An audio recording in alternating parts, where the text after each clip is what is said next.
Talking about the match summary number 3, UAE taking on Kuwait at TU International Stadium. UAE were asked to bat first and they posted a mammoth total 371 for the loss of 6.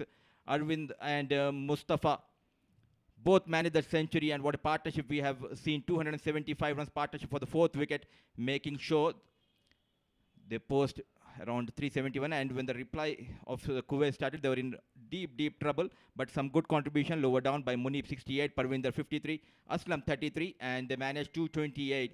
It was a big win for UAE, winning the match by 143 runs. So, some good contribution by Junaid Siddiqui and Mayappan, taking those 3 wickets in their kitty.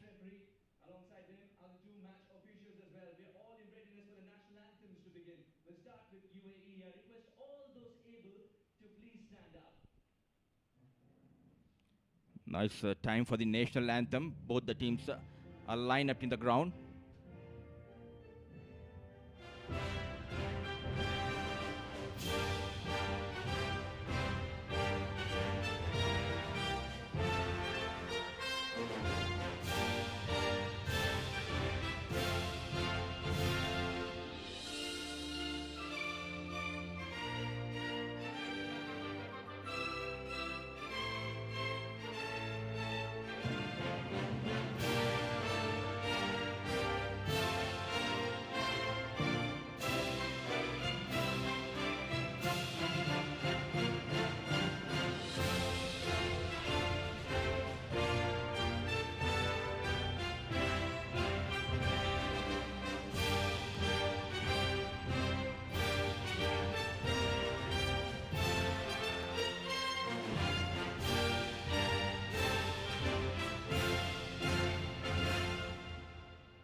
Thank you. And now for the national anthem of UAE team. Hong Now Kong. it's time for national anthem of Hong Kong team.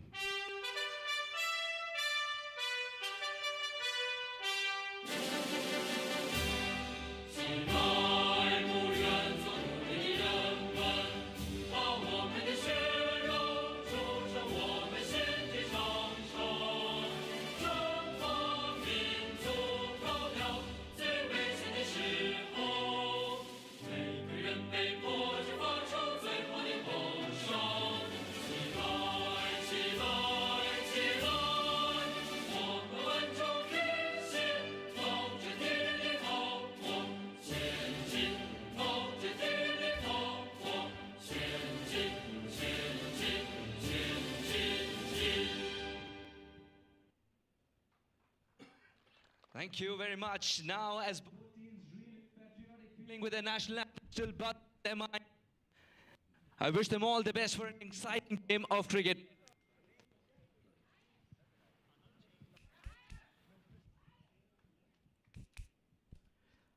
Thanks a lot for both the teams. And this is our team. Match referee, one of the most experienced match referee, Mr. Budhi Pradhan.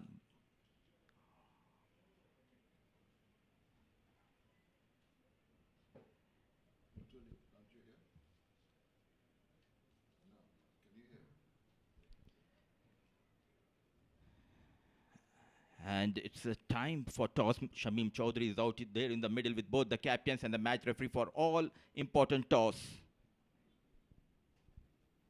Very good morning, and we're all set here for the toss in this ACC Premier Cup between United Arab Emirates and Hong Kong, and we have the men concerned. Of course, the match referee just there is Mr.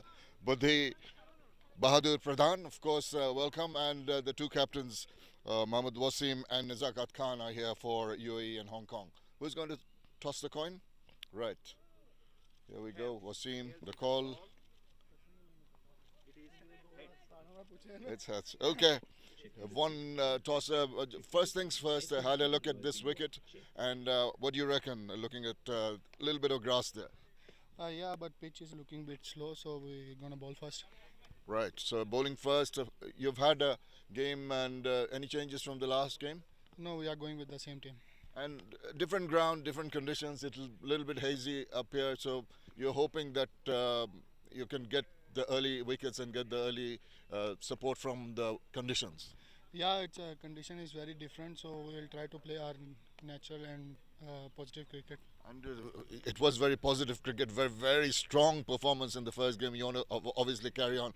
You're happy with the composition and the performance of the players. Yeah, I'm very happy with the performance of my team, so we will try to restrict them on low total. Okay. Good luck to you. Thank you. Right. Would you have done anything different if you had won? Yeah, we would have also bowled first, but despite of this condition, this wicket has been used, and I'm sure this wicket will deteriorate later on as well. Well, that's one point here. Just looking at the wickets, but generally there's been a little bit of extra bounce that we've noticed. The ones who have been watching the games in the last few days, you reckon that's going to come into consideration? Well, look, this is a used pitch, so I don't think there will be any extraordinary bounce on this wicket. The wicket looked good, and we're going to make sure that we're going to put good total on the board. And just any changes in the team from your last game? No, we have a same team. So you're going with the same combination. Well, thank you for talking. Good luck to you. Thank you so much. Thanks. Right, and so Mohammad Wasim has won the toss and they're going to bowl first. Thanks a lot, Shamim. And the story from the middle is that UAE captain Mohammad Wasim has won the toss and he has opted to bowl first. And looking at the sides of UAE and Hong Kong, UAE led by Mohammad Wasim, Aryan Lakra, Vritti Arvind, the wicket-keeper, Rami Shahzad, Rohan Mustafa, Asif Khan, the run machine, Ayan Afzal Khan, Sanchit Mohan Sharma, Kartik Mayappan, Junaid Siddiqui, and Zahur Khan. So no changes for UAE. And talking about Hong Kong, it's led by Nizakat Khan, Anshuman Rat, Babar Hayat, Kinchit Shah, Muhammad Azaz, Yasim Murtaza, the all-rounder, Zishan Ali, wicket-keeper batter, Harun Arshad, Ehsan Khan, Ayush Shukla, and Muhammad Ghazaffar. So UAE opting to bowl first, and joining me in the comm box is Shamim Chaudhary. Very good morning, Shamim.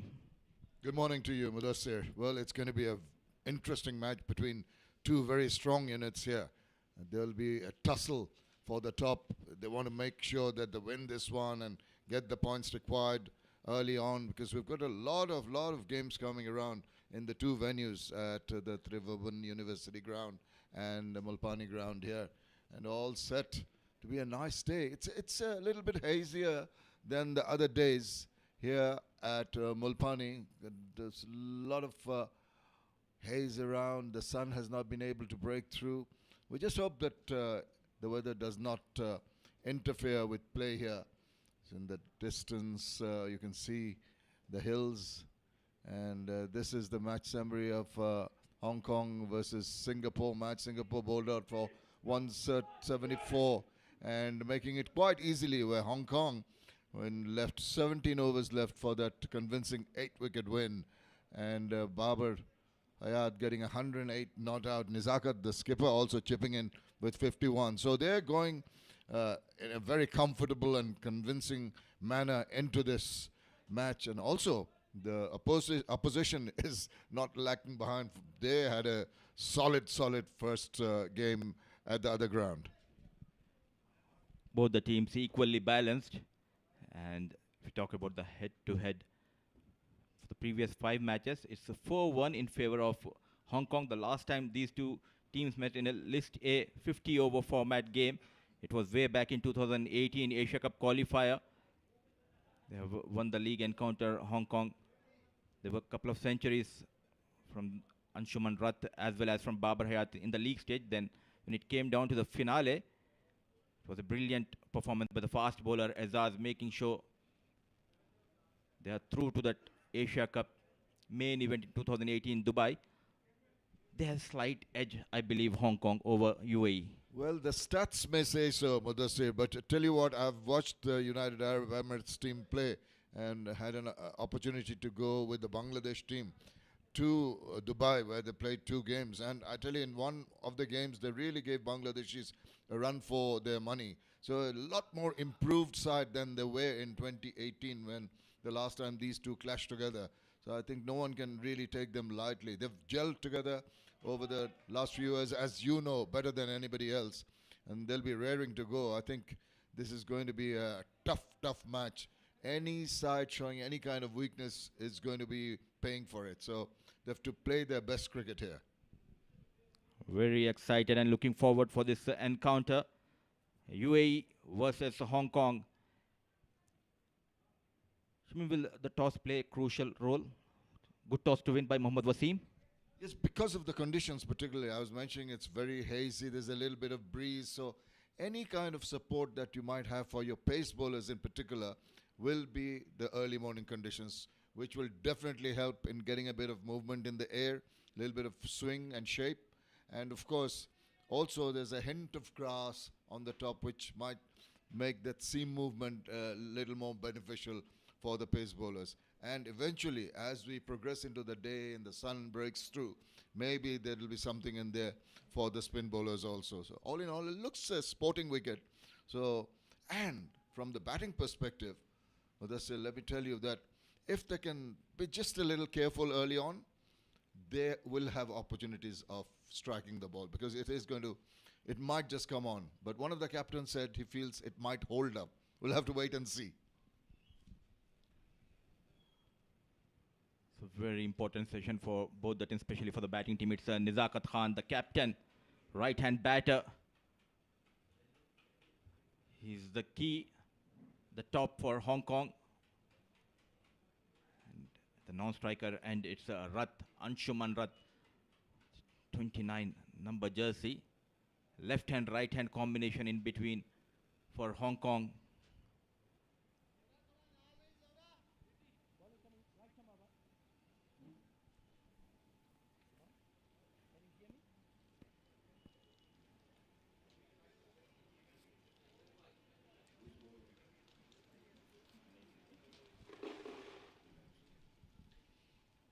We're all set to go here. Anshuman Rat is at the non-strikers end. Very impressive batter. He's missed out, I think, in the first game. Didn't get too many runs. But I'm sure he'll try to redeem that and make a good start with his partner. Here is Junaid Siddiqui.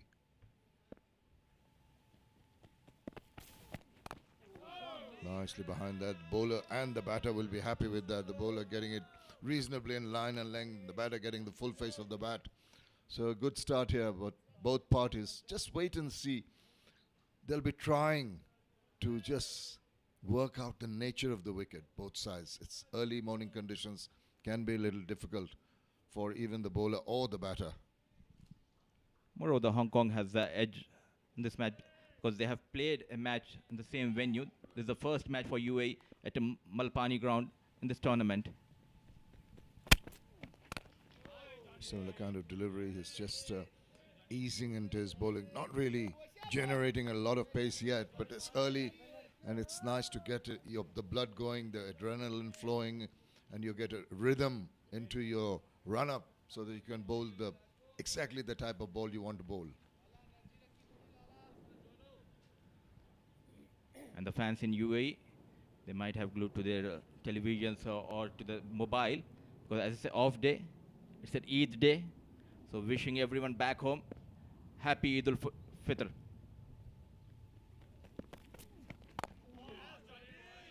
Yes, we will be observing Eid here, Mudassir, tomorrow. But you're right, advance Eid Mubarak to some and Eid Mubarak to the countries where they're observing Eid today. And tomorrow we'll be celebrating here in Nepal, and I'm expecting some Eid from you, sir.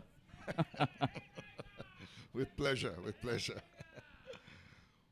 Right, back to the serious stuff in the middle.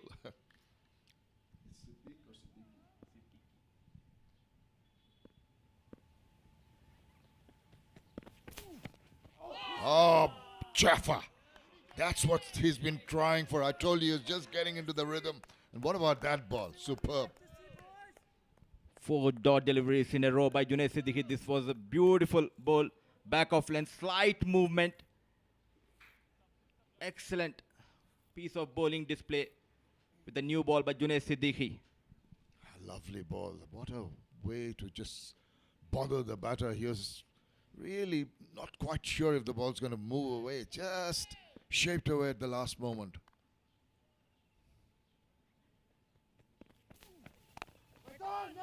Better to negotiate, easier to negotiate, but this has been an excellent over so far. 5 dot balls, not allowing Nizakat to get a move on. So far, the control by Junaid Siddiqui. Karthik Mayappan, he'll play a key role in today's match. The leg break bowler was expensive in his first outing in this tournament, but he was among the wickets. He had a hat-trick in the World Cup qualifiers in Australia against Sri Lanka. No, it's the call. Oh, he slipped. He's lucky that it wasn't a direct throw. Could have been disaster. The send back, there really wasn't a run in it. The first over, let's have a look at this action again. Played with the soft hand, thought of a run. Yes and no, there was a slip. He took some time, Mayappan. And look at the dive coming in by Captain Izakat. He was in all sorts of trouble. What was needed, a direct hit, survives in Izakat Khan. The first over, a maiden completed here. Not for naught.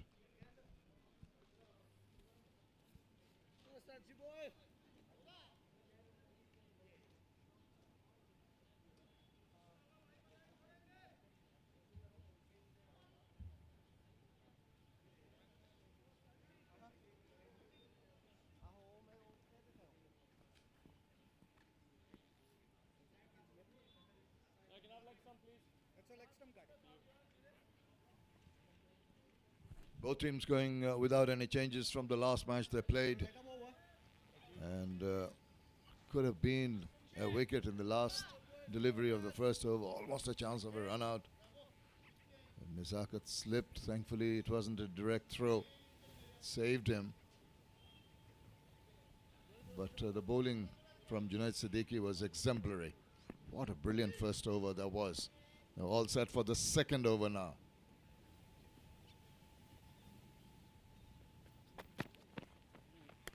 He's happy to shoulder arms. Just have a feel of what the ball might be doing off the wicket.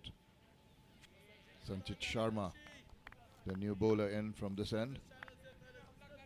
21 years old, Sanchit Mohan Sharma. He was part of under 19 UAE team. Last time they played the World Cup, where they traveled to South Africa. Right arm, medium fast. He has the experience of playing in ILT recently in UAE. Both the bowlers starting on the money. They've been very accurate. And sometimes you might get a little carried away in trying to do the ball, do a little bit of movement. In the process, you lose your lines. But not him, not Junaid Siddiqui in the first over.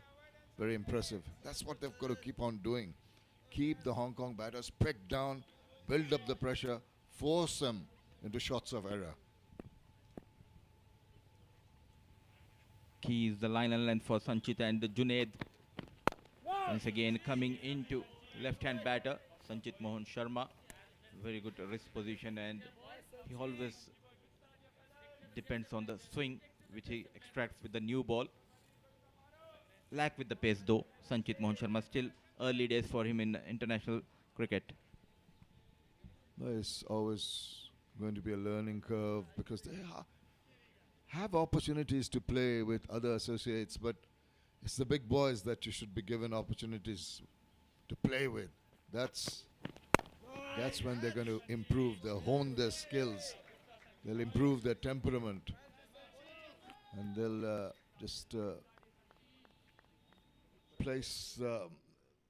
just talking about the fielders, I'm just looking at the field and seeing just the two which are at deep third man and deep fine leg. So nothing, no boundary liners, understandably, runners understandably forward of square. Oh, that's a beauty. Now he induced that drive from Anshuman Rath and almost fell into trouble. Could have got a little bit of a feather. Lucky. Smart piece of bowling. This time just moving away from left-hand batter. Was committed in the shot. Luckily that extra movement making things easy for Anshuman. A brilliant over by Sanchit Mohan Sharma.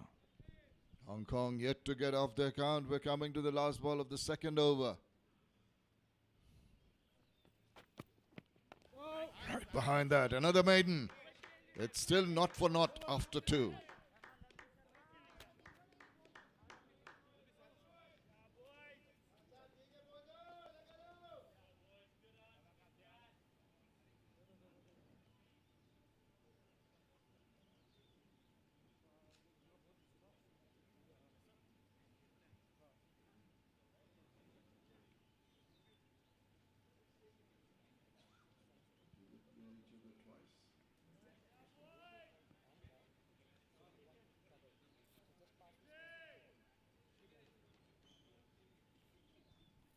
early days in this ACC Men's Premier Cup 2023.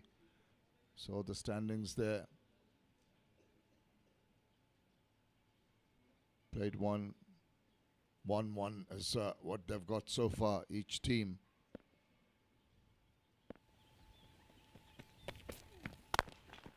It's nicely behind that, but straight to the fielder. They're not going to give anything away here. Sticking to that good line, keeping it simple. Junaid Siddiqui unable to find the gap here. It's a very important game for both the teams. Whoever wins today, they have a high chance of topping this Group B. 2 teams from each group qualifies for the semi-final. Still no runs on board for Hong Kong.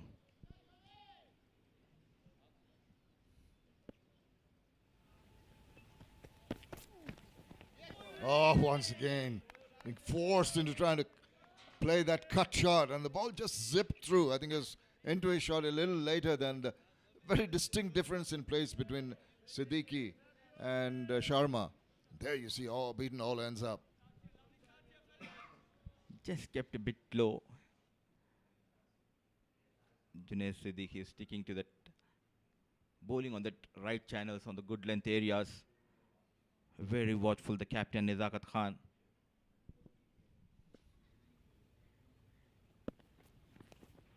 Once again, it's the pressure. It's the pressure that's forcing him to try and play some attacking shots, but not the right ball to pick, not the right line to get behind. Living dangerously here.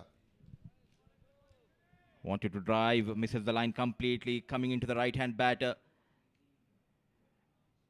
Excellent fast bowling display here in Mulpani ground by the bowlers of UAE. So Junaid Siddiqui into second over, finding it difficult, Nizakat Khan.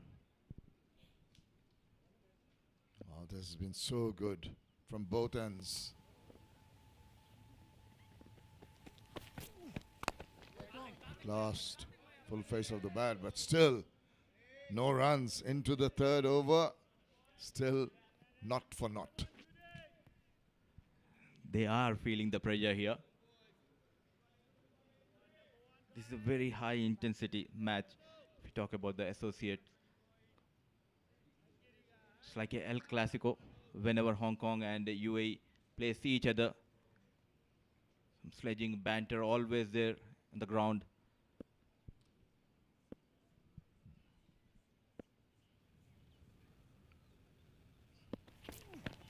He takes a walk down and he still can't find the gap. Oh, this is tremendous, tremendous bowling.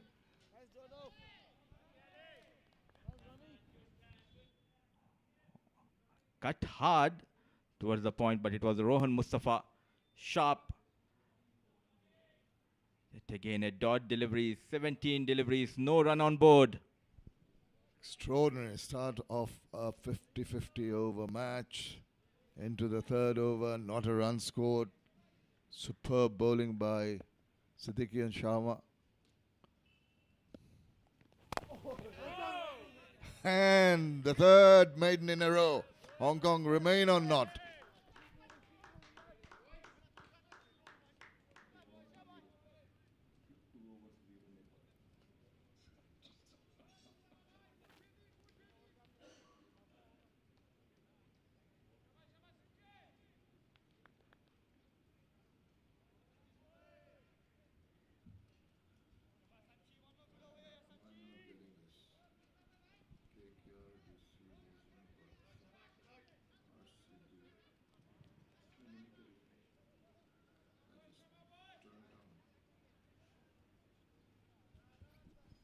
It was 3 overs, no runs on board.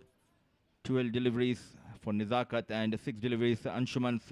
Sanchit Mohan Sharma will continue from the other end to Rat. Oh, run still not there. Very edgy. The calling between the two. We almost had a run out a couple of overs back, and now they're being very apprehensive going for the runs. There you see, they're going halfway down. His partner also thinking of a run, but as it was straight, it was a good option to abort that and come back to the safety of the crease. First run for any batter is very important. That desperately they want to get out of the mark. Anshuman on strike facing Sanchit.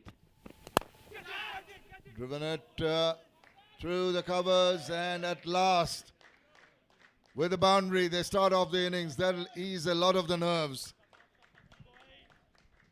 Smile for Sanchit Mohan Sharma. It was Mohammad Wasim at mid-off, standing couple of yards in and taking full advantage. It was all easy once he clears that mid-off fielder. So runs on board at last for Hong Kong and for Anshuman Rat.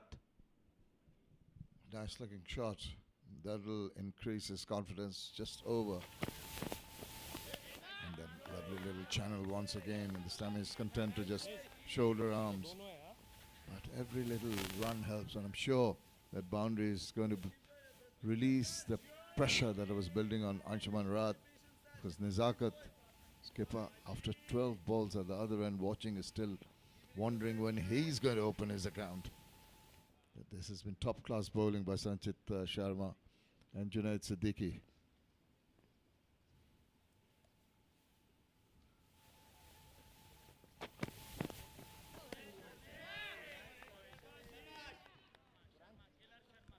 Sticking to that right channel, Sanchit Mohan Sharma. He's young, but look at that wrist position. The way he releases the ball, Sanchit Mohan Sharma. An excellent all-rounder to have in your side. Safe hands in the field, as well as a good batter coming down the order for UAE. I'm a little surprised with the ball angling like that. There's no slips in position. Every chance of getting a nibble, an edge. This is more straighter delivery. Almost allowed the batter to roll the wrist on it and flick it away. I couldn't just get it past that fielder.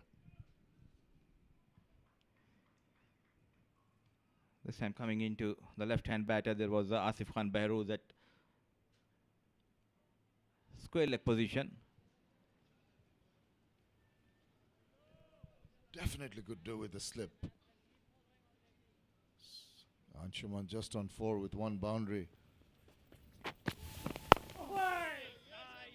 And you know, at times, we'll come back to that. 4 overs have been completed and 4 runs has been achieved by Hong Kong.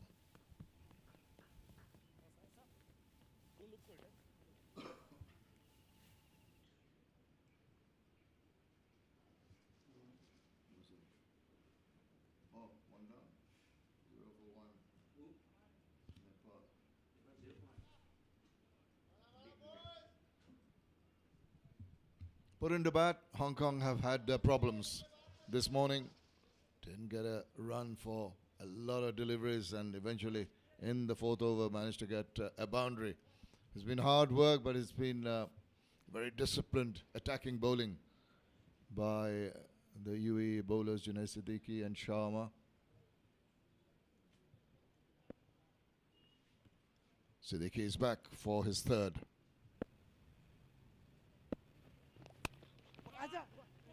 Just angles the ball past the fielder there. Chase on here.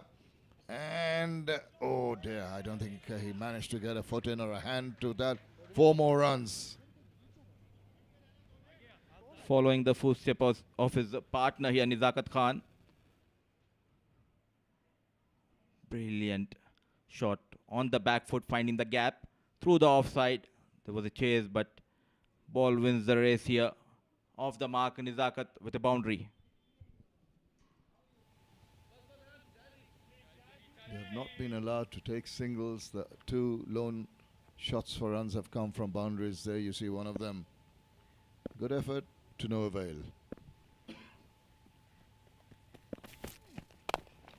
Just the width offered this time, but I think he missed an opportunity there. It's just the mindset, in a defensive mode, that struggling a little bit, and even when there's a loose delivery coming along, you can't really put it away. As you know, the Hong Kong team, they are heavily dependent on these 3 batters, Nizakat, Anshuman Rat and Babar Hayat. Back of the mind, he knows that he's the key for Hong Kong, top of the order, not going aerial in the power play. Very watchful, Nizakat Khan.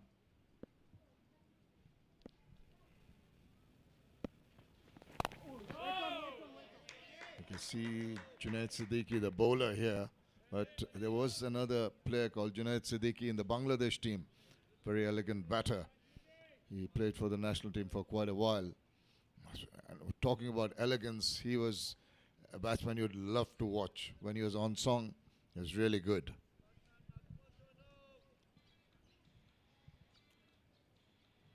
So Kartik Mayappan, the leggy.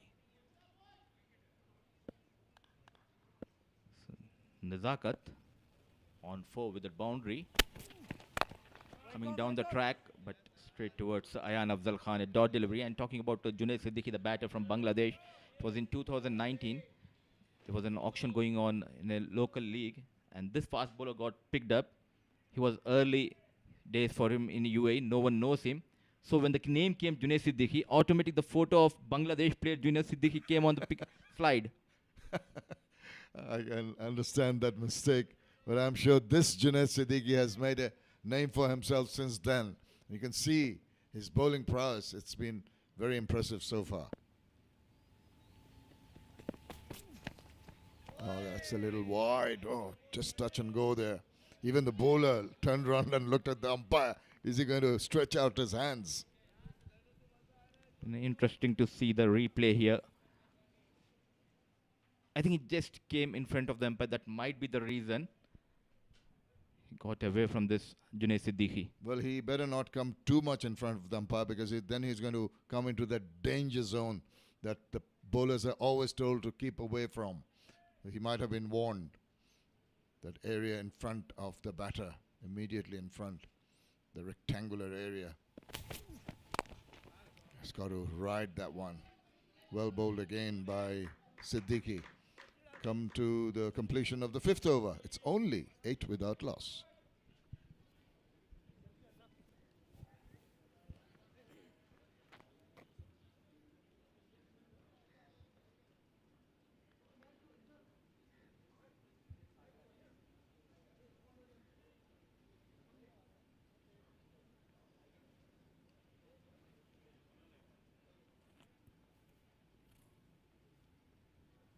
Junaid Siddiqui and Sanchit Sharma have been complementing each other very well. 5 overs between them, only the 8 runs. It's been absolutely top-class bowling. They've exploited the conditions very well. Width offered, frees his arms and packs it away to the boundary. You cannot afford to give that kind of width and get away with it. Now he's looking much better. Anshuman Rath, he took his time, width offered, and lashes on this through the offside. Brilliant shot from Rath. 3 shots for runs, 3 boundaries. No singles or twos as yet. Very interesting the way this is shaping up. Oh, no, he didn't know too much about that. Almost squared him up. I said by you in the previous over, where's the slip? They're on the back foot, the batters. Put that extra pressure, get that slip in. Especially after the bowlers are really troubling the batsmen. They're making the balls shape around. It's going across the face of the offside of the bat.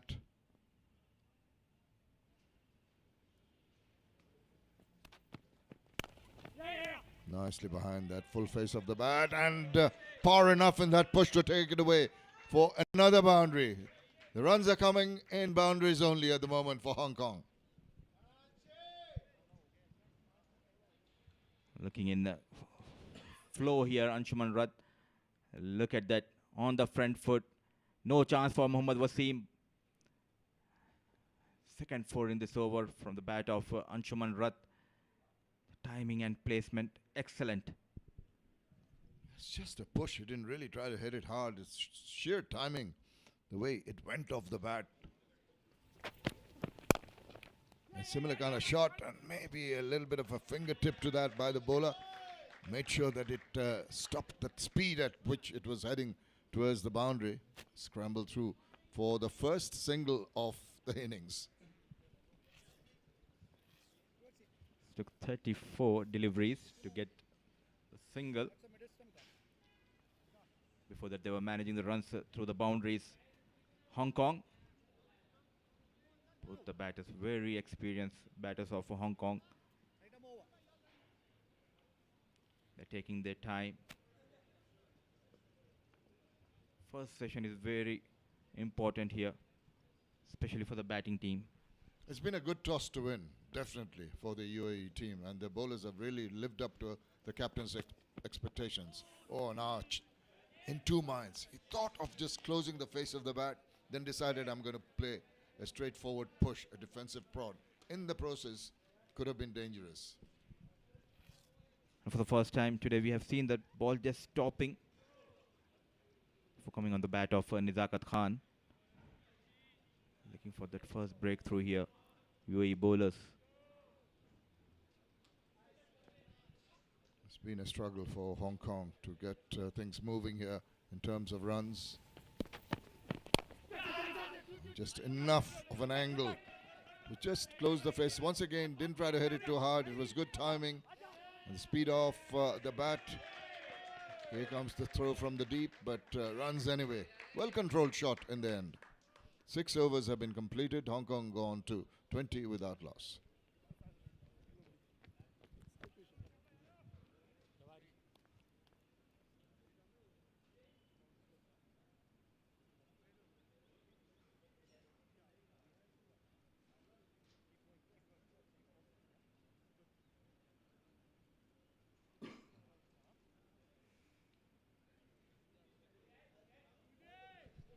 Hong Kong put into bat, have had their worries.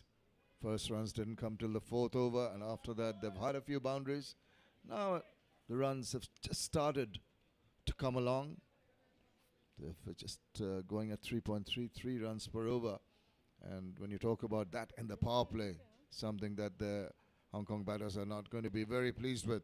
But they have the two still in the middle. Nizakat and Anshuman, the top two batters. Maybe they'll get a few more runs a little quicker now. Fumble by the fielder. Wanted to go for that run. Nizakat Khan. Sent back by Anshuman. Gently pushed towards the fielder. Mayappan. That awkward bounce. A fumble. Never run on a missed field. You see the way he recovered. There's the fumble. Turned round in the middle. They were thinking of a run. Wisely sent back by his partner. He was ready to throw it if they attempted to run.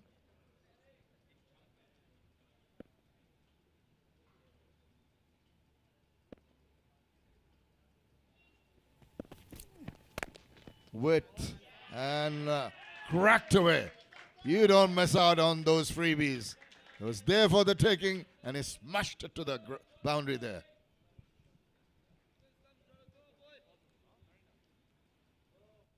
Once again, keeping outside the off stump this time, and Nizakat Khan manages to find the gap through the offside.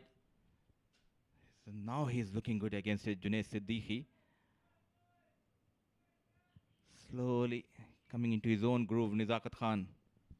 Yeah, but as a bowler, you can say, I might bowl one or two odd bad deliveries, but I've bowled many good ones. So let's get back to that rhythm. Don't be sort of flustered by one boundary.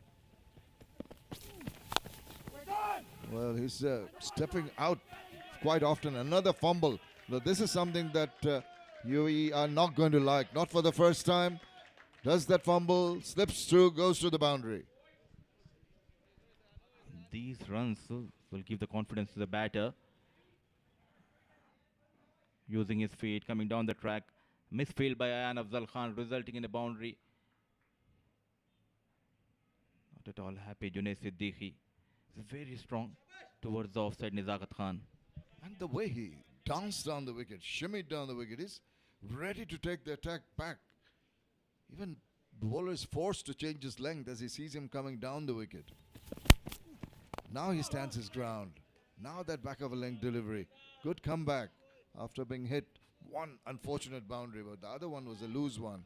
So Junaid Siddiqui now being tested. He had it his own way in the first 3 overs, but now maybe the batters getting into their rhythm. His skill sets will be tested. His temperament will be tested. First 3 overs of this innings were made in overs. The next 22 deliveries, Hong Kong got 28 runs. A bit under pressure, Junaid Siddiq. He wanted to get his first wicket of this match. Very watchful. Look at the foot movement. Nizakat Khan. Field pretty much remaining the same. Deep third and deep fine are the two fielders on the boundary for the two allowed outside the 30-yard circle. Still hazy conditions, still conditions favorable for a little bit of swing in the air. They have achieved that on occasions, but the batters have been content to be quiet early on, just changing gears now. Just swivel round, roll of the wrist, and that fine leg fielder comes into play. Another single over has been completed. After 7, it's 29 without loss.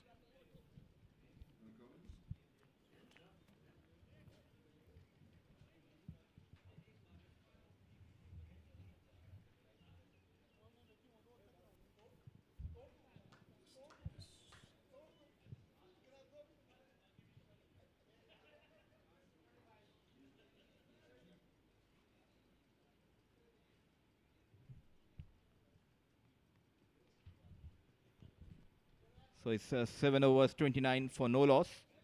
Nizakat Khan finding his touch, moves to 16. All those 16 runs came through the boundaries. And at the other end, Anshuman Rath, the left-hand batter, batting on 13 of 16 deliveries.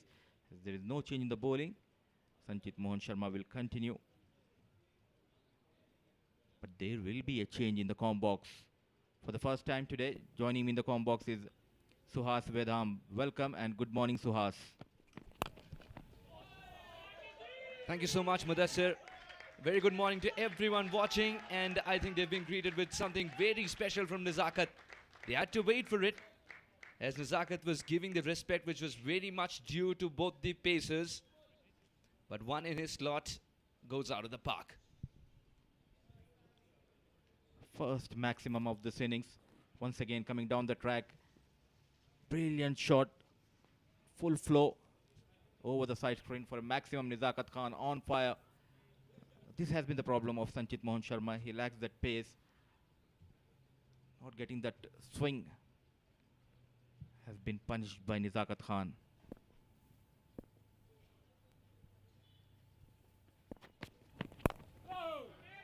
Excellent, solid defense. He knows how to make runs, especially in this format. Nizakat and Anshuman Rath. They're playing against each other in 50-over format almost after 5 years. The last time they met in the final of 2018 Asia Cup qualifier in Malaysia. It was a 24 overs match because of rain. It was a short match won by Hong Kong. There's something on it, and even he knew.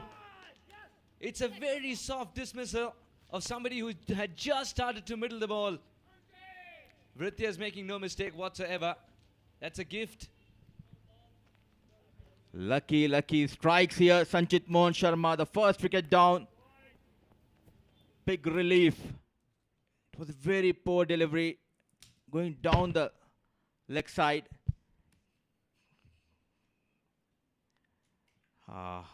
Lucky enough for UAE and Sanchit Mohan Sharma.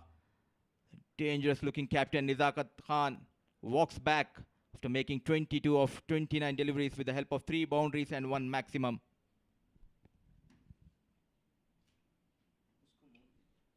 It's 35 for the loss of 1.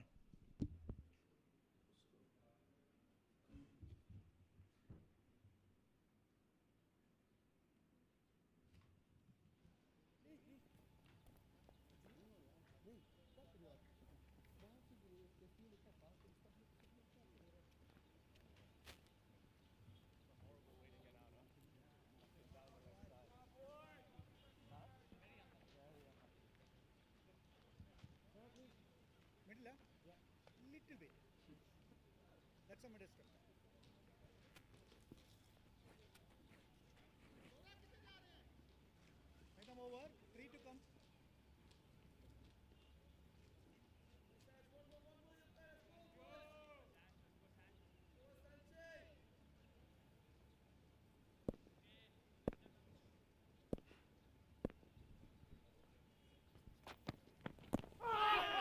Angling down the leg side once again, Sanchit.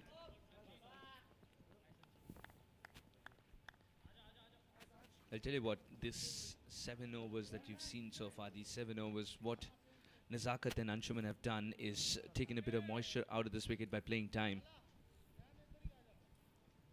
Absolutely, Suhas, but it's Babar Hayat, the new batter, the run machine, as I always says.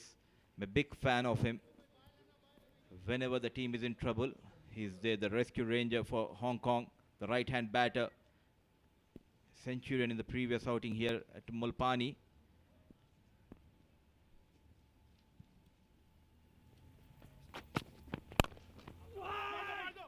A very nice, clear call that he doesn't want that single. But again, time and again, we have seen Suhas a poor delivery, fetching a wicket.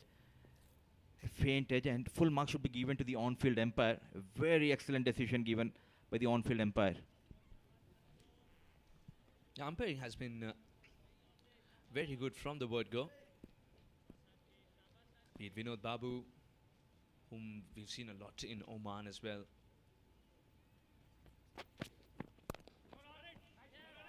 Lovely adjustment, but straight to the fielder. Rohan Mustafa, the fielder, with the dot delivery, 8 gone, 36 for the loss of 1.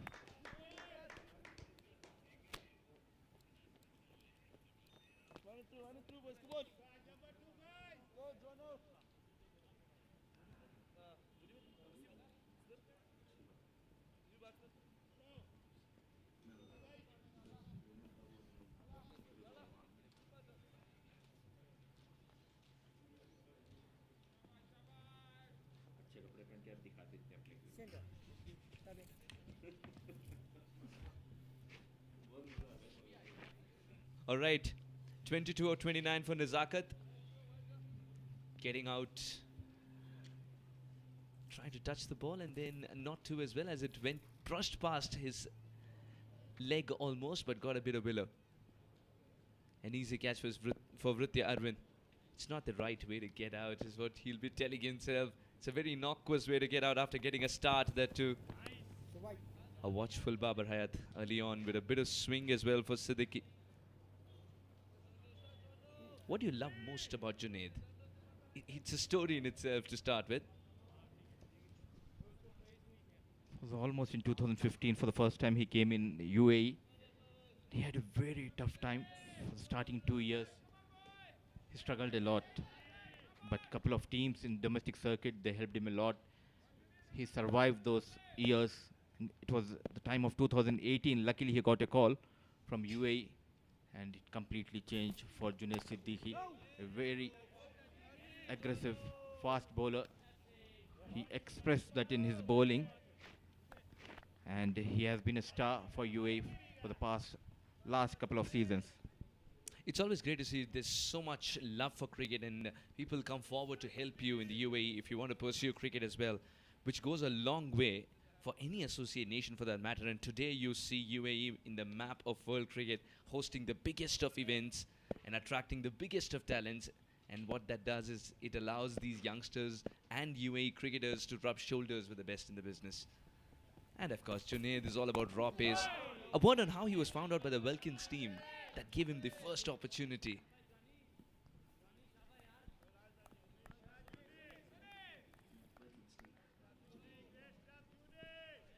He was searching for opportunities everywhere, isn't it? Bowling his best all the time, but as you rightly said, help arrived and his passion took him where he had to go eventually. Wearing that jersey for his country, UAE, must be a very proud feeling. We'll have this conversation after this delivery, Suhas, about Junaid Siddiqui. Short delivery on the back foot.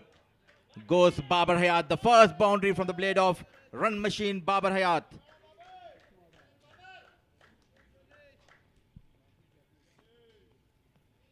Just picked the length early, and Babar Hayat is just continuing from where he left off in the previous game. Standing tall, even with someone like Junaid who has raw pace, Babar Hayat looked very confident pulling that away for 4. And what happens in the first power play as well is that if you do not middle it properly, but you have enough bat on it to clear the infield, this outfield will carry the ball and courier it to the boundary. Now he's struggling. An easy decision for the on-field umpire. And we were discussing about the early days of Junaid Siddiqui in UAE domestic circuit. And at one stage, he was banned from entering the UAE by one of his sponsors. Then came in a team, a top team, one of the top teams, IGM in Dubai. The owner came out and he helped Junaid Siddiqui. He paid all the fines, and then in 2019 again he came back in UAE. So it was all about the tough roads for Junaid Siddiqui, and he always got the support from the domestic teams. They love him. That's the beauty of UAE, as I told you. Help arrives, and he currently plays for the same team, Interglobal Marine, if I'm not wrong. Oh yes, what an eye for talent they've got. And the gentleman alongside me, you've got an eye for talent as well. And there's a reason I say that, viewers. There's a reason I say that, because one of the players you see today don the UAE jersey, I think he was helped at the right time by the gentleman alongside me, Mudassir. It was Mohammad Wasim, the captain of UAE.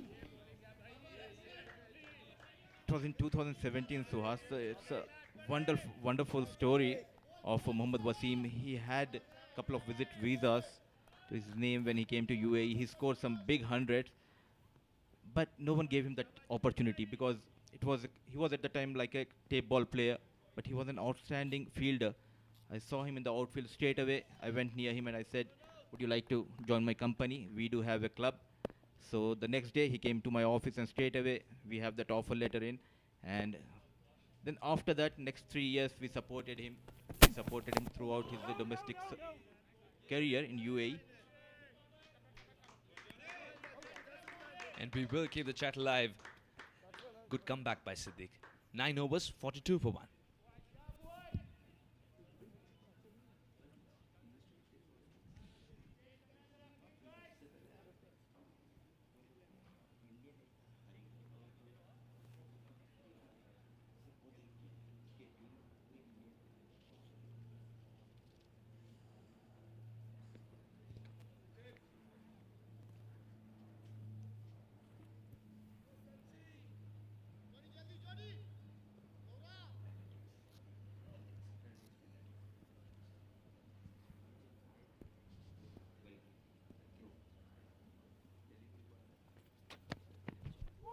Oh wow, what a delivery.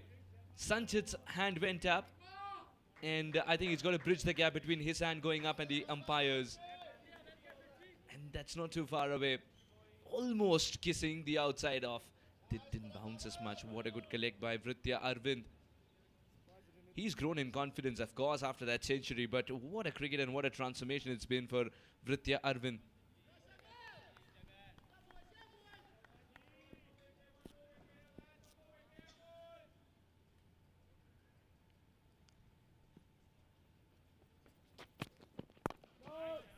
Very watchful Anshuman Rath. Associate players, they always have a story. I would love to see a tournament where we can get the players from these associate nations, 2 from UAE, 2 from Hong Kong, and let them play against the big boys, Sri Lanka, Pakistan, India. It will be a good contest because they are very talented. If we talk about Hong Kong, we have Babar Hayat, Nizakat, the off-break Ahsan, Anshuman Rath himself, Azaz, the fast bowler. You got to love the action of someone like Sanchit. It's pushed away beautifully. He's taking at least 2, might even get 2 more. Quite a chase that was. That requires another viewing. But effort, 100%. Mr. Cricket of UAE, Ramesh Shahzad, putting that chase and dive. And 3 runs have been taken by Rath and Babar Hayat.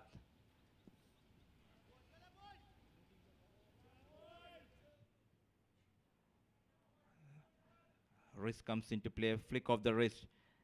The ball racing towards the fence. It was a chase on by Ramesh Shahzad. And there comes the dive. Did he manage to pull that in time? From this angle, it's very difficult to say because he was obscuring the ball at that time.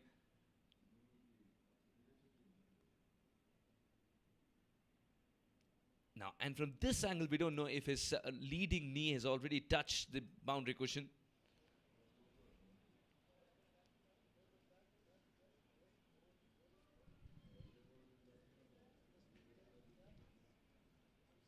This looks too tight. It looks like Hong Kong are adding 2 more runs to their tally.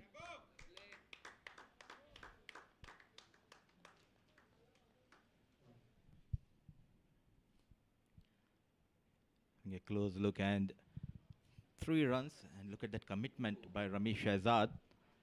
It's not a boundary, that's what it's... Will this be taken? It was in the air for a long time. He never lost sight of the ball. What an effort to get there in the first place and then convert it into a catch. This is mind-boggling. You cannot spot that white ball in such a sky with wind and the ball swerves, but this man believed he can get there. What a catch, Aryan Lakra. Big wicket for UAE. So once again, Sanchit Mohan Sharma just stopping, just checking his shot before playing this Babar Hayat. And look at that catch. Always keeping his eye on the ball. A brilliant catch taken by young Lakra to get rid of the run machine of Hong Kong departs Babar Hayat. Babar Hayat not reading a slower delivery. The ball stopping a little bit indeed. Launching himself early into a shot, and what a catch to send him back. This is a huge wicket in the context of the game. Babar Hayat, the centurion in the previous game, departs for just 5. Hong Kong 45 for 2.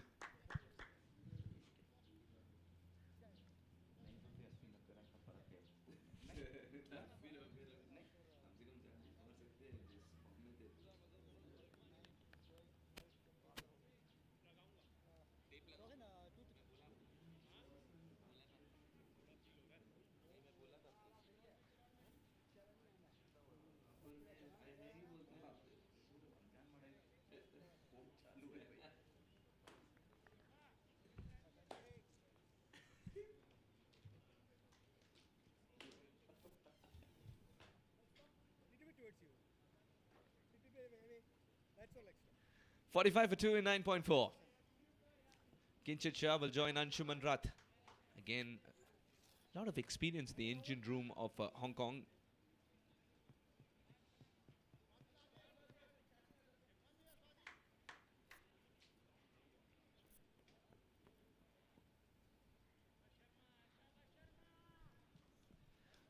What a turnaround for Sanchit Sharma when he gets it right, bowls a slower delivery at the right time. And when is the right time to bowl a slower delivery? When the batter is expecting it the least. No pace, but he has the knack of getting those big wickets in his kitty. Sanchit Mohan Sharma to Kinchit Shah. Played straight towards the bowler. What an over by Sanchit Mohan Sharma. Lucky he got the first wicket of Nizakat Khan, but the last wicket, the Babar Hayat's wicket, bowling the slow delivery, just stopping.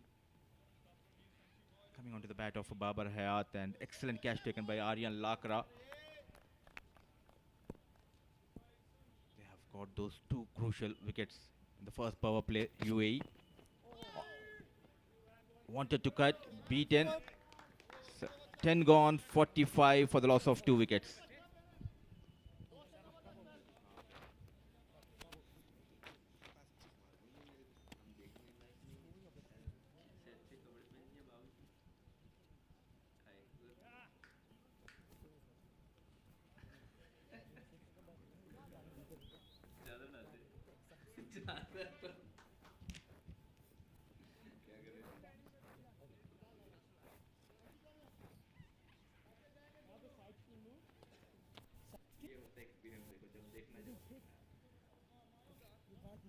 $45 for 2. The power play restrictions are the first one. That will be lifted. More cushion allowed in the boundary for the fielder, for the bowler. And there comes the confirmation. The second power play has begun.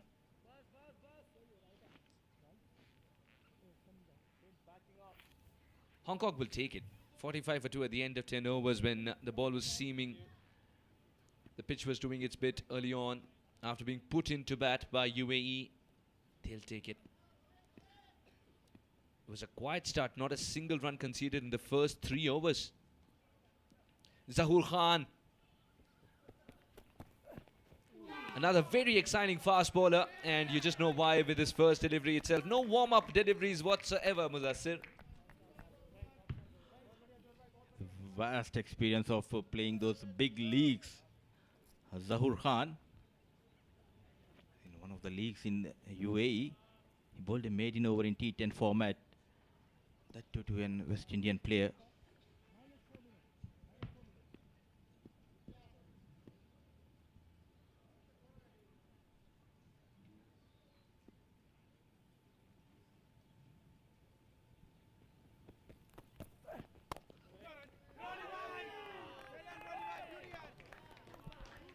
So Rohan Mustafa, point sharp, was cut hard. It's like a tracer bullet, but there was that wall at point. Rohan Mustafa. Anshuman Rath, would you believe it, usually gets boundaries on a regular basis when he plays that cut shot, but this time it went straight to the fielder.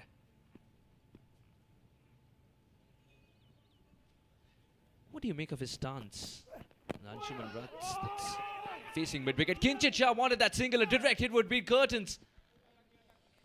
It's hurt Kinchit Shah, but a hand is raised in apology by Lakra as the throw was ferocious but not deliberately at him.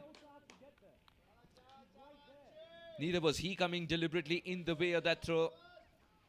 But had that found a way to hit the stumps, Kinchit Shah would have continued that run all the way to the dressing room. Yes and no between Anshuman and Kinchit. Survives the Kinchit Shah. A bit under pressure here now, the Hong Kong batters, after losing those 2 quick wickets.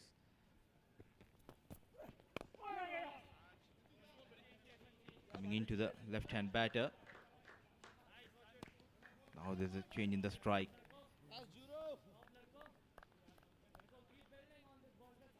It's all about the hard work these lads have put in, especially if you talk about the UAE team, because I have seen them very closely.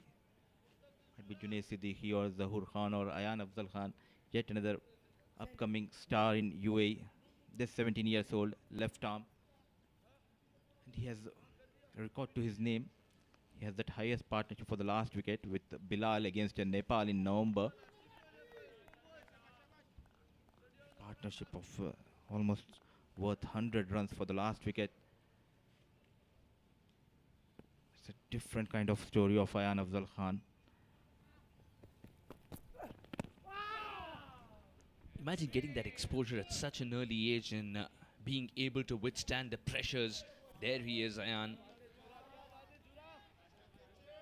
Being the final wicket and stitching together that partnership, that's a night where everybody, his well-wishers, his coach, everyone would have slept well.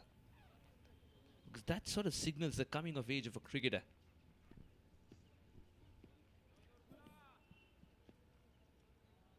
Even the 90 versus West Indies in the Under-19 World Cup, if you remember.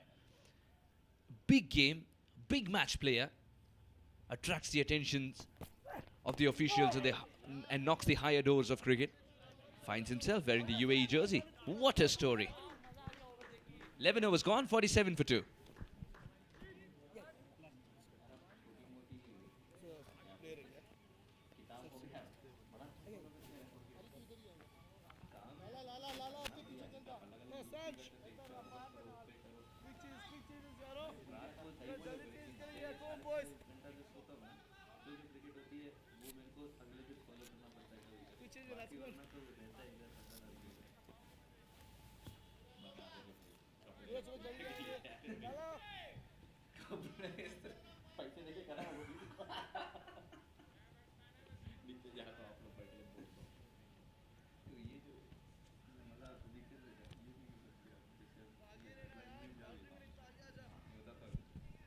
Sanchit's picked up 2 wickets and has put his team ahead. It's up to Zahoor to provide that outside edge that he's been searching for. Sanchit in search of his third, his team's third. Straight to the fielder. And I think he fielded it really well as well. Good anticipation. Good captaincy by Mohammad Wasim, sticking with Sanchit Mohan Sharma to that maiden over. He went for runs. Was expensive, especially in Anshuman Rath and Nizakat Khan getting runs of Sanchit Mohan Sharma, but he's the bowler who got a couple of wickets in his kitty.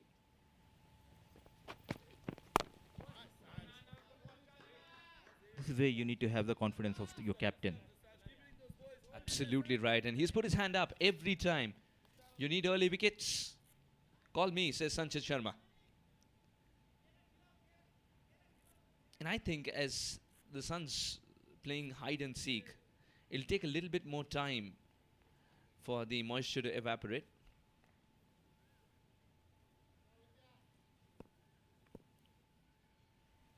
Good delivery there. Oh, bit of movement. And that wrist of Sanchit Sharma, put that in a museum. Dancing on the beats of Sanchit Mohan Sharma. Look at that. Brilliant piece of bowling display here by the young lad Sanchit Mohan Sharma, troubling Kinchit Shah. What do you think Aryan Lakra would have told him now? He's given a pat on his back. That's a brilliant delivery indeed. But what do you think the conversation would have been about? I say get him because this is your last over. So end your spell with a wicket here. And he was his captain in his under 19 days, Aryan Lakra. So he knows him very well in and out, the strengths of Sanchit Mohan Sharma. He doesn't have that pace, but he has that knack of getting the wicket. So how important is the pace in this format, Suhas? The pace is important, but on track of this kind, if it's giving you some assistance in the air as well, the track is giving you some assistance after it pitches a little bit of deviation. I think it's better if he concentrates on line and length because the outside edge would be taken rather than going for raw pace. And I think Junaid has learned it the hard way just recently, 2-3 overs ago.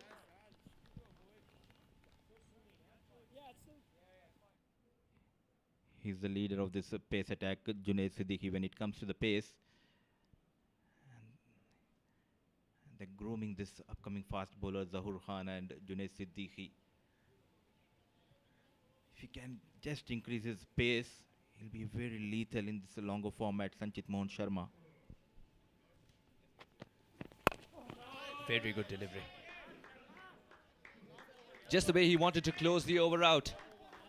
12 overs gone, 47 for 2.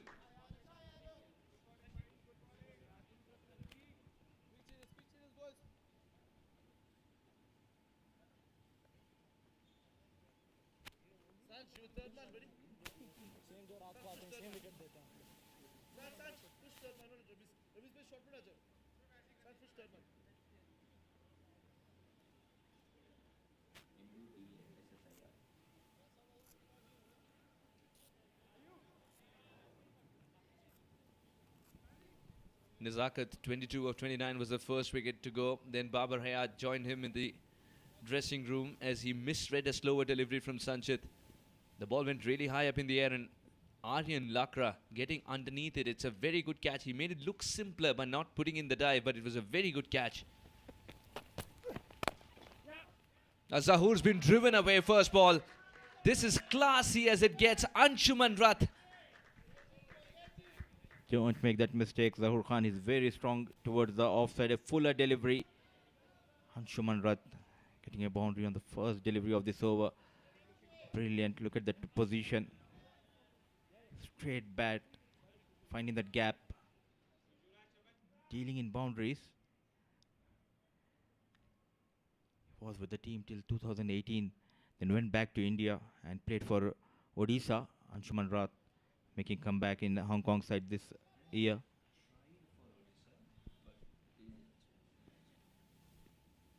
With that boundary, 50 comes up for Hong Kong.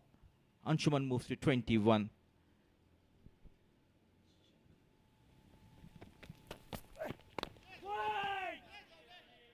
Absolutely right, and I think he got some exposure with Bhuvaneshwar, where he practiced But once he made the switch back to Hong Kong, it's been phenomenal. Stalwart at HKCC, Anshuman Rath.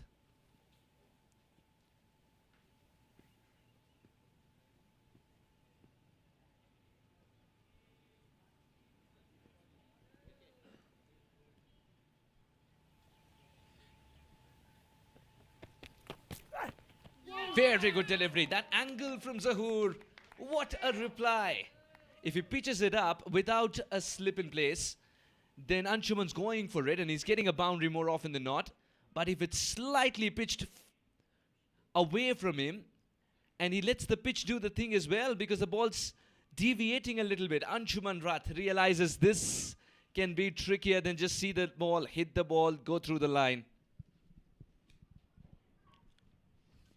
Pulling the length slightly back, Zahoor Khan with a delivery. Just missing the edge of the blade of Anshuman Rath. Runs in Zahoor Khan. Drifting towards the legs.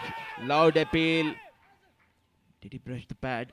Oh, it has been given a wide. The umpire has some other thought.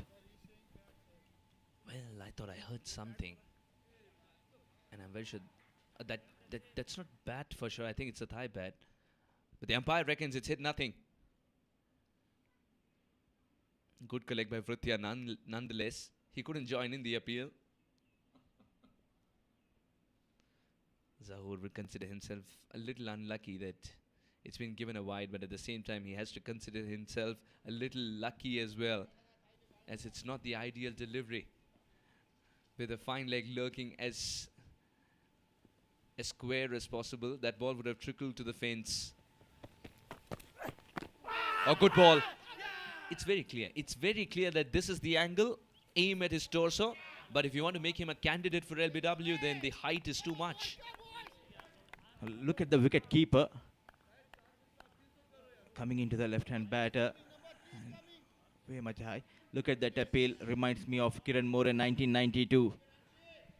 I was -3. I was +10. No, I've watched a lot of videos of the great Kiran Moore as well. What reminded you the most of Kiran Moore on that occasion with the appeal? Have you been tracking decibel levels or it's just the body language? Just came into my mind the way he appealed for the out of Javed Mirdad in the 1992 World Cup.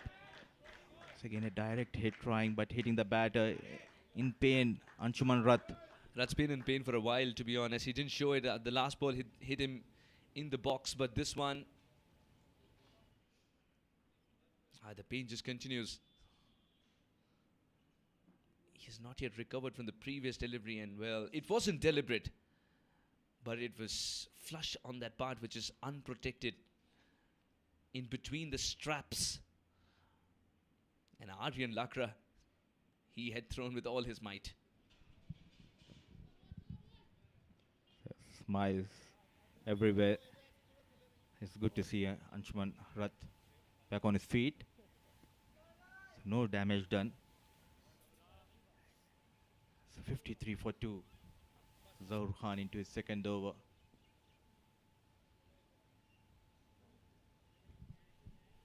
It's not a bad option to win the toss and choose to bowl first also because it's very pleasant today. It won't sap the energy out of you in case you want to chase. Your batters are still okay. 13 overs later, 54 for 2.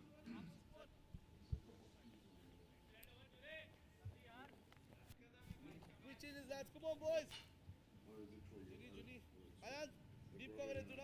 Aao, jaldi aaja, please. Come on, jaldi aaja. Come on, Sanchi.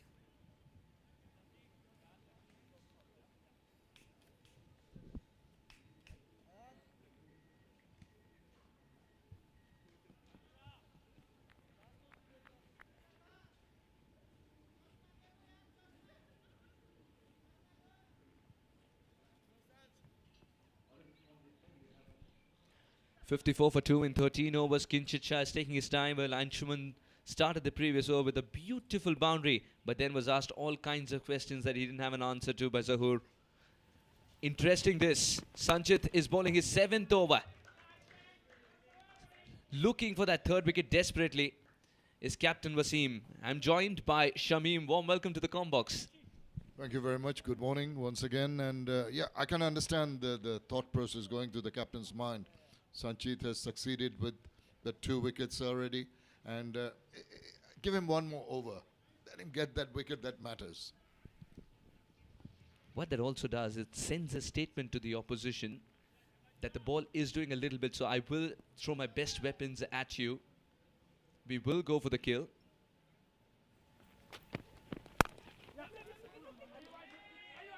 Ayan, too good at anticipating. He stopped a certain boundary by running full tilt. But the dying ball caused more troubles to him. Sometimes you can put in a good effort, but the end result always not what you want. Covered a lot of ground. Awkward bounce, I must say. Give him that little bit of an excuse for that fumble. Yeah, it reminds me so much of my school days. What's the point of doing homework if you're not submitting on time? You forget the bag at home.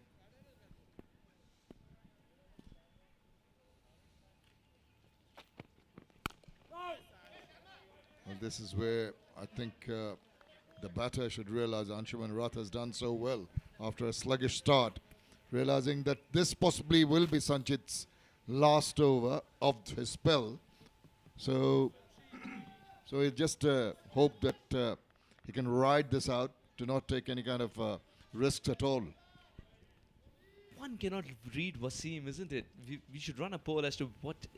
Is it the last over of Sanchit? We've been thinking that it would be for a couple of overs now. It's a half-hearted appeal, otherwise you know that the keeper would have joined in the chorus. He's definitely pitching outside the line of leg. He's not interested. You can see straight away it was more in kind of hope that appeal rather than in a conviction. But just going back to Sanchit possibly bowling his last over the spell, I think if he does trouble the batter in the next 2 deliveries, there might be a temptation for the skipper to continue with him in the next over. If he gets to hit for 4, he'll definitely be taken off.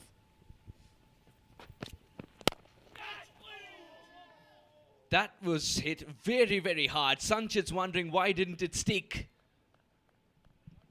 Well, could have been something there, but it was, as you said, hit very, very hard. Look at this strike. Full face of the bat, straight back at the bowler. Very difficult to take those. They either stick or they don't.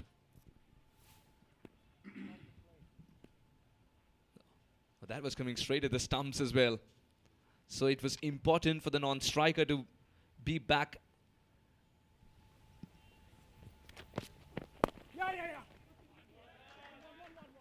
This time more in control, Anshuman will retain strike with that single. 14 overs gone, 58 for 2.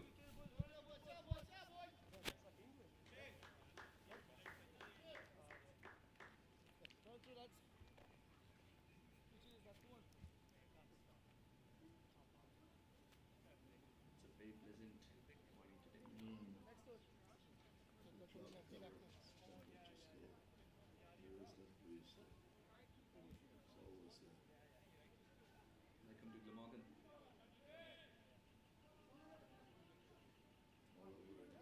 All over England, yeah. 58 for 2. 63 dot balls have been played so far, and Hong Kong would be a little itchy to correct that in the next game. It's a very hazy morning. The big mountains are just a silhouette.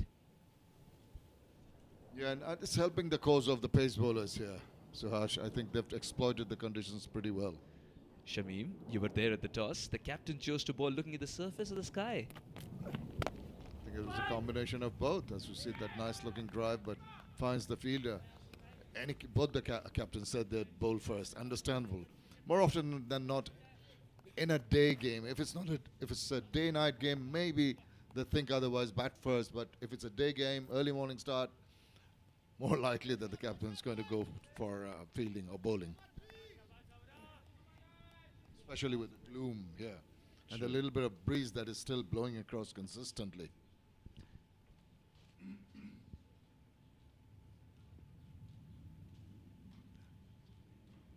Very English conditions. That's going to be signaled to wide, rather wayward, allows that extra run also because the keeper couldn't take it cleanly. English conditions except for the temperature. It's pleasant here.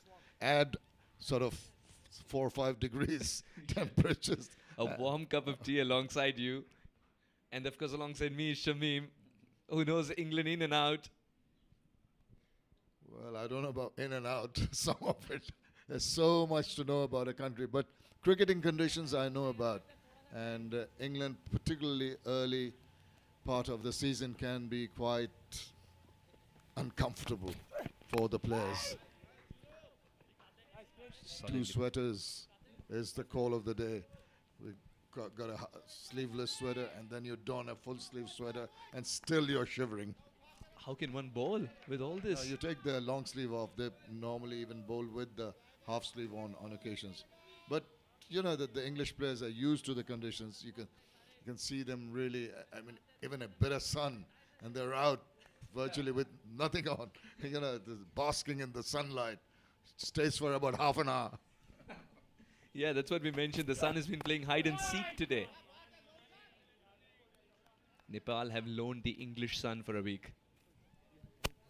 It's been very good. I must say, overall, the arrangements of the Asian Cricket Council here for the Men's Premier Cup has been excellent. The 2 grounds being used, facilities are good. The support, the production we're trying to put through has been quite good. And all in all, everyone can be pretty happy with what has transpired so far.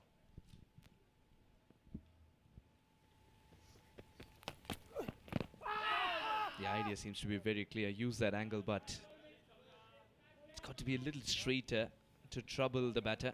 Yes, he's using that angle because he's bowling from the virtually using the width of the crease as he releases the ball.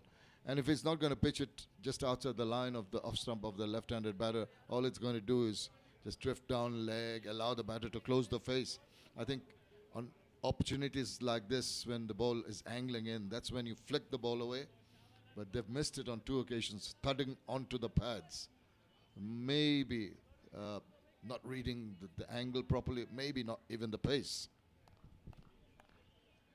What we've seen from all the pace bowlers so far in this tournament, and what is different today is that the pacers are sticking to holding it by the seam. It's the most obvious thing to do.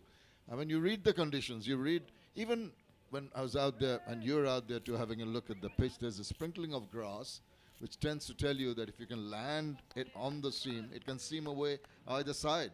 So that addition to the movement in the air, you've got a little bit of movement coming in and then it seams away. What do you do as a batter? Pray. Hope for the best. No, I mean, the reason I brought this point up is because yesterday so many good fast bowlers we saw holding cross seam.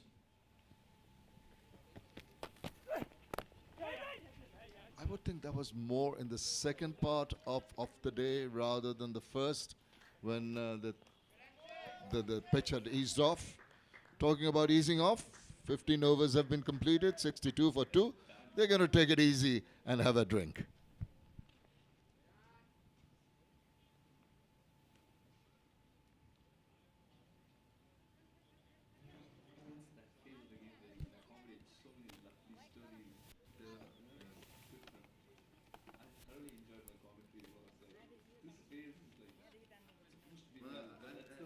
And the best part also is you bring it out with your question and your influences.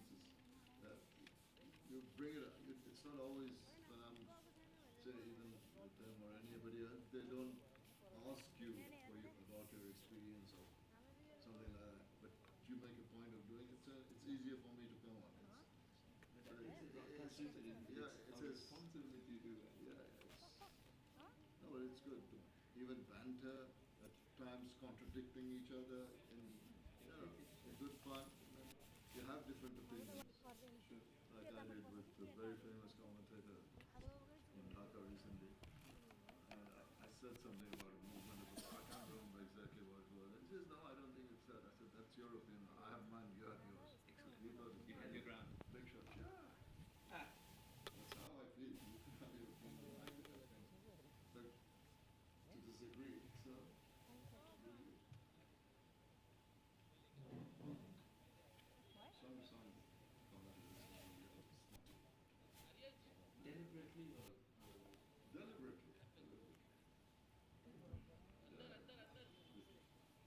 They try to put you down times. Just a couple over the last 30 years. I'll be honest with you, I'm learning so much with you being alongside of the commentary as well. It's because I think I've been lucky that for all the ex-cricketers that I've moved to the international, I've been in my lane, they've been in theirs. Oh, no, that's fine, but you allow the other guy to come into your lane and talk as if you're equals. That is what makes a Beautiful great broadcast. talk. Yeah, beautiful broadcast and a great team. I mean, it's a team effort. But if you're trying to outsmart your partner and talk him down, stuff like that, that is not on. You might not have that experience. We might not have that experience of playing in the international circuit. Sure, do understand the game. I think my generation is looking people in the eyes is so much that we can bring our perspective and we can Even as a senior, no one should feel that the youngsters would say so. Make them feel comfortable so that why aggravate them? I would subscribe to that, but that happens these days. Important match, Hong Kong versus the United Arab Emirates here at the Malpani Cricket Stadium in Kathmandu. This is the ACC Men's Premier Cup to 2023 and we are really having a good game on here. Struggle early on for the Hong Kong batters. Third over before the first runs came. Fourth over actually when the first runs came. But since then they've made a move on, going at 4.13 at the moment, and that's the projected score, 207. I just feel that the way they've increased the momentum, more rather be around the 250 mark, which would make it a good score on this ground. The wicket holding up on occasions. There has been definite movement in the air, which has been exploited by the pace bowlers in particular, and the batters have had to work hard. Anshuman on 26, Kinchit on 4, building up this partnership. It's turning out to be crucial because 2 wickets have gone for Hong Kong. I think it's going to be a make or break phase, and the reason I say that is because Anshuman is set, Kinchit is getting a move on. He had all the rights in the world, Kinchit, to stay put. He'll just turn and ask him, Mustafa, you'd have a problem if I leave the crease early anyway. Why not I stay a little longer?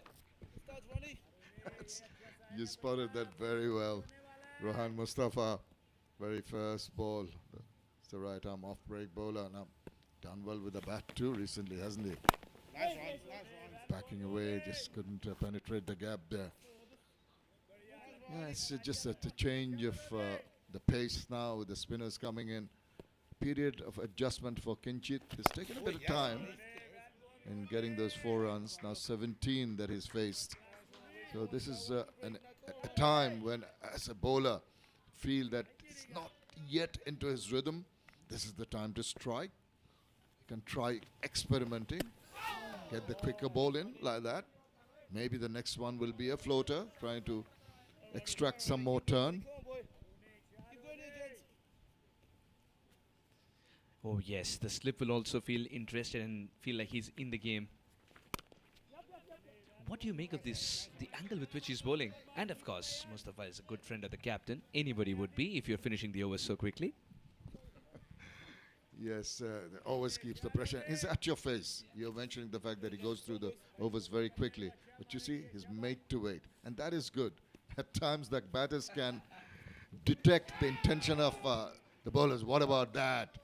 Got him to back away and beat the bat. Excellent over from Mustafa. 64 for 2.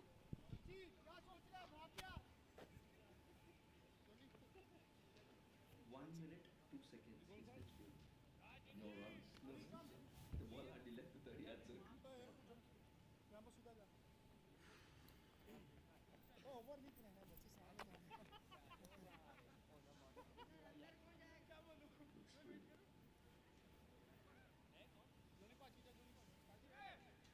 English moods, mood, the mood, M-O-O-R-E. 64 for 2, 71 dot balls, and that has been a problem initially and even now. The last over not really yielding any runs. I tell you what, Hong Kong will be telling themselves a lot more time, 34 overs left in this innings. Ample time and opportunity to get a move on, because it hasn't been easy going for the batters. And to compound further problems, it's going to be the leggy, Mayappan, Karthik Mayappan. A phenomenal talent, Karthik Mayappan. Be interesting to see how he goes. We already saw a couple of leg spinners doing the trick on this ground, but not on this surface. The conditions were a little different yesterday. But Karthik Mayappan picking up a hat-trick, and on the hat-trick ball he was facing Dasun Shanaka, the skipper of Sri Lanka. Pulled him through the gate. That's an unforgettable night for him. The first man to pick up a hat-trick for UAE, Karthik Mayappan, the leggy. And he tried to replicate that, or even get a 1 wicket now to break this partnership, which is looking quite comfortable. Oh, that's beautifully pushed to the gap, and what an effort. He's reduced the pace on the bat, that ball, Lakra. He's got a very tall frame as well, Lakra. This is what you need as support for the bowlers. Nice looking shot. Look at the coverage and the dive. Maybe that they couldn't really get it the first time round, but the effort is to be lauded. Lakra very, very quick off at the mark. A bit more flight this time. I think Shamim, he's getting into the groove right now, and he's going to do what you exactly said. Yeah, I think they might sometimes, when a batting unit sort of gel together, form a partnership, they decide, now this is the bowler we're going to try and take on. Try him for a couple of deliveries or 3 or 4 deliveries, see how it works. If it does not, you fall back to other plans. You can see the deliberate attempt to get a move on to the bowling of Mayappan. It's not really getting too much purchase of the wicket. He's not scared of giving it the air as well. That's because he's bowling outside the first power play. He's got the protection he requires. Now, Sanchit's been showing that he has a lovely throwing arm as well. And sometimes I believe a reputation can stop the second run from being taken. The reputation of a good throwing arm. Indeed, indeed. If you sometimes doing your homework too well might be a bit of a problem. You know too much about the other players, that plays on your mind. It might curtail you from doing something you'd naturally do. Yeah, well, it's been decent enough. 4 runs in the first 5 deliveries. Change of the angle now. Now, this is googly in the way I just suspect. Yeah, mostly it's been googlies to the lefty right the way through. Overdone, 68 for 2.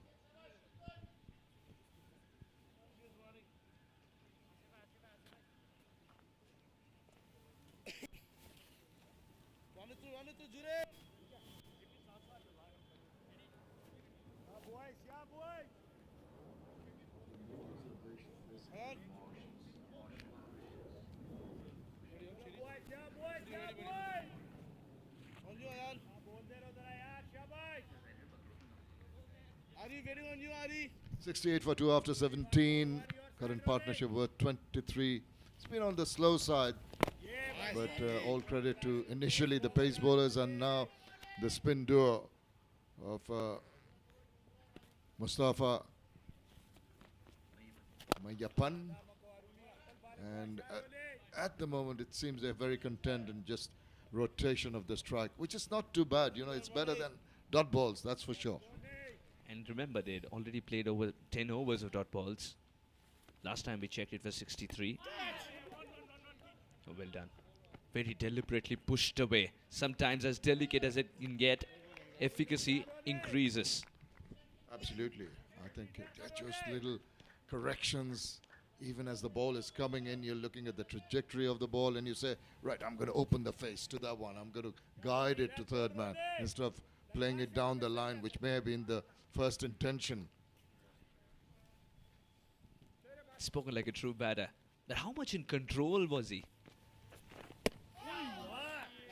Not in control there at all. You see, what happened there was, it was definitely a quicker delivery. And he was taking his right leg away. little premeditation. That is the fine difference between the two shots. The one played earlier and the one we just saw him getting beaten. One he had ample time, and then that was it, quicker one. Mustafa is already showing that he's got a lot of variations. The quicker one, of course, one where he comes a little more side on, then the arm drops a little, changing the release point. These are the few variations of Mustafa. It's very difficult to be successful as a finger spinner in tracks of UAE. That is the end of the 18th over. It's 74 for 2.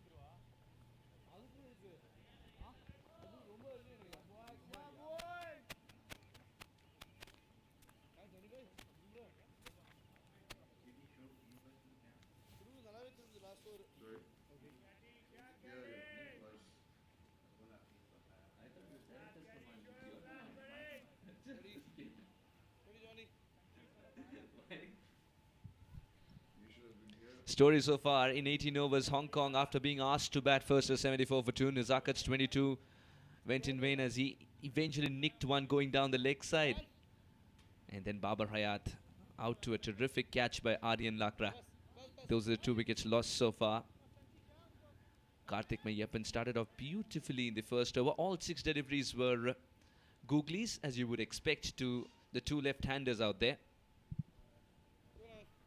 But why not have the surprise element of trying to bring one back in from outside of trying to go through the gate with an orthodox leggy. The temptation will be there to just keep a little bit of space open, anticipating the googly. Then you surprise him with a quick leg break. Just go through his defenses. It's been a while since you've used your stock ball as a surprise. Thinking about a leggies, Rashid Khan bowls a high percentage of googlies, but it's so deceptive. Which one's going to be a googly, which one the orthodox leggy, leg spin coming in. There's the art. There's the art that they've got to perfect, and it's not the easiest thing to do. Absolutely right, and he's so quick through the air as well. And one more person I'd recently met in Udaipur is playing for the Lucknow Super Giants. Oh, that's a terrific shot. Anshuman Rath found it in his zone, and Mayappan, it didn't matter if he was bowling leg spin or googly. The spin had been smothered. It has. He just got to that pitch so very nicely. Look at that extension of the arm, the front foot forward, very elegant looking shot, the slog sweep coming into play. They needed that. They were getting bogged down a little bit here. Needed a little bit of enterprise that's been shown here by Anshuman. Yeah, just like Rashid Khan, just finishing that story quickly, was Ravi Bishnoi, very quick.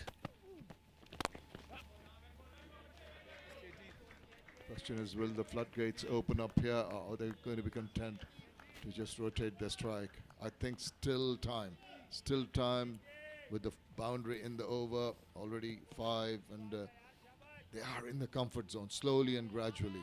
This is the period where the bowlers will be tested. Oh, well done. He was so right again. He's a little tempted to bowl the stock delivery. Something that he learned first when he picked up the ball. Not what he developed later on.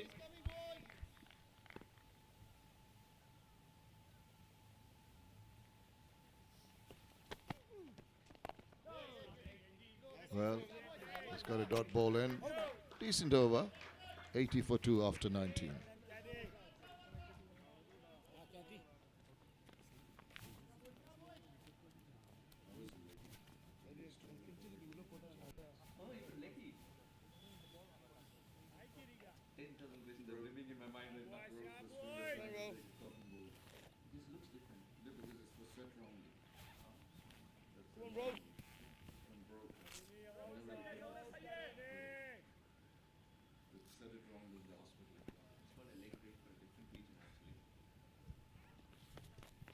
$19 overs, 80 for 2. That's a good delivery. Doesn't get the support that he wanted from the fielders as it clears the infield. 2 easy runs. Mustafa is a little unhappy, but it attracts an applause nonetheless as Zahoor is setting an example for the younger boys on the side. Indeed, I think there are some youngsters coming through. That is the good mix both these teams have at the moment. We know they're not a proper professional unit per se, but keep on harping on the fact that they give so much time to cricket, despite the main jobs that they do. Travel many a mile to practice cricket. Real dedication and passion for the game. Backs away, not for the first time. He beats the bat with that attempted back foot shot trying to clear the offside. Mustafa will be angling that area. Oh, once again. No, you're not looking at the replay at that time. This is the replay. It's just that he's so accurate, Mustafa.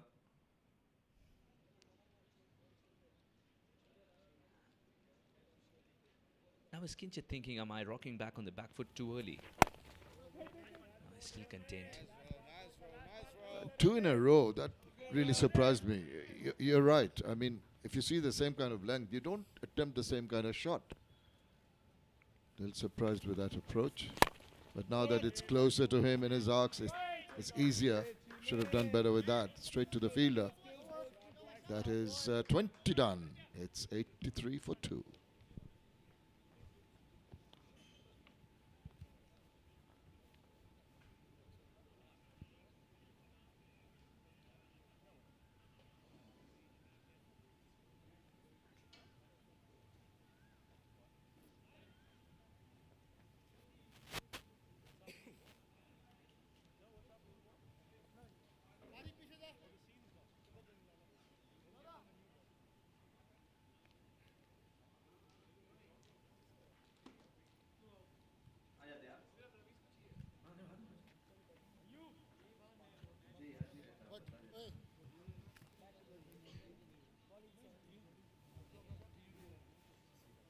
Hong Kong 83 for 2 after 20 overs. The decent partnership being built here by Anshuman and Kinchit.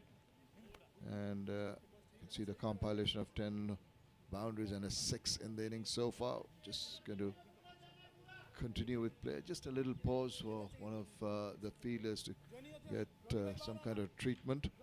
It's going to be Mustafa. The leggy, just setting his field. Got the two left-handed batters in, so just got fielder at moving into a sort of a short third position. There's a backward point, a cover, a mid-off, and a long off on the offside. Depending on Googlies mostly.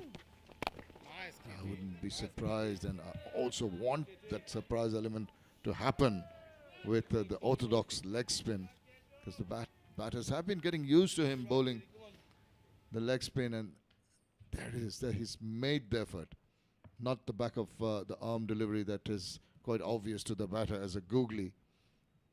As I say, once again, welcome to Mudassir Ali. Thanks a lot, sir.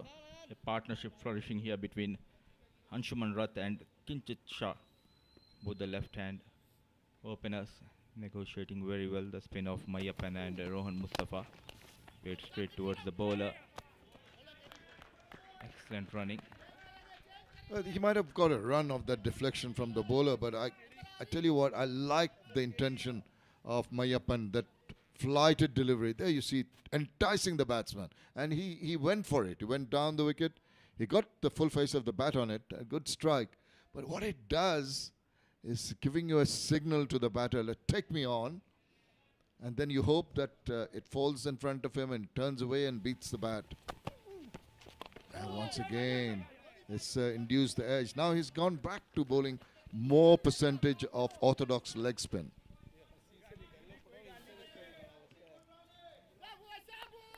Past couple of months he was struggling with his shoulder injury, Mayappan. It's good to see back in the side, fit, roaring to go. Two left-handers in the middle, 40 runs partnership between them. Just stopping and coming on the bat of the left-hand batter. Well, though not a wicket has fallen in the recent past, but what the UAE bowlers have done is ensure that they haven't allowed the batters to dominate and get a move on. And that can eventually lead to a point where there's going to be pressure. And that is when the batters will have to decide whether they're going to throw caution to the wind and try to get a move on with some attacking shots. That's a nice looking one down the ground just for the single. Happy with the singles as of now, both the batters. It's a matter of the time. They'll attack these spinners. They need to find that odd boundaries. Full marks to the bowling department of UAE team, keeping things tight.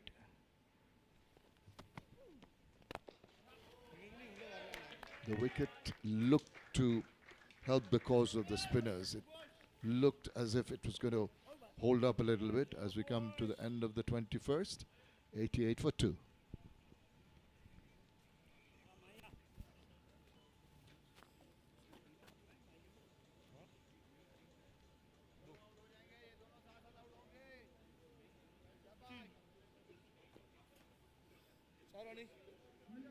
Ari, quick buddy.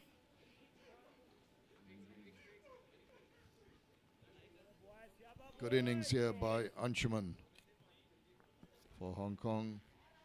He's done well to hold the innings together, getting the good support from Kinchit Shah.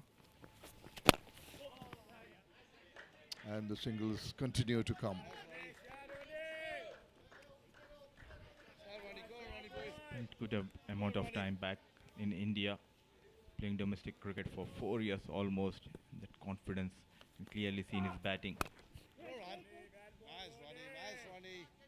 The other end, it's Kinchit Shah now facing Rohan Mustafa, giving him company. Very watchful Shah. Slipping plays for Kinchit Shah, keeping him on the back foot. Field placement by the captain of UAE, Mohammad Wasim, has been excellent. A slip, a point, standing the captain himself with short covers. 3 dot deliveries in a row.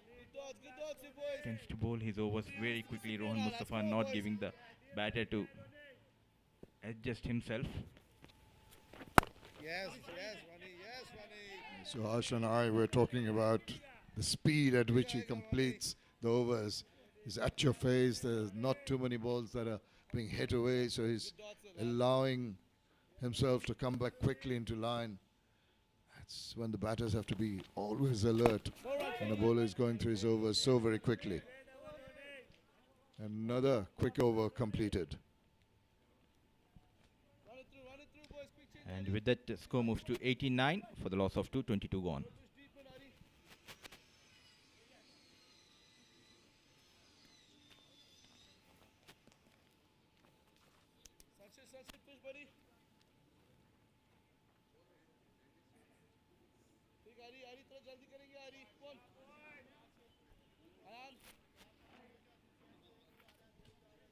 It's 89 for 2, 22 gone. It's a Mayappan and Rohan Mustafa bowling in tandem for UAE team. 2 left-handers out there in the middle for Hong Kong. Mayappan.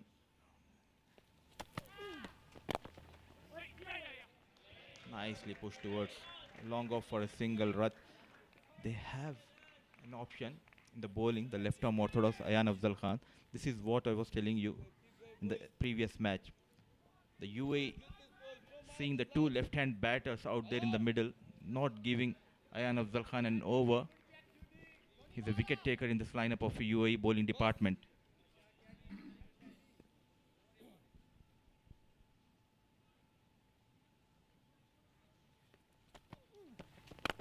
Oh, that's a big strike.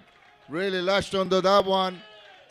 Superb stroke. He's been waiting for the ball to come within his zone and immediately struck it away for the maximum.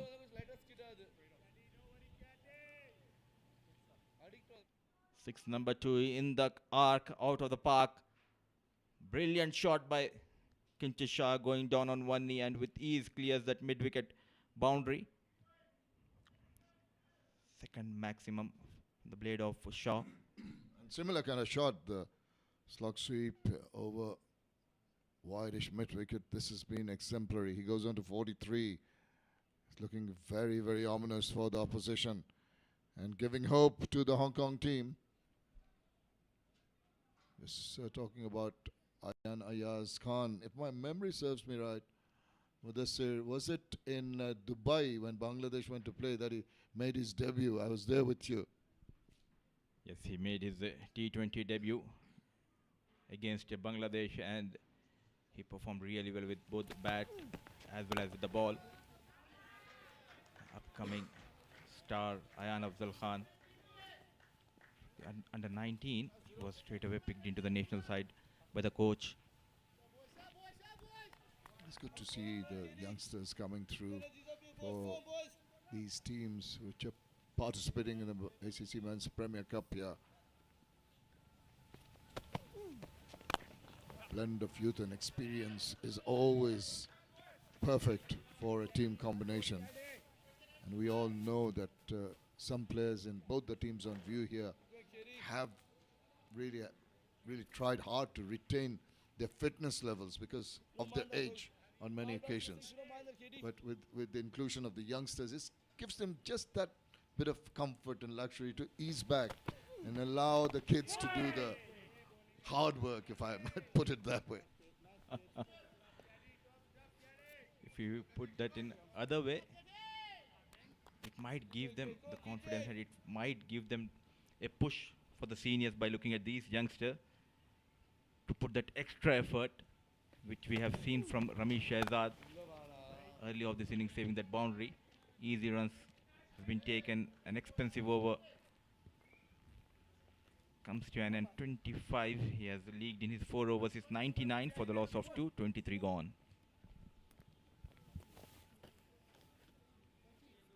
Run it through, Lala. Come on, Ayan.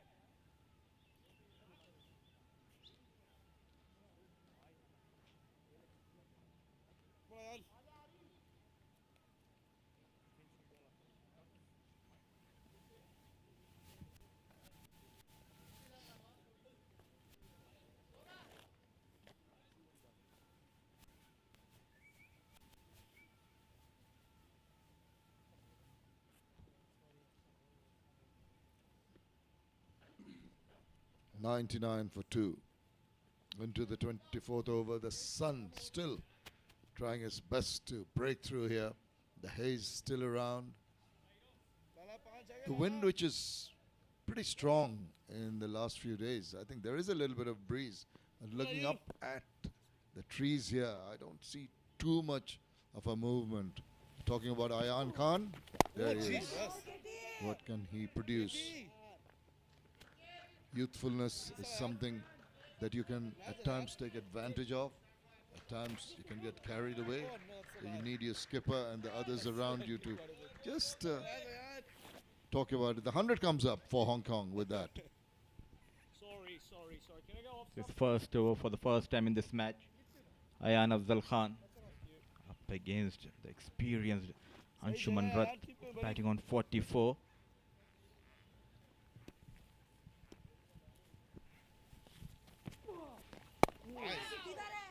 It's just playing straight to that fielder. Interestingly positioned there. It's sort of mid-on-ish, but rather straight. Now he tries to play that what I call a strapple, which is the straight pull. You're not actually pulling the ball, but you're actually making a similar kind of shot, but it goes straighter down the ground. It was like a lawn tennis forehand shot. Something like that.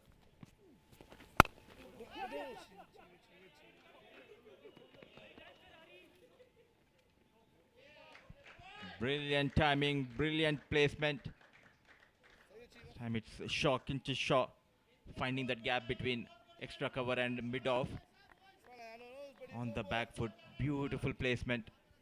Yes, so very balanced when he played that shot. It's just right behind, enough angle on the bat. There he goes, takes the right foot away, gets that openness of the arms going. That, oh, I thought that was quite close to the bat. Inquiring look from Ayan Khan to the umpire. The keeper was not interested, neither was the umpire. It's a big gap. Square and coming into the left-hand batter. And dodge delivery, 24 gone, 105 for the loss of 2.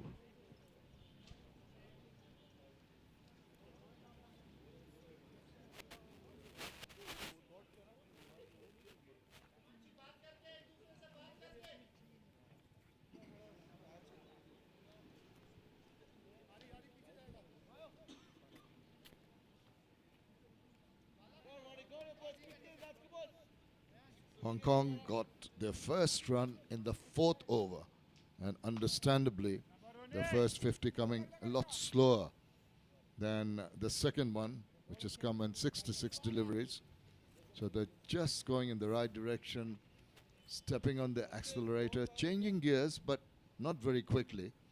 The initial thought was to build up a partnership, which they've achieved after the fall of those 2 wickets of the top order batters. And I think Anshuman and Kinchit have done exceedingly well in just the way they maneuvered their way back into a position of strength. Initially they were circumspect, they were watchful, and suddenly they've decided to change and take on the bowlers. Just the perfect way of playing out a 50-over match. This shows the class and the experience these two batters have. Short delivery on the back foot. Ball racing towards the fence, and effort coming from Ramesh Shehzad, but could not stop this. 4 from the blade of Anshuman Rath moves to 49 with the boundary. That stung. Civil round going forward of square. Now there's a chase on. He did cover it, but just seemed to have lost his footing at the last moment. The ball came and struck him on the side of the arm. Couldn't save the boundary. Back live. Content to push forward to Rohan Mustafa, who's into his 5th over. He's bowled tightly. He's gone for 4 runs, a couple of balls back. But so far, he has really troubled the batters on occasions. Just passed. Committed for the drive on the front foot. Anshuman Rath. Slight turn. Just made it in time. Anshuman Rath. Excellent work by Vritti Arvind. Arvind was off like a flash. That was a very good take. His gloves were positioned right behind the wickets. Halfway through the innings, it's 109 for 2. Run it through, gents, come on. Hurry.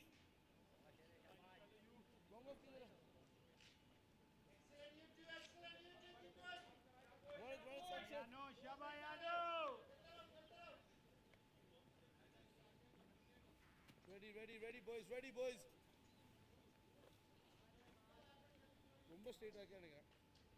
Kinchit and Anshuman doing it for Hong Kong with the bat. Deviation down leg. That's the wide. 64 runs partnership. With that extra, 65 runs partnership between these two left-hand batters.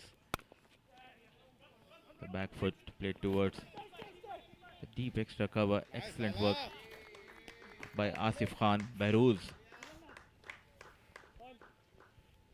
Playing more comfortably now. The whole scenario of the bowlers troubling them earlier on has shifted. Shifted in favor of the batters.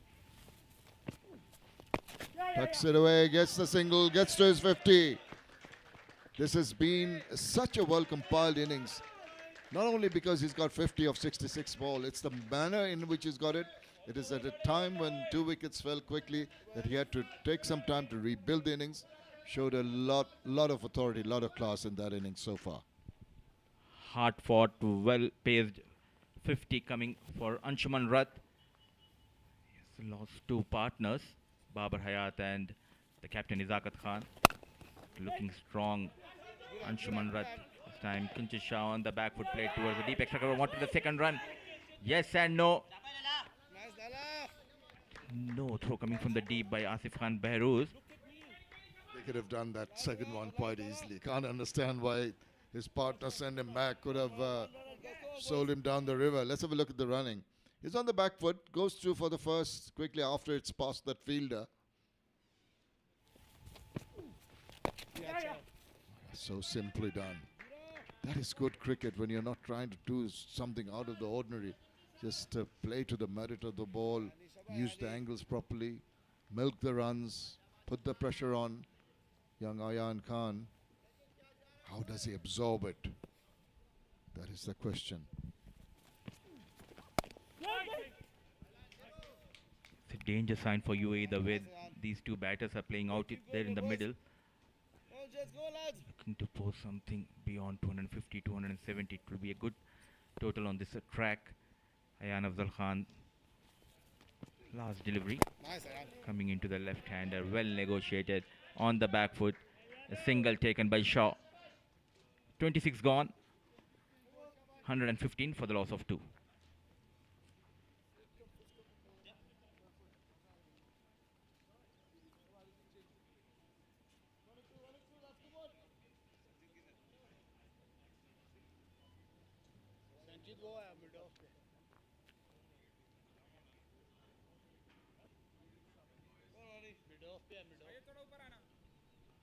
What a good partnership it has been between Anshuman Rath and Kinchit Shah.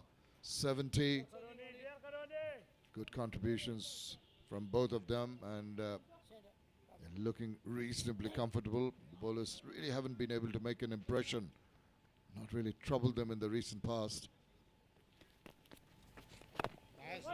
Rohan Mustafa carrying on into his 6th over.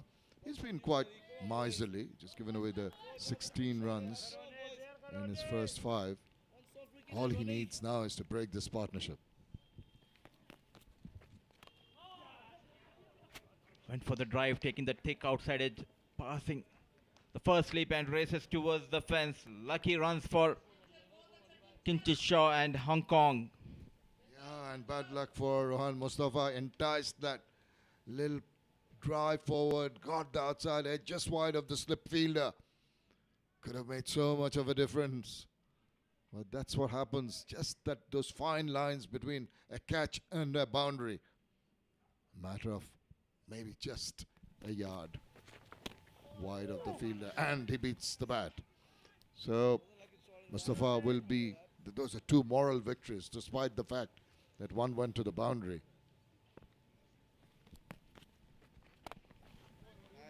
Very watchful.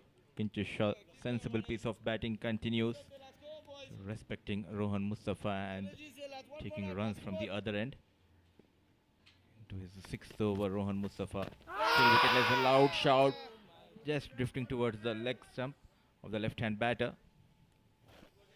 3 in a row that he's put the batters in trouble. Is definitely going down leg.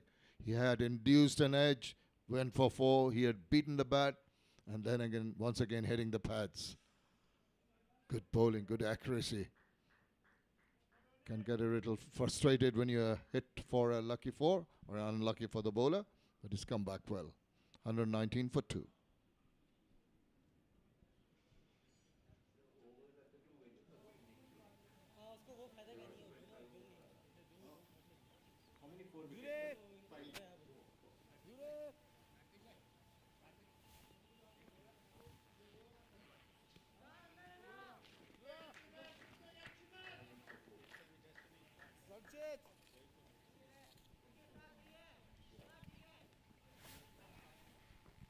Hong Kong will be looking to the 250 mark at least.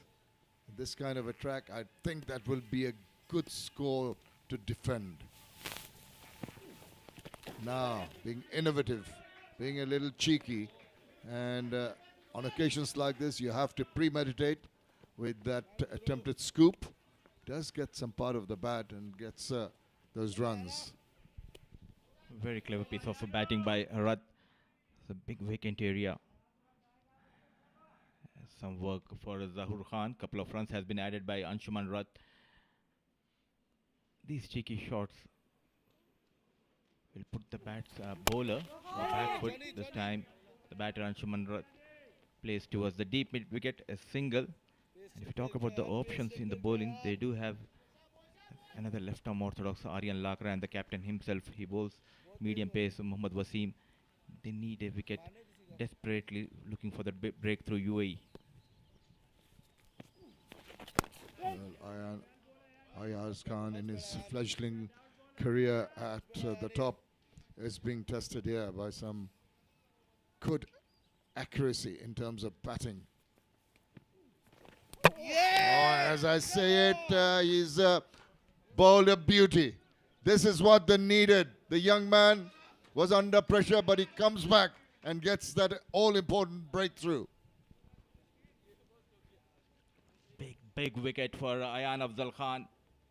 Partnership flourishing between Kinchit Shah. Look at the turn. Went for the cut. Misses the line completely. Strikes the wonder kid of UAE, Ayan Afzal Khan. Getting better off Kinchit Shah. Big relief. A partnership has been broken by this young lad, Kinchit Shah, managing 35. It's 122 for 3. Wow, surprised with that. That ball turned. This is what you said, right? Yeah. If you have that talent, bowl. Yeah, right.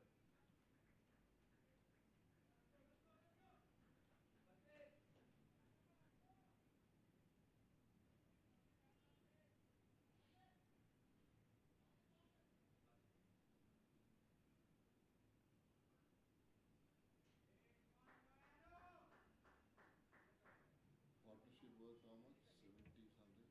45, 70, 77. 77.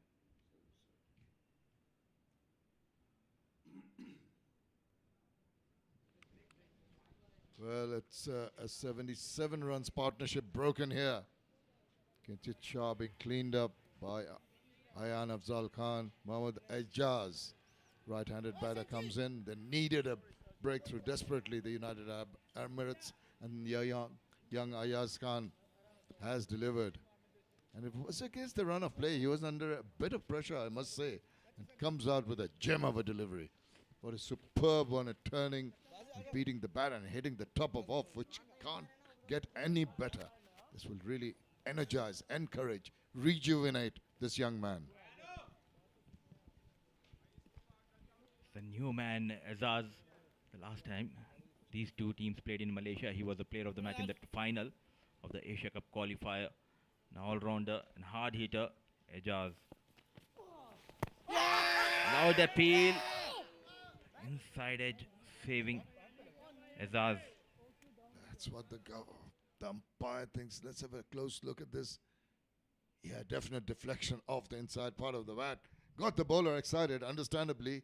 The young man is quite evident. Good umpiring. She's drifting down leg, just closer of the face of the bat, allows the opening of the account for Ejaz. Run through, guys. Quick change, boys. Come on. But it has been a wicket taking over by Ayan Ayaz Khan. 1 to 3 for 3.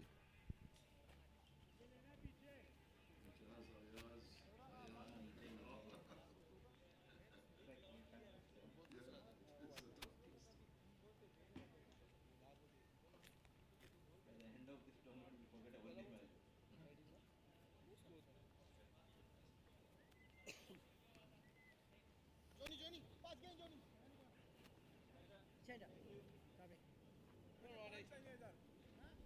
Well, that partnership that looked pretty threatening from the Hong Kong perspective has been broken. And young Ayan Ayaz Khan has done the job, done the trick for the United Arab Emirates. Now a new batter in, Ejaz, joining Anshuman Rath, who has been the mainstay of the innings so far. Really held it together. Sheet anchor role right from the word go. And another little partner for him to get used to. It is Azaz on strike. And another good delivery. And Mustafa will be encouraged with that wicket now. Now it will be right and left hand combination. But I like the move by the Hong Kong team. In place of Yasim Murtuza, they have promoted Azaz, the right hand batter. Yes, Ronnie. It will be right and left hand combination out there in the middle for Hong Kong. Yasim Murtuza, he himself a left hand batter. An experience of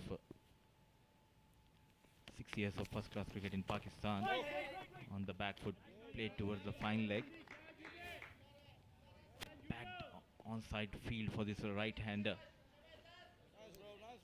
Fine leg, square leg, short mid-wicket. The deep mid-wicket and long on for Azaz. Nicely played on the front foot. Single for Azaz and Hong Kong. Azaz with that single doubles his score, but that is good. He knows that take a bit of time to get used to the conditions. Maybe allow Anshuman Rath to take a little bit more percentage of the strikes initially in this partnership. And he's looked so very good. He's looked so very compact in the way, in the manner he's played his shots. Just hasn't given the sign that he's in under any kind of bother. It's the comfort with which he's negotiating the bowling that can be very, very dangerous for the bowling unit. Just cut away wide of the fielder. That's going to race away to the boundary.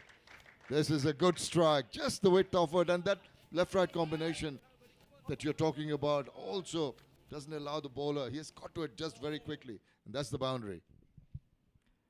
On the back foot and beats the point fielder Mohammad Wasim, and with that boundary, it's the end of the over. It's 129 for the loss of 329 gone.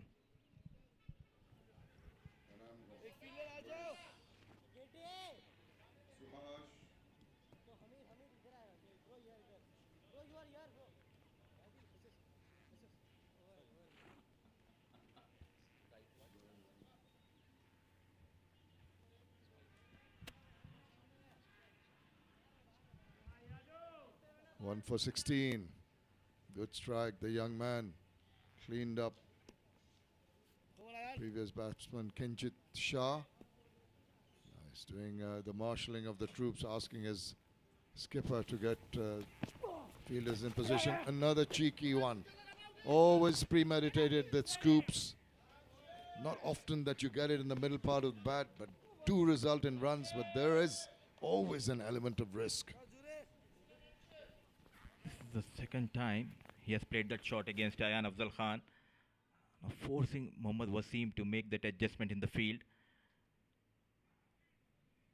I'll be having a big gap towards that mid-wicket region.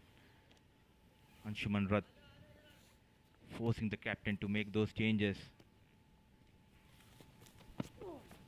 It tells you how confident he is. The shots he's picking, you feel that there's an element of risk when you play the scoop or the reverse, but it's just picking the right balls to play, and he's just helping himself to the runs. 2 and 2, easily making 4, and that can't be too bad for the batting unit. He survived that initial phase of this innings, worked hard for his 59, taking it thick outside edge. Slides comes in from Ramesh Azad, but quick running between the wickets by Azad and Anshuman Rath. And simple shots, simple use of angles, make it simple to get the runs. You don't have to really fight for it. You don't have to go for the power hitting to get the runs going, especially when you're getting used to your new partner here. And he's been exemplary. It's been just the way he's been guiding the balls, making the fielders work hard. That's a good effort there.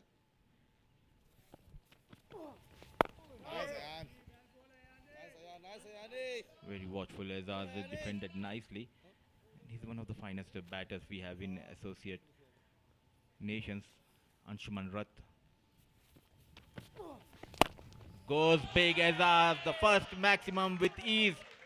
Clears that mid-on. Out of the park goes Ayan Afzal Khan. Wow, what a strike that is. Superb. It was in his zone. And the way he lashed onto that one. Terrific strike. Ayaz doubles his score with just the one shot. From 6 jumps to a dozen. And they're going to go and find the ball now. There's a search party out there looking for the ball in the wilderness. He enjoyed that shot. It's worth a look at that one. Some good work by our groundsman getting that ball in quickly.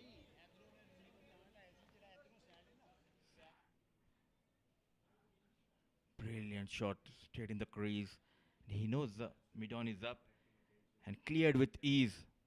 Cow corner is what he targeted. That's a brilliant strike. Maybe some cows grazing outside in the fields there.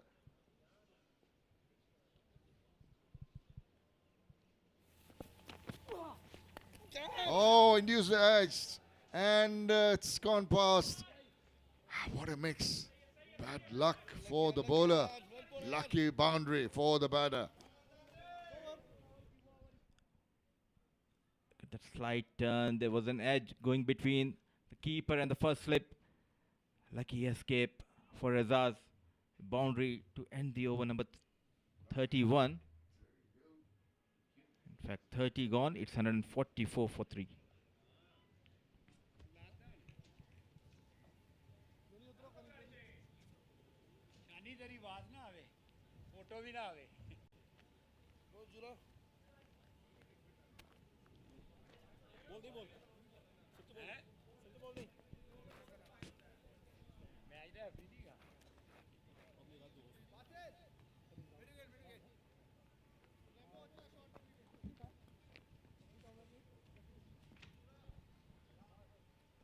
"30 overs, 144 for 3.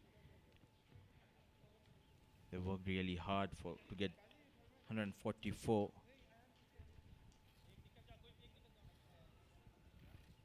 There's a change in the bowling. It's Zahur Khan. And it's time for a change in the com box. Joining me in the com box is Suhas Vedam. Welcome back, Suhas. Thank you so much, Mudassir.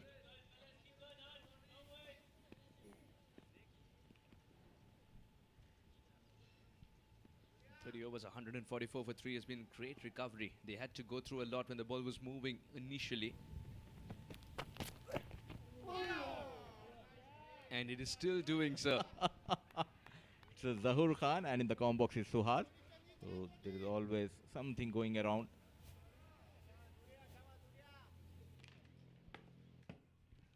Slight movement. What an innings Rath has been playing for his team. Though they have lost Nizakat Khan and Babar Hayat early, he's making sure he piles the runs for his teams. Looking good and strong out there in the middle, Anshuman Rath.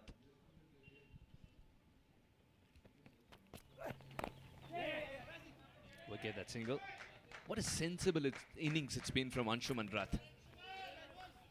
Knowing that the batters who usually contributed ever since this tour started, they are back in the hut. Anshuman Rath comes to the fore today. It'll calm the nerves of so many who call themselves fans of Hong Kong, because Anshuman Rath, he's got a great fan following too. And it warms my heart also, because now you know that the engine room is firing, and come the big game, Hong Kong can produce the goods.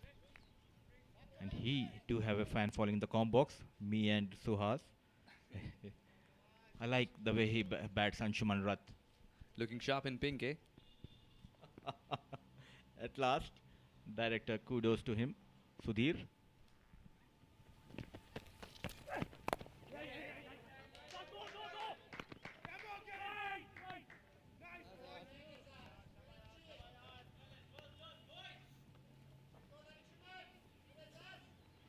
Avritya Arvind, what a tournament he is having. Just love the fact that the youngsters have already come to the fore for UAE. It's time for the seniors to deliver.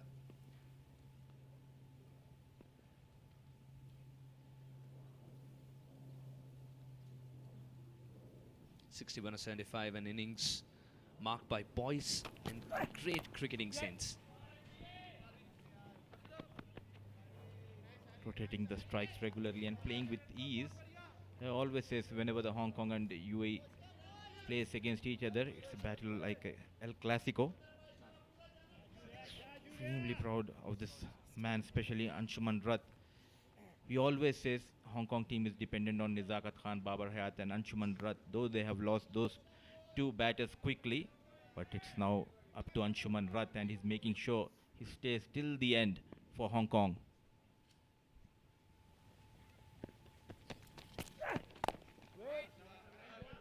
I think Hong Kong will breathe easy because their main men are not only scoring, they're scoring big. Nezakat's already raised his bat once. Babar Hayat was able to pull his helmet out as well and enjoy that century. Even more so the fact that he could stay there till the end and put the full stop to that game. And now Anshuman Rath is in form as well. Imagine one more of the pool of left-handers they've got. If he can get going as well, it'll be very difficult to stop this side. Very difficult to stop this side, even on spin-friendly surfaces.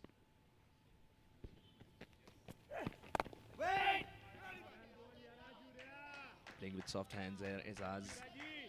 And he did so deliberately. For all those watching, the youngsters watching, they can learn so much from Azaz. 147 for 3.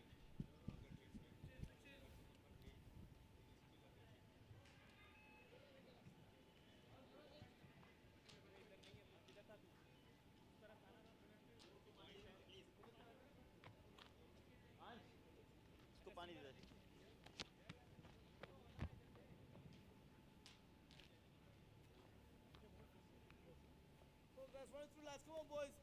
Sar's gonna push back, buddy.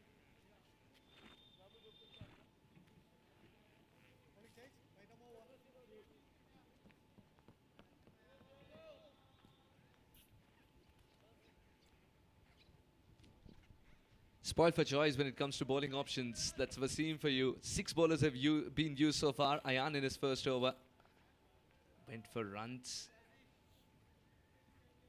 Ayan's bowled out his first spell, I believe. I think Ayan would be brought only later on now. Or do you believe he's going to be getting one more over in the middle overs phase? Shot! Anshuman Rath. This man's clean hitting personified. You beauty, Anshuman Rath. Yet another boundary. Welcomes Junaid Siddiqui. Look at that wrist coming into play. Very strong towards his leg side. No protection in the deep. Starts this over with a boundary. And 150 comes up for Hong Kong. It's 151 for 3.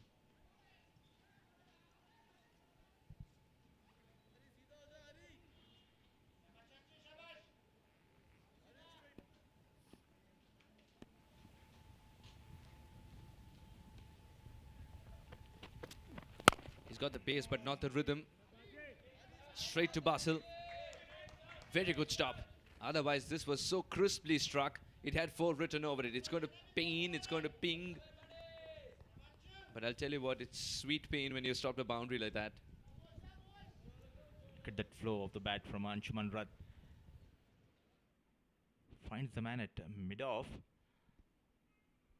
Looking in control now, Anshuman.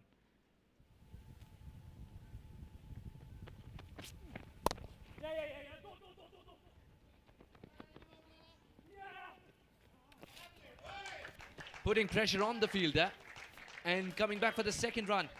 And even as both these batters whizzed past each other, Anshuman was saying 2 runs. Straight away he knows when he played towards this deep extra cover. Weak link in the fielding department, Asif Khan Behrouz. It was never a threat for Anshuman and Azaz.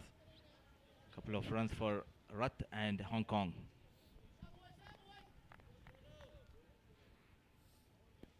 The importance of Anshuman Rath's innings, just if you want to know more about it, look at Hong Kong's scorecard and look at Anshuman's scorecard.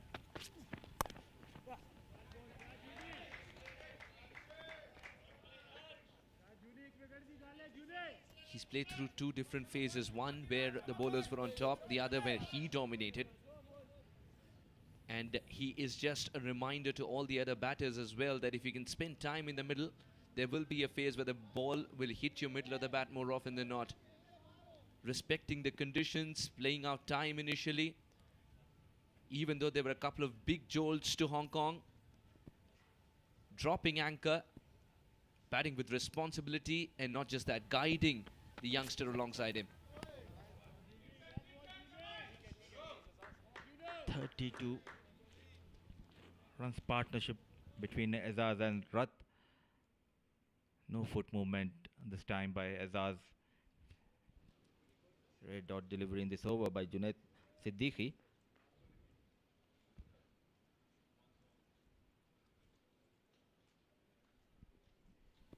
25 balls and 32 runs partnership between Azaz and Rath. Dancing down the track to throw him off the length. It works wonders for Azaz. You do not see men charge towards Siddiqui because he's got the extra bit of pace. Azaz says that's all right. 158 for 3.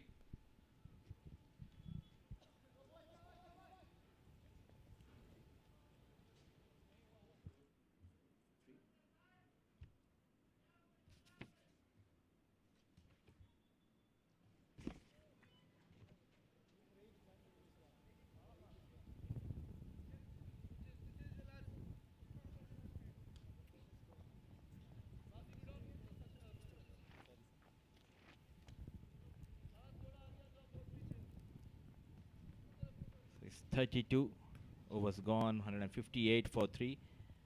And that promotion for Azaz, the batting order working for Hong Kong, quickly scoring those runs, moves to 21 of just 15 deliveries. This innings of Azaz might release a bit of pressure on Anshuman Rath. Hit straight towards the short covers.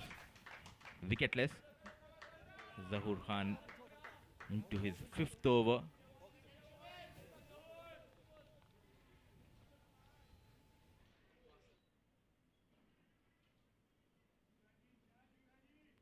By promoting Azaz up the order, Suhas, now they have an option in the final 10 overs to slog Yasim Murtuza, a very hard hitter when it comes to the death overs, the left-hand batter.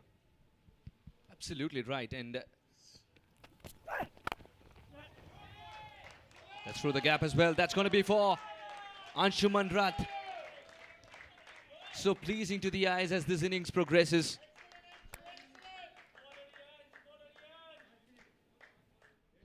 Dealing in boundaries, both the batters. Look at that flow, very strong towards the offside. No chance for the fielder in the deep. Brilliant batting continues by Anshuman Rath. Struggle for Zahoor Khan.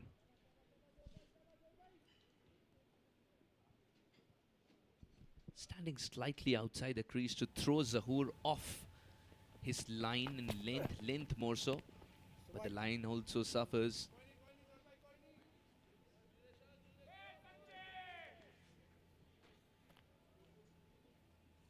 And right away, will go down and do a bit of gardening himself. Anshuman. Vritya Arvind knows that with Hong Kong 7 wickets in hand, this could be game on. It all depends on Anshuman unleashing himself as he decided that it's time. Good slower delivery and very well negotiated. Playing it with soft hands to allow enough time for him to complete the 22 yards and his partner to complete the same. Special knock being played here by Anshuman Rath. Not only the boundaries or the singles. Look at that running between the wickets by Azaz and Anshuman Rath. Communication between these two has been excellent. Now he's looking and eyeing to get to that magic figure. Anshuman Rath on 74 of 83 deliveries. 5 runs has been conceded so far by Zahoor Khan in this over. Oh, terrific. What a comeback by Zahoor. And he's decided to not offer pace anymore. Remember Baba Hayat's wicket. He launched a little early into that shot and hence he realized it's a mistimed shot that went straight up in the air. Lakra underneath that one. Zahoor's trying the same template with Azaz. Try to ball slow, make him launch into that shot a little early.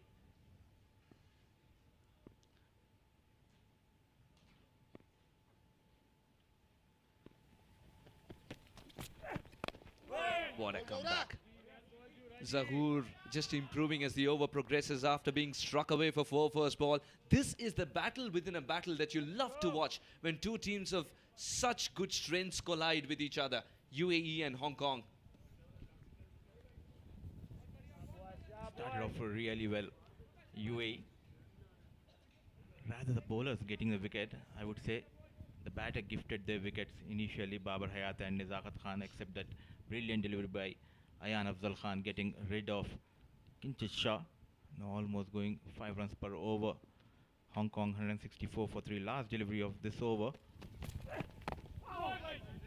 Came back in sharply, but Azaz was waiting for this one. The cutters are coming out of the hand beautifully for Zahoor. 164 for 3. This could be game on from here, as the bowlers are pulling themselves back into this game by stringing together dot deliveries of this kind, limiting the options of Azaz on that occasion. 164 for 3 in 33 overs.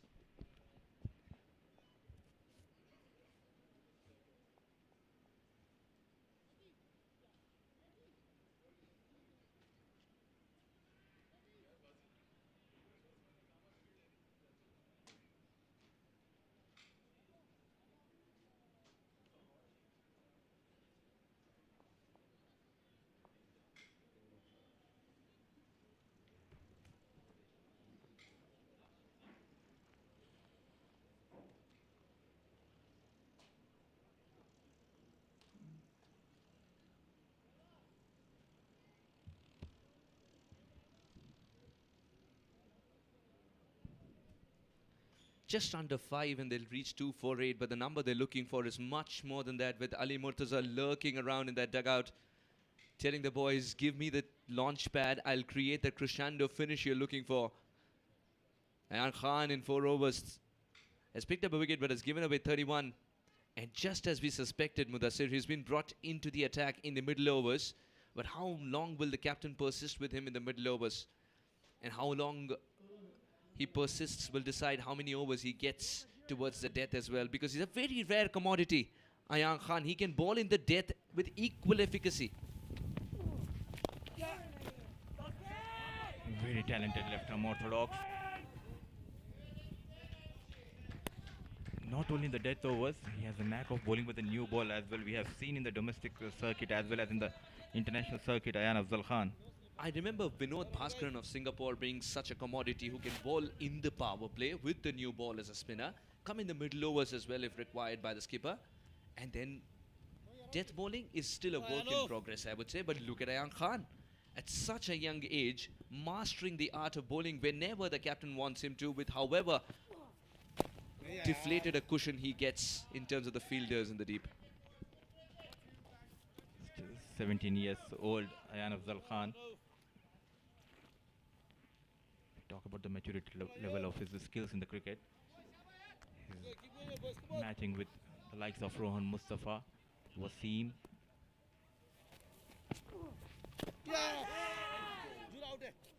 Look at the turn.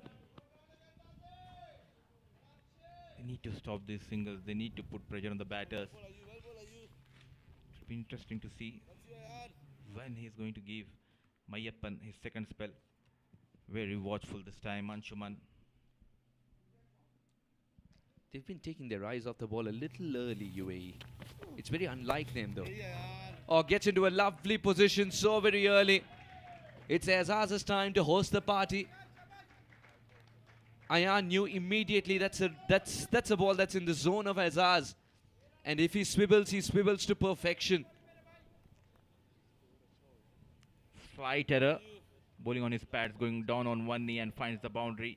Yet again, boundary coming from Azaz. Quickly moves to 26 of 20 deliveries. Threatening here. Look at that. Solid defense on the front foot. Not in a hurry. He got that boundary on the previous delivery. Now showing some respect to this young lad. And it's good to see Ayan's eyes just permeating the resolve. A resolve to come back with deliveries of this kind. So close to the off stick itself, so close to the outside edge of the bat. Marvelous delivery, with which he'll get a bit of confidence and a lot more momentum. What a way to break into the drinks. It's time to replenish fluids on a rather not so warm day though. 171 for 3.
171 for 3.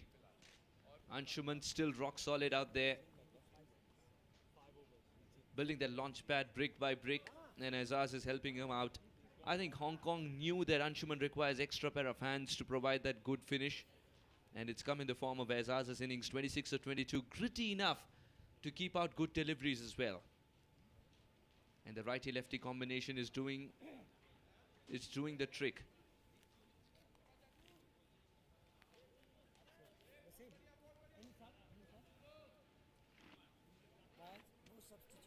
There was a phase of the game itself, not just this one, but cricket as a whole, where they talked about the right-hand, left-hand combination being difficult to bowl to, being something very overrated. But what's not overrated has been this performance, 76 not out of 85. 41 dot deliveries is just another synonym. It's a synonym to show that he was showing respect to the bowlers.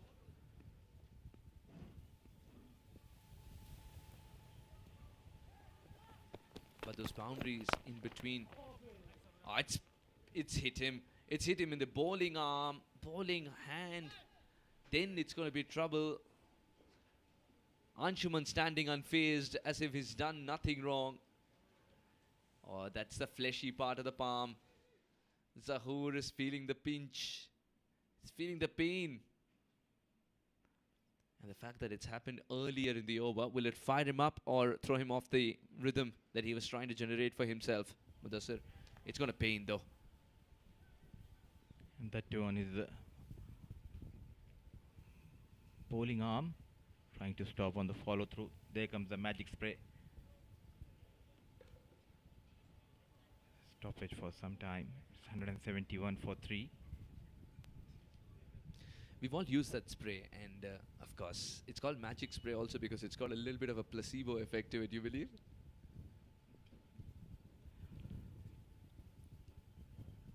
Sometimes I just get surprised.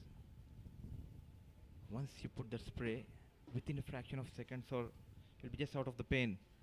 True. How quickly it works. True. Not questioning its efficacy, but I still believe there's a bit of placebo to it.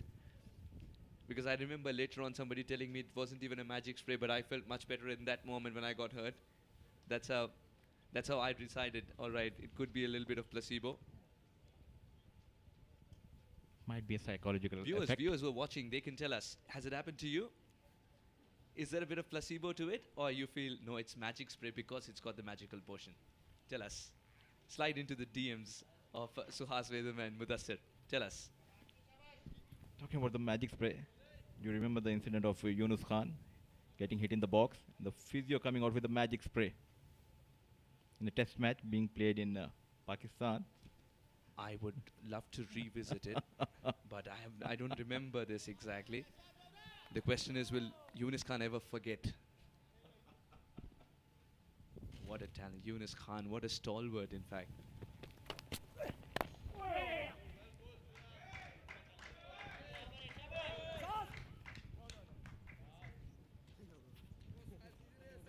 Finding those singles with ease, Anshuman Rath moving towards a big score. Anshuman Rath and wants to take his team towards that 300 mark. If he stays till the end, I think they can go beyond 320, 330. It's game on. 330 on a track of this kind, which changes a little bit as the day progresses. Even though the sun didn't beat down for most parts of this game, I think it's game on.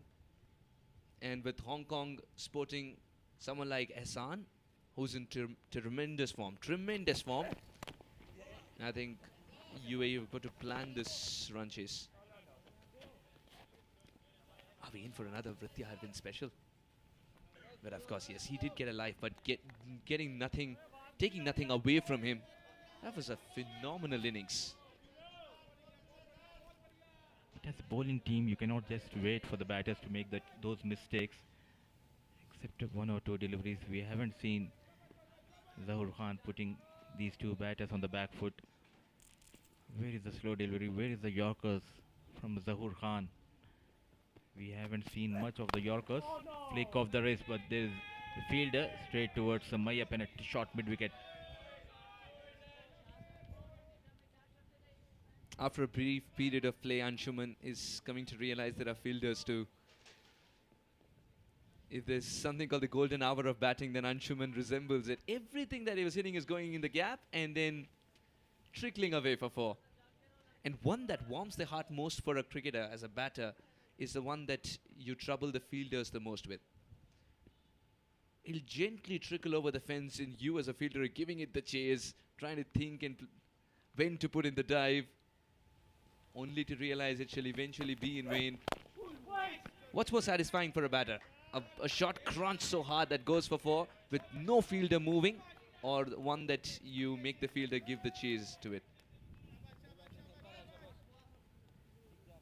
I think the second one is it will be an interesting. The fielder putting the chase and you winning the race, the ball winning the race and getting this four, and that frustration after that on the fielder's face as a batter, you will love it.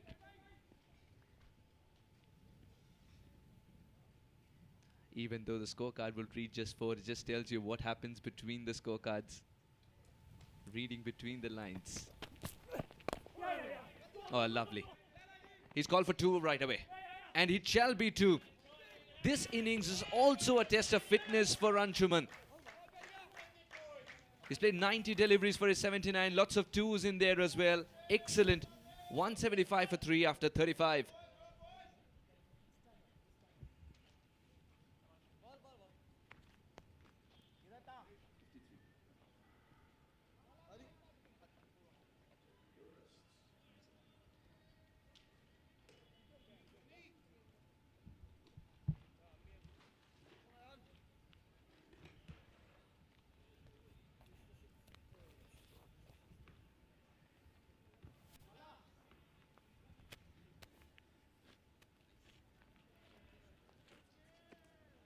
बस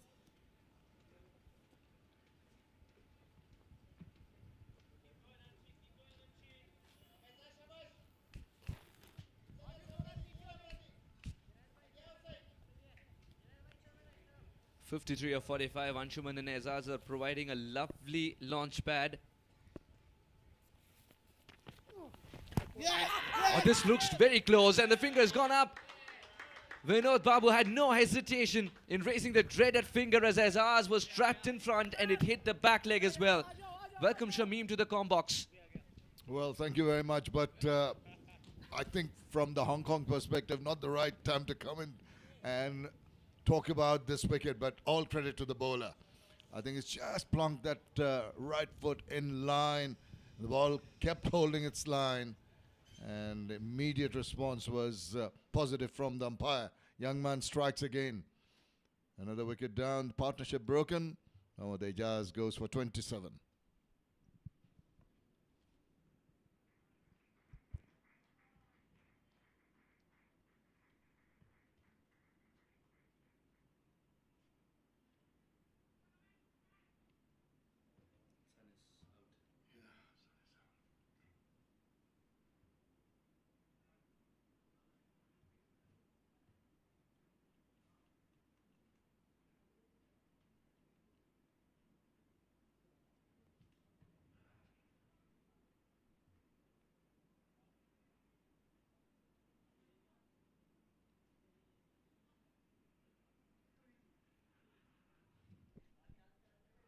.79 of 90, Anshuman.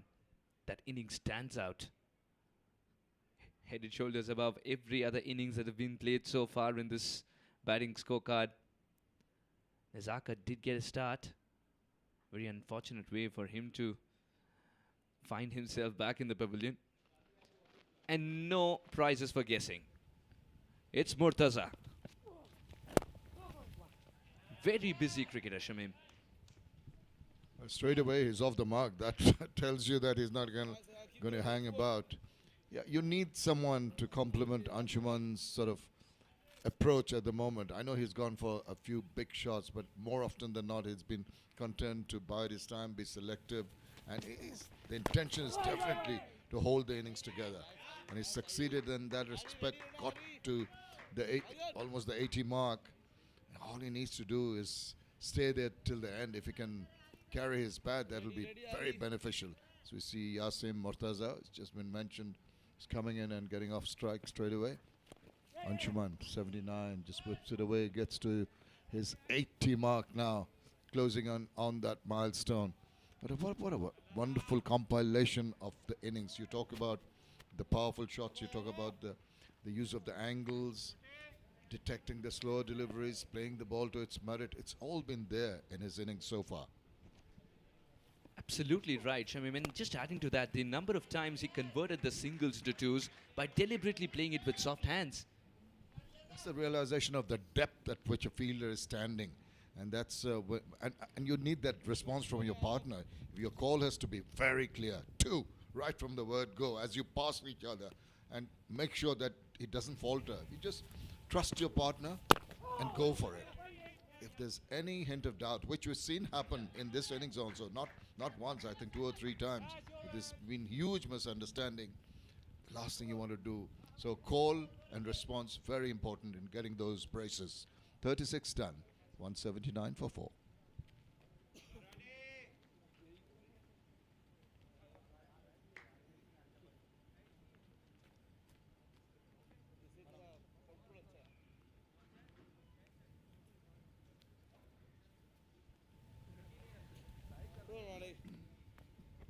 Quick change, boys, come on.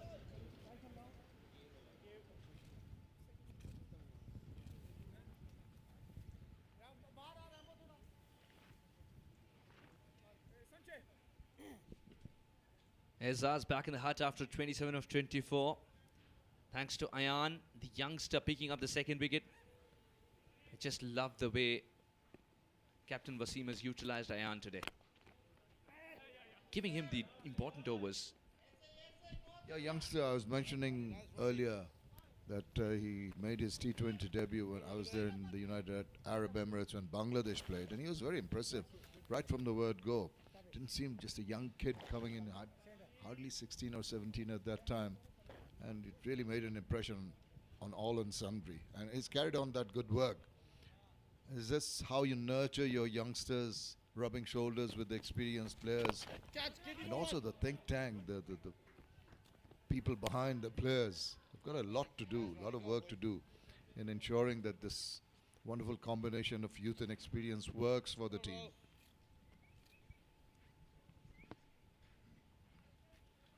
And when you have such a combination, when you yourself were a part of such a side, the man management becomes a more important topic to discuss. Man management these days is much more talked about thing than days of the past. When you had one coach, remember, the teams had a bat each for the players at most. Now they have about 10 each. They've got the bowling coach, the batting coach, the spinning coach, the pace coach, the fielding coach, I don't know, all kind of other coaches they can, and the head coach. Supposed to be more staff than players at times.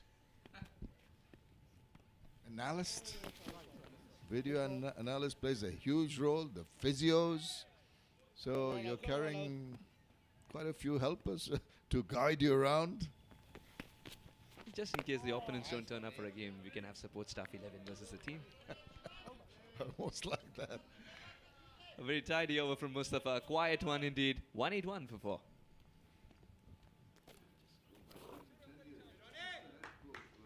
Quick change, boys, come on.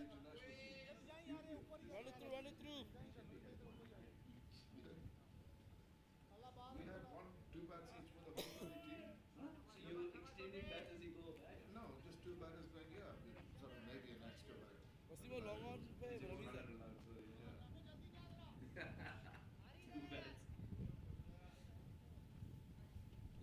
181 for 4 in 37 overs. A wicket had fallen at the right time. As far as UAE are concerned, they picked up a wicket at the right time. That partnership was looking dangerous. Oh, wow. This unanswered question in the mind of Murtaza, who practices the same craft. It's gone for 4 because Ayan's searching for luck. Well, luck rather was not on his side on that occasion. Could have gone and hit the stumps. when you beat the bat and you see it going, missing virtually everything, and you saw the reaction of the keeper. He just looked flabbergasted. He didn't know what was going on.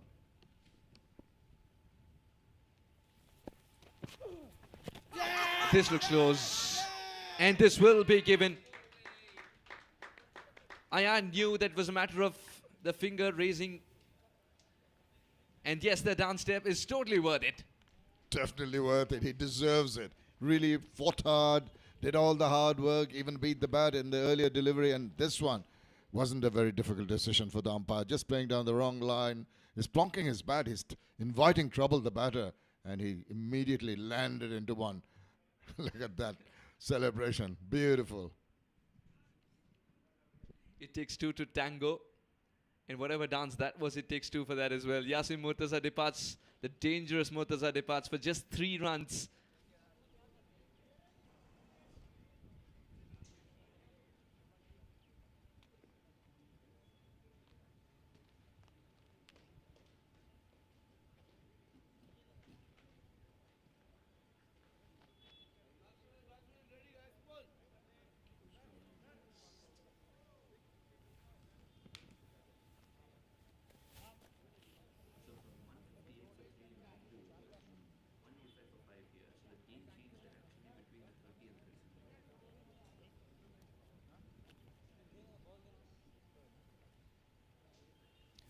Sanchit and Ayan. The two bowlers who've been phenomenal.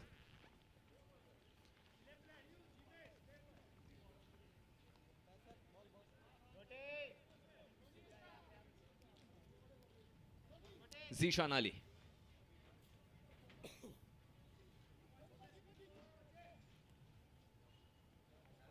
Okay, plan A hasn't worked for Hong Kong as Murtaza is back in the hut with a single digit to his name.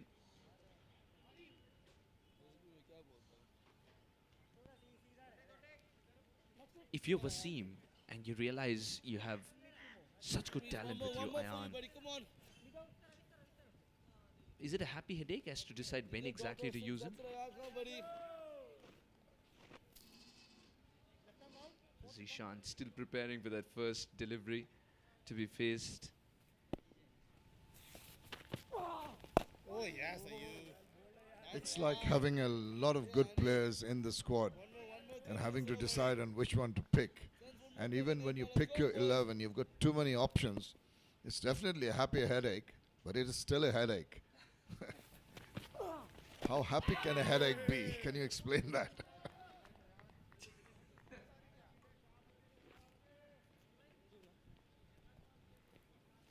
I really wish I had an answer to that. The only happy headache I remember is when my exam's finished and I'm deciding where exactly to go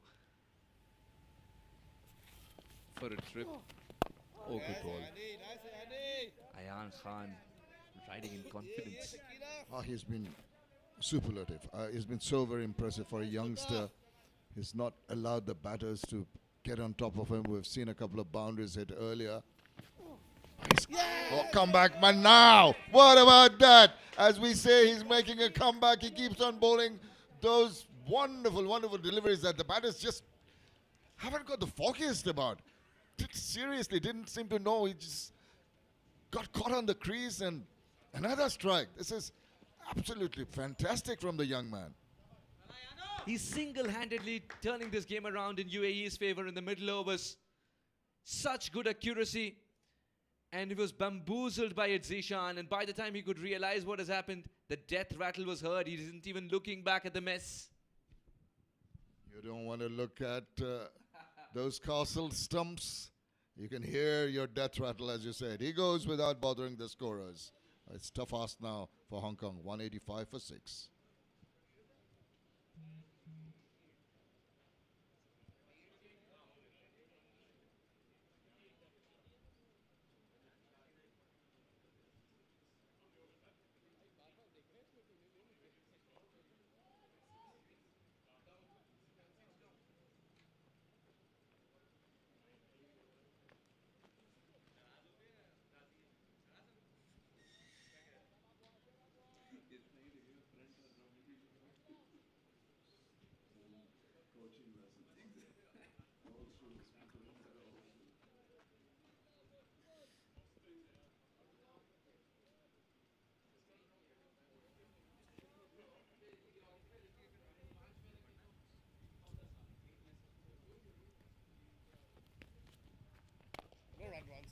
Mustafa is providing support from one end, keeping it tight.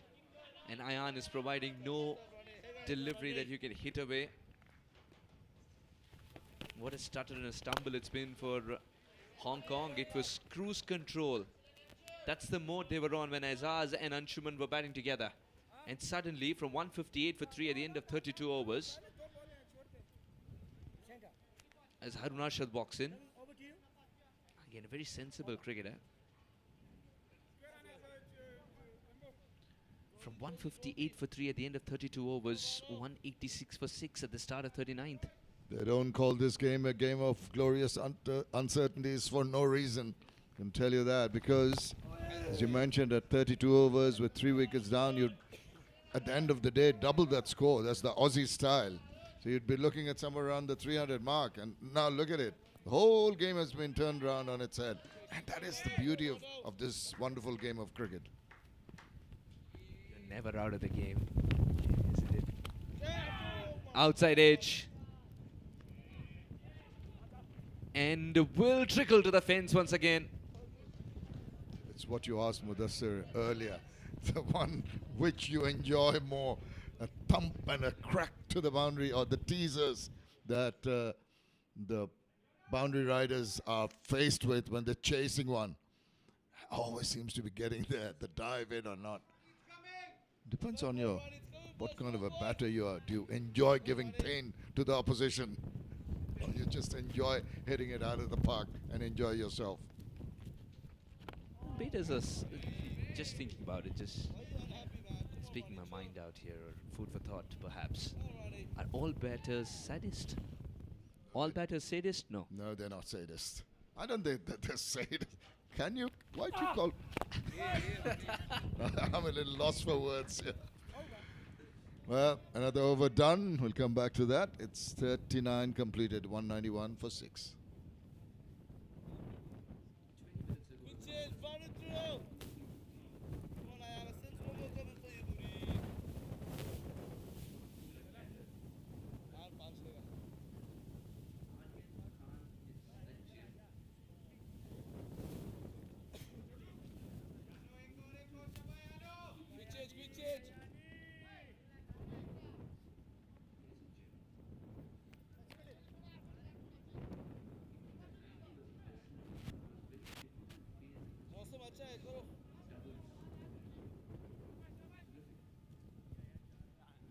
Anshuman, the Lone Ranger.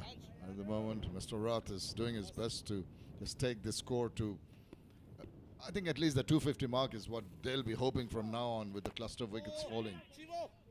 But now the support has to come. 2 quick wickets, and the pressure is back on Hong Kong. More pressure on Anshuman being the set batter.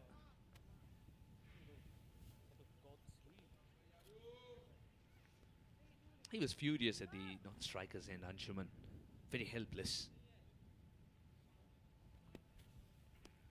Now the rebuilding stage, the stage starts again for at least 2 to 3 overs. Harun wasn't under control. Extra bit of bounce from Ayan this time, but still a single is stolen. Harun was very consumed with what had happened with that extra bit of bounce, yeah. But Rath wanted the single.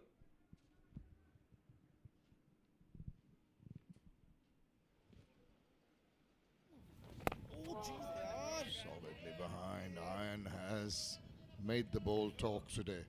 Really spun a web around the batters. This has been, looks like a player who's been doing the rounds for years. The way he's bowling here today. You used the word bamboozle earlier when that wicket was taken through the gate. That's what plays on the mind of the batters. And so look at the brisk walk back to the top of the, he's raring to go.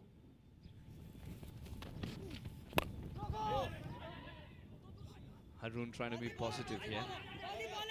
There could be a second run in, and it is taken. Good work. Good work by the batters. Good work by Ayan as well.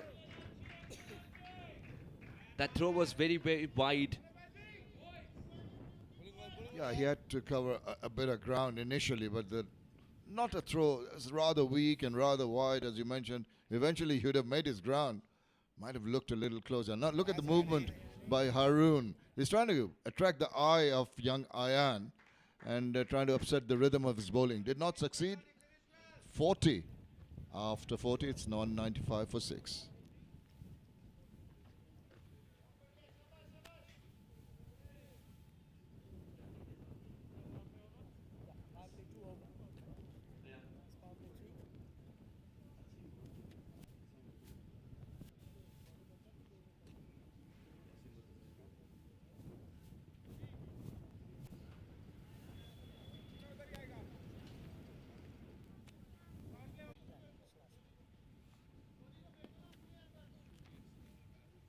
After a very watchful start by Hong Kong, Sanchit and Ayan of UAE decided top order belongs to Sanchit, middle order belongs to Ayan. You think with the impression made by the pace bowlers early on when they hardly gave away any runs, we keep on harping on the fact that first runs came in the 4th over. As we see the signal for the last 10 overs, different changes in the field allowed. Another run taken. You'd seen a name of a pace bowler in that scorecard as a wicket-taking bowler.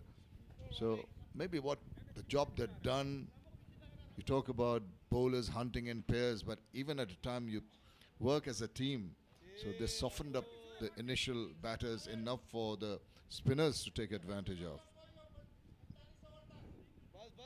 That's very good reading of the game. And today, if you see, Shamim, it's been very different from what we've seen the surface behave as the couple of days that we've commentated here, or 3 for that matter. A definite difference in the track itself. We talked about the groundsman, the curator who's come from Bangladesh, who's, according to most of the people I've talked to here, who've seen the ground before this tournament, they're pretty happy with what the achievement was made and the support he got from the groundspersons here. But it is going to be a tough ask. The wickets are going to get tired. There'll be a lot of games played here. Got till about 10 matches right the way through. So the nurturing of the wickets is imperative, so that even as we progress into the tournament, they do not deteriorate and become sort of, rank turners. They've got to keep an eye on that. Absolutely right. Mustafa turned it a little more than he wanted it to turn. It's a good collect. Those are the difficult collects as well. But Vrithi Arvind, so very ready. Once again, we talk about anticipation when you become a good fielder. It's the anticipation, reading the line and the angle of the ball by a keeper. When he knows it might be drifting down leg, he's positioning himself for the one that goes past the leg stump. So it's also anticipation on the part of the keeper. It's been very good, very alert. Wanted to throw the bat at it. Another dot ball to end the over with. 41 overs gone. Hong Kong on the cusp of 200.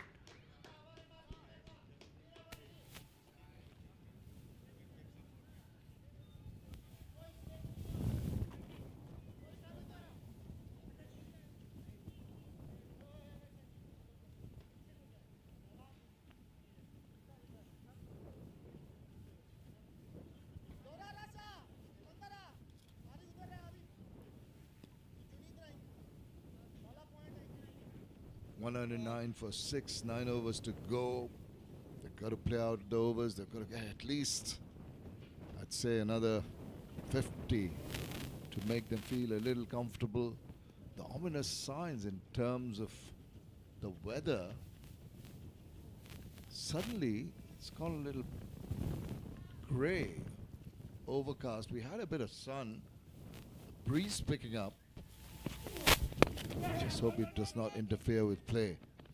So far, because the sun had come, the 200 has come up with that single for Hong Kong, a milestone that they'll be happy about. It's going back to the point that batters seem to be tackling the bowling a little more easier, particularly against the pacers. That doesn't augur well for the Hong Kong bowlers if the track is settling down. The the sun beating down, it seems to be getting a little easier. We've seen some turn, nothing prodigious or threatening for that matter. Still no gremlins in the wicket per se. So you'd imagine that even if they restrict Hong Kong to around the 250 mark, the UAE bowlers will not be too concerned. Use of the feet, had to check at the last moment.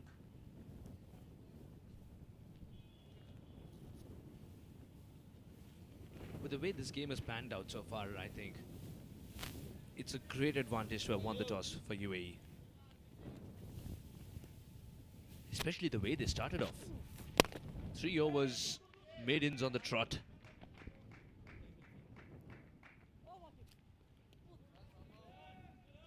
Talk about the players in the middle, reading of the game situation.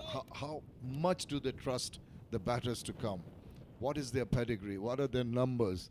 Those are things that have to be taken into consideration when these two, particularly the new batsman, seems to be happy using his feet in going to the pitch of the ball. Very distinct approach to that of Rath, and that could be something of something for the bowlers to ponder about. And immediately there's a little change in the field. Feet are going down to deep backward square on the boundary. Nice, eased into that one. Ambled the single. And with that, he'll try and retain strike. Yes, he shall retain strike. 42 overs gone, 203 for 6.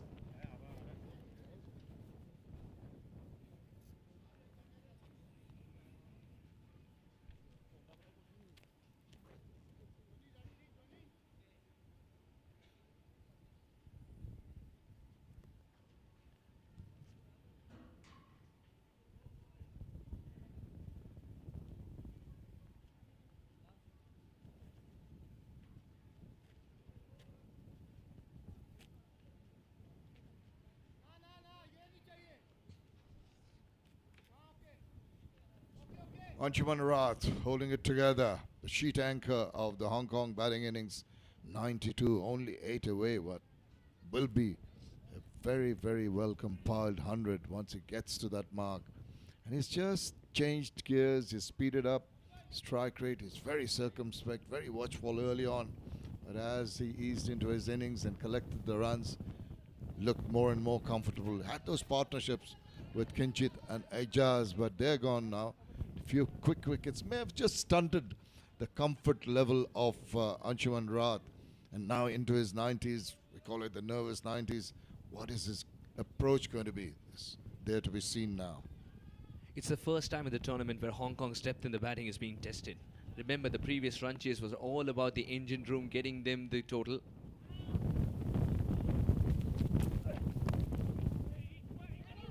Played it with soft hands,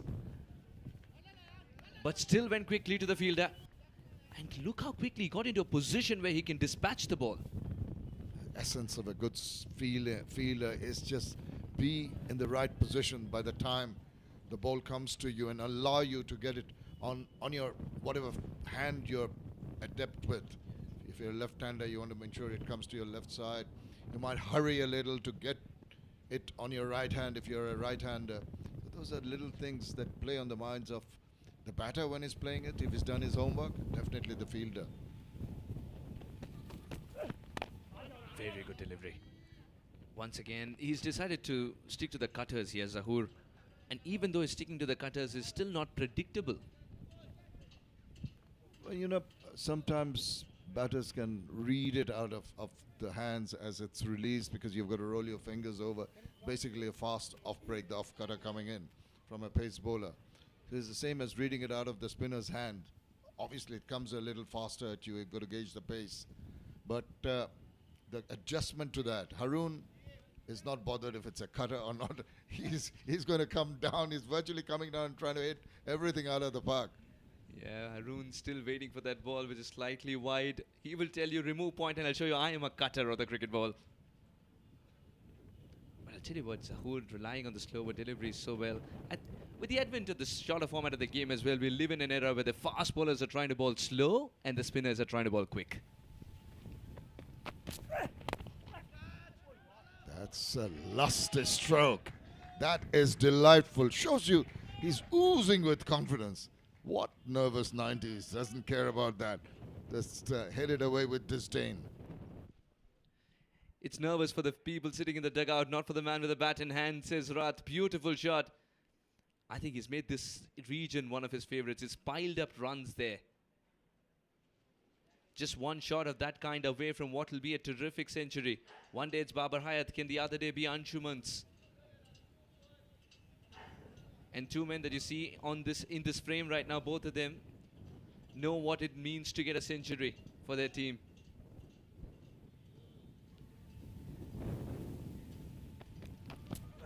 Just shuffles across. Now, that is uncalled for. Maybe a little eager, too eager to get to that three-figure mark. And it's very unlike the manner in which he has batted. The shot attempted. You see, he's very disappointed. Had his head down. Didn't like the shot at all. But it happened anyway. You can act in various ways, being in the 90s. Sometimes you're very, very careful. Sometimes you say, I've got to get there very quickly and try something different. And that puts more pressure. Again, the gremlins in the mind, not the circus. Anshuman Rath, with all his experience, wants the second run as well. Puts the pressure on the fielder in the deep. Gets the second run too. Marvelous running between the wickets, and I think it's a troop that Anshuman has got. Tells a lot about his fitness. He was on the back foot on the first run, got through. There's the fumble. You say don't run to a misfield, but the comfort was that it was pretty deep, that little fumble, and knew that by the time it came through, he would have gone for the run. He trusted his own ability to go for the second run. Kudos to Harun as well, who hasn't been there for long, but understood Anshuman's intentions immediately. What a delivery. Anshuman suggesting no, it was the extra bit of bounce that you generated, Zahoor. It's your weapon, you unleashed it, you knew what happened. You can always ask, no harm in asking politely. But there you see the bounce, quite a bit of it. And he would not have gone for that shot if he was in the 40s, I can tell you that. 210 on the board for the loss of 6.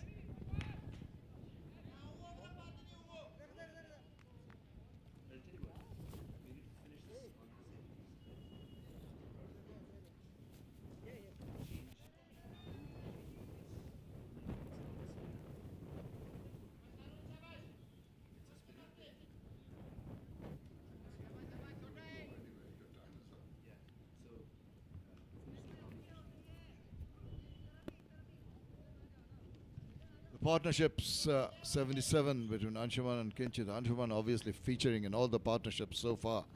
When you open the batting, he is on 98. This is Harun on strike.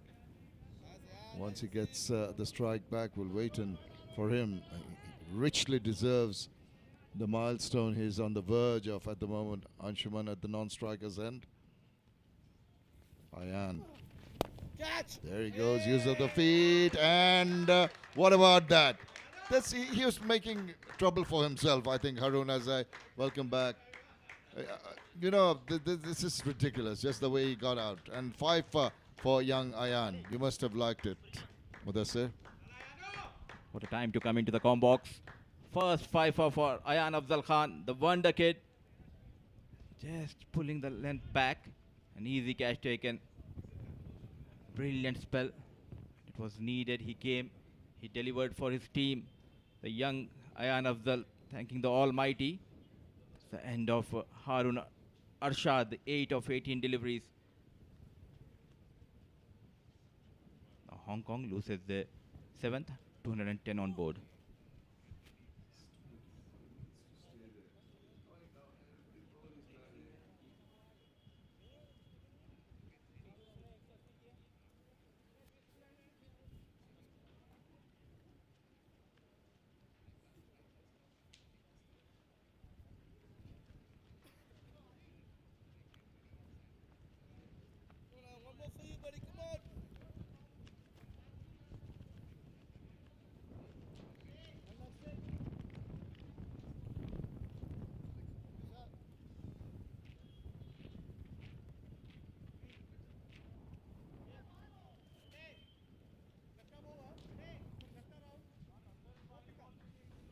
Ayan Afzal Khan, 5 for 50. Can he add some more to the tally? Still got 4 deliveries left and his quota of 10 overs. Ehsan, the new batter in, more circumspect. But I was really surprised to see Haroon's attitude. Right from the word go, he's dancing down the wicket. He's trying to take the attack back, but not in a situation when your team need you to be there. Oh, that's another good delivery. And Anshuman on the verge of a century, you needed him to give him support, but just the way he went about it, threw his wicket away. Poor shot by Haroon. And now Ayan Afzal Khan is becoming headache for Hong Kong team. It's Ehsan on strike, coming into the right-hand batter. Today he is having the first 5 in this tournament for Ayan Afzal Khan. Now this will put pressure on Anshuman, who is on 98. Last delivery of a brilliant spell of Ayan. Just a change in the field. Deep mid-wicket almost goes to the boundary. Dot ball. And a superb finish to that spell. 10 overs for Ayan Afzal Khan, 5 for 50. He finishes with terrific bowling. And Hong Kong are now 210 for 7.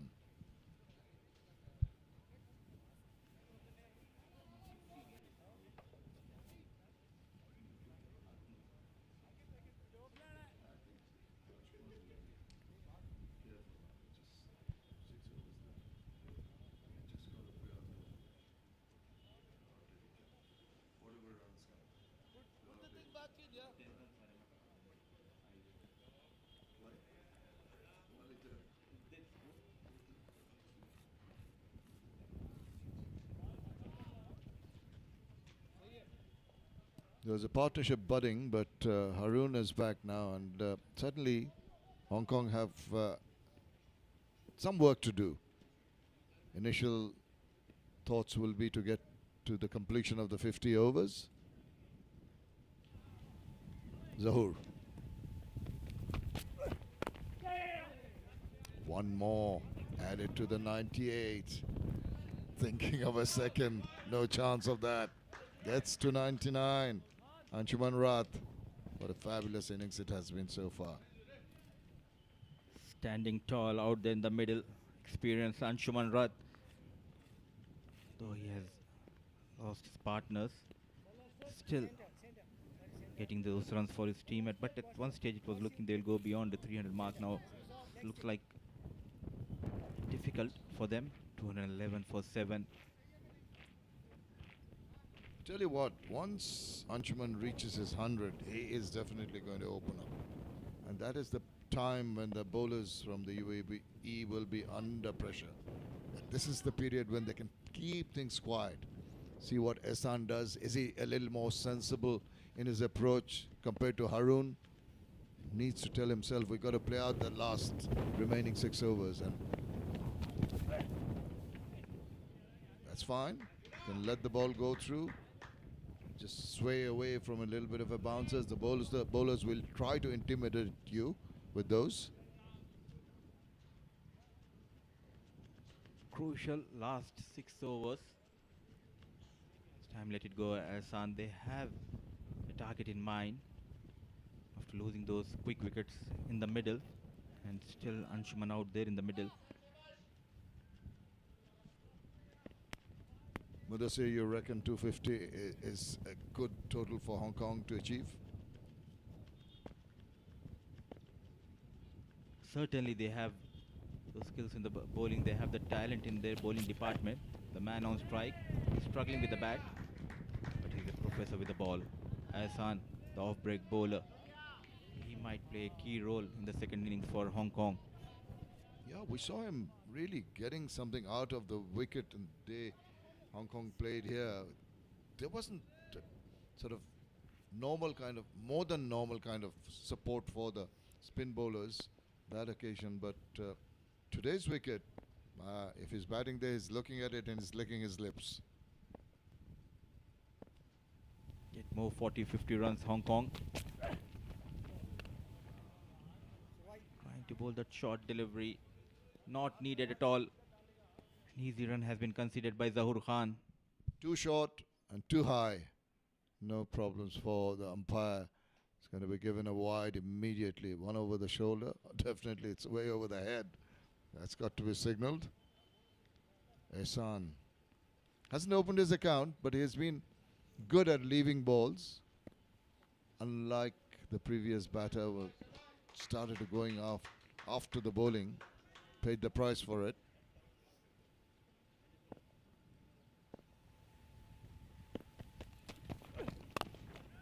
And now he gets bat on ball. A good strike and a good result. Little hint of width and immediately pouncing on that one. To wide and poor delivery by Zahur Khan. Through the offside, no chance for the deep fielder. Off the mark. It's a beautiful shot, Ehsan. Much needed boundary for Hong Kong. It's a little surprised with the type of balls Zahur Khan is bowling. Couple of bounces, rather innocuous. Widest deliveries, too much better to target the line of the wickets. Cramp the batter for space. That's better. That's better. That's what you need to do on a consistent basis. Disappointed the way he bowled today, Zahur Khan. We haven't seen Yorkers from him. Just sticking to that back of length delivery. Only a couple of cutters from him. They negotiated very well, the batters of Hong Kong, especially Anshuman Rath against Zahur Khan. I wonder why. You had mentioned earlier that Zahur Khan is pretty adept at bowling the Yorkers, and why isn't he trying it? Is he not comfortable with it? Does he feel that the batters will take advantage by coming forward? But when you look at the Hong Kong batting, they have not really blew everything out of the park. They've been pretty circumspect, pretty careful. That's what when you can try your Yorkers, definitely.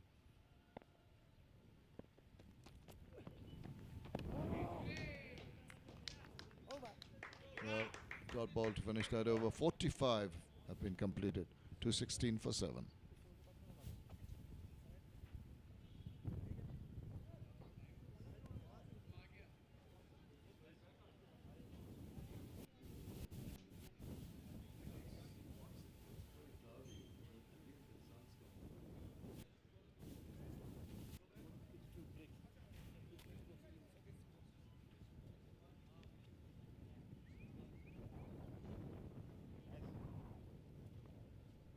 Anshuman Rath on 99, on the verge of very good milestone. That 3-figure mark always can be something any batter at any stage in any format, particularly the 50-over format, will target.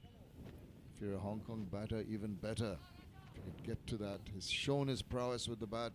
Even prior to this innings, he's been this steady support that's needed for the opening pairs, and it's delivered today. And it's virtually been, I don't know if it's been chanceless. It's been pretty chanceless right the way through. So all in all, he deserves this century once he gets to it. Behind it nicely, goes for the run quickly, and there's his century. He gets one, he gets two, and a huge round of applause here from his teammate, from the crowd. And kudos to him. This has been a superlative innings from Anshuman Rath. Take a bow, young man. Special knock from the special man of Hong Kong, former captain Anshuman Rath, making comeback into the Hong Kong side after 4 years. Runs needed from him at the right time, and he scored that brilliant 100. They were pushed on the back foot after those early 2 setbacks. Take a bow, Anshuman Rath, 101, still out there in the middle. Junaid Siddiqui has been brought back to his 7th over now. Will he open up? He will. I told you so. Once he gets his 100, he's going to go after the bowling. And what a great strike that is. This is terrific. Just the shift of gears needed for Hong Kong. The double Nelson comes up for them. This is how you shift your gears once you reach the highway. You reach to that 3-digit mark, and this was the shot. Couple of runs to get to his 100. Anshuman Rath with the boundary on the previous delivery moves to 105. It's been such a responsible innings. When you think of the run rate and the wickets down, he's almost scored half the runs of the whole team. And he's not looked flustered. He's been able to bide his time, be selective with his shots. And when needed, the power is there. Okay, now you're going to see a different Rath with a different approach. Juicy full toss. Misses this time Anshuman Rath. Will be an electrifying final 4 overs of this first innings. Lone warrior for Hong Kong, Anshuman Rath battling out for his team. Wicketless Junaid Siddiqui. Inexpensive as per his standards.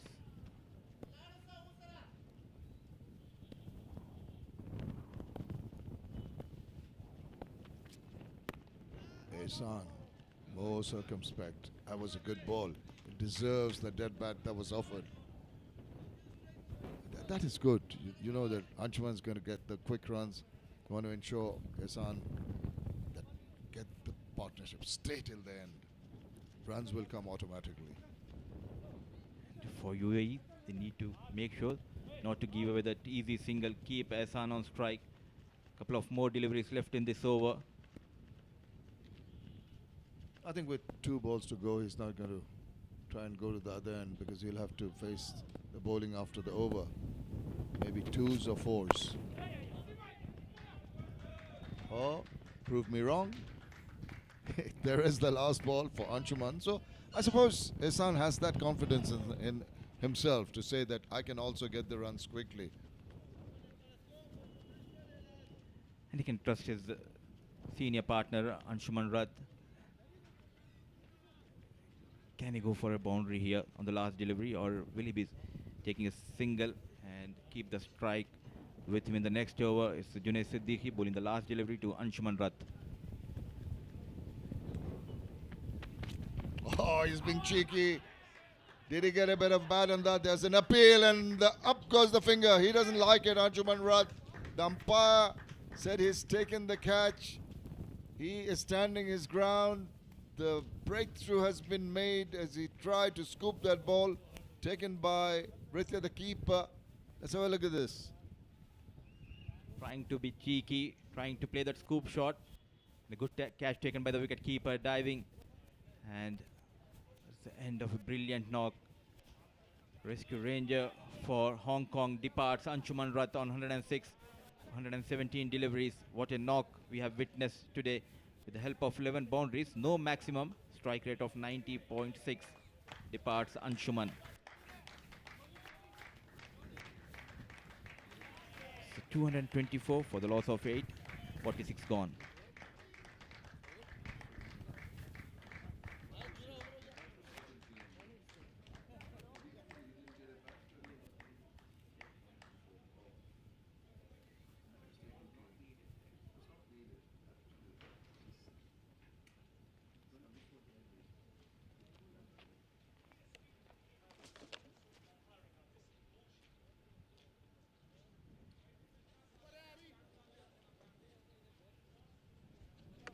Well, the man who's held the innings together has got the 100, is back in the hut now.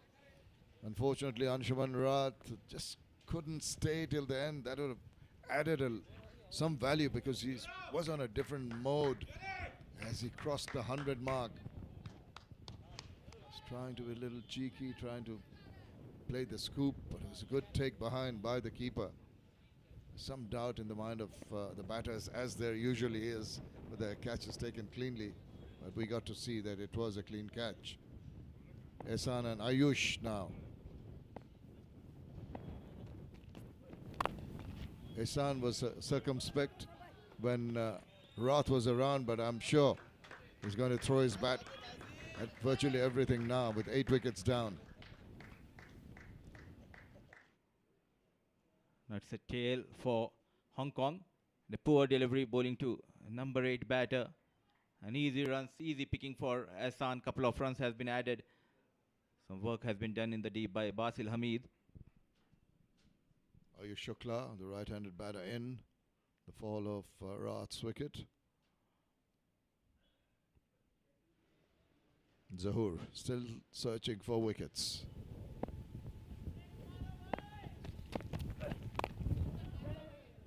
Tucks it away nicely, comfortably. Ambles the single. I was really surprised, Mudassir, with that attempt at the scoop from Raat. Was looking so very good. I think it was rather unnecessary. He just got carried away. Now there will be a difference of almost 20-25 runs after Anshuman has departed. He'll be cursing himself. Should have taken a single on that last delivery. Previous over. It's Ayush Shukla, the new batter on strike. Standing deep in his crease, and then he just says that I'm not quite ready. It's interesting. So if there's a back of a length delivery, he might be in a spot of bother. And as a bowler, you should also spot where the batter is taking his strike at the crease and bowl accordingly. Might have to change your lengths. When a batter is standing way behind, a good length might not be as good, because it may turn out to be back of a length. So it's just little things that bowlers have to watch out for when they're bowling to a new batter.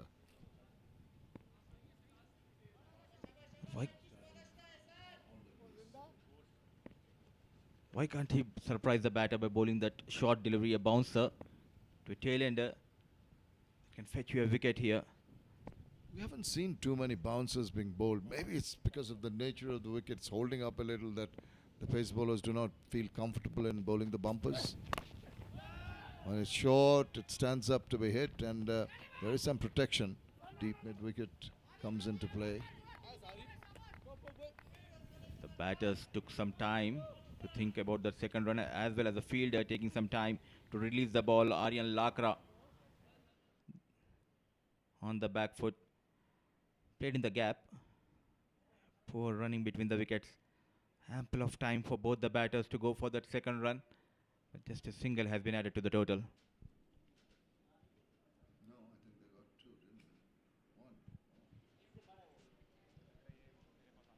they? One. Ayush on strike now. He's throwing his bat more in hope than any conviction, not really going to the line of that delivery. Could have got an edge there. I'm looking at the condition and looking at the stage where they are now, Hong Kong. What is the total? They might be thinking these two batters, so it can give the bowlers as well as for themselves to defend on the surface. But you mentioned the fact that if Raat was still there, Anshuman Raat, definitely is looking at 250 plus. Now with his departure, it's not going to make things easy for Ehsana Ayush to go for that target. If they can achieve it in the last deliveries that are left, that's good. Well done to them. And that he waited for that ball, clouted it away, but once again finding the fielder in the deep. So whatever they collect in the next 3 overs, still a chance for getting to the 250 mark, but it's going to be a tough ask. It's now 230 with that shot.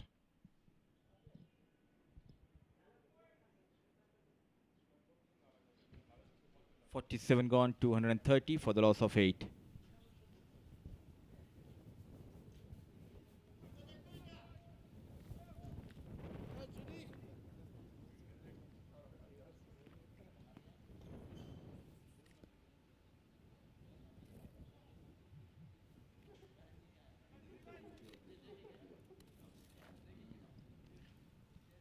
We're talking about the nuances of the game, and this is what you're talking about off air, going up and down, the pendulum swinging one way and then swinging back the other. It always keeps you engrossed, interested in the game. This is the beauty of the longer format. Junaid Siddiqui to bowl the 48th over. Poor bowling and a sloppy work behind the stumps by Vritya. 3 runs will be added to the total. Couple of runs they ran and a wide will be added. The last thing UAE want is to give away free runs. Siddiqui has got a wicket, but it's never looked penetrative per se. It's not really troubled all the bowlers. It just seems to be going through the motions. But what you need to do now is accuracy, discipline in your bowling.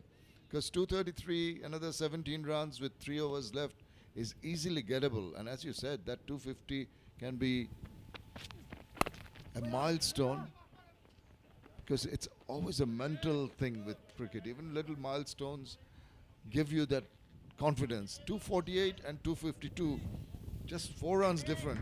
But looking at 250 plus on the scoreboard tells you as a bowling unit when you come to defend, okay, we've got the runs on the board. They need 17 runs to reach to the 250 mark in 17 deliveries.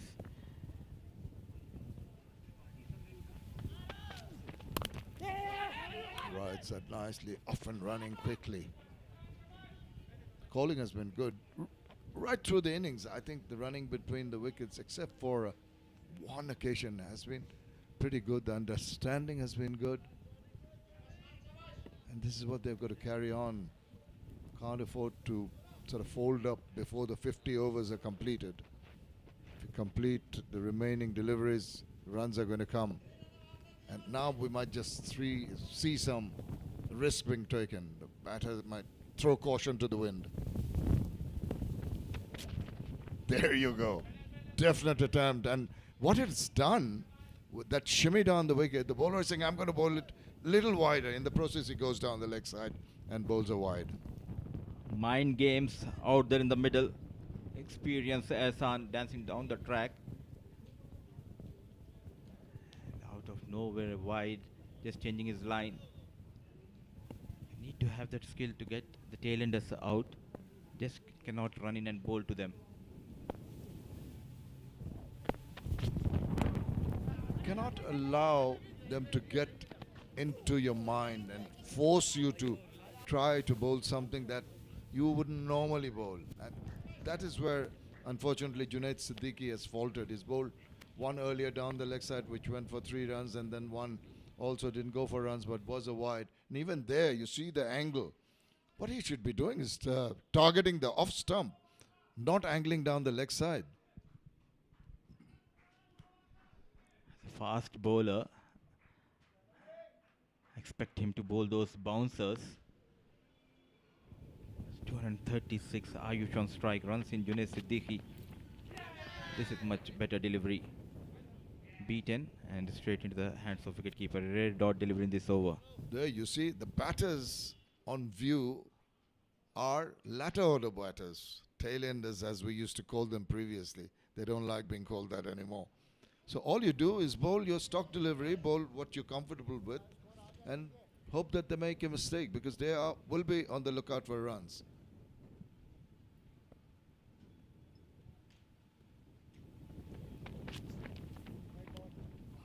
Can't believe it. That's the third one.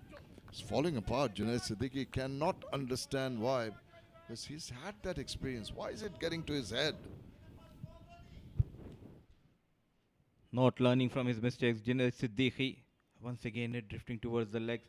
This was the third wide given in this over. Easy runs for Hong Kong. Hong Kong batters don't mind. Hong Kong team doesn't mind getting all those freebies without too much effort.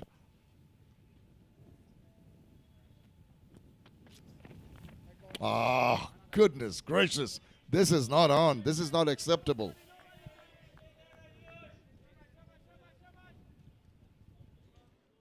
Pathetic bowling here by Junaid Siddiqui continues. He's leaking runs through extras and helping Hong Kong to go beyond that 250.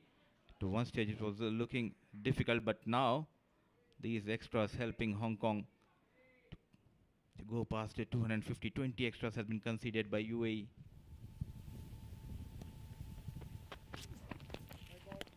Would you believe it? He's falling apart. What has got into his mind? It's not that he's been thrashed about all over the place and he's trying something different. It's just bowling to batters who are not proper batters. You're not having the discipline.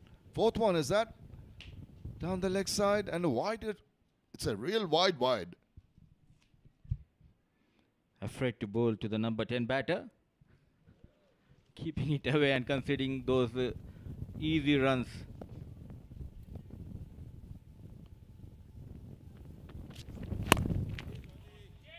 Cut it in line. The batter has lined it up nicely into the deep. Thinking of a second, not quite there. Just bowl your normal delivery. And every time he's bowled one on or about the off stump, the batter has had nothing much to do with it except maybe get a run or play a defensive shot.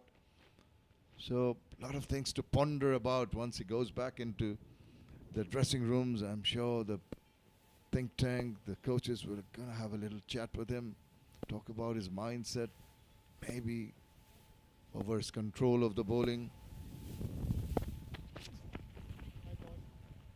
I'll let you talk over that.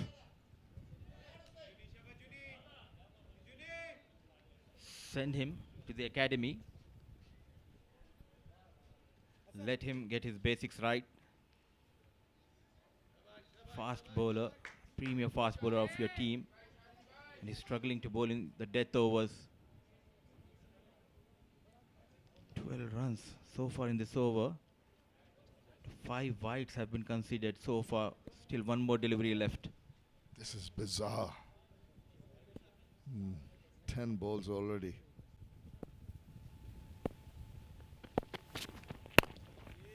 Last, something on target. They get a single. And at last, the over is over.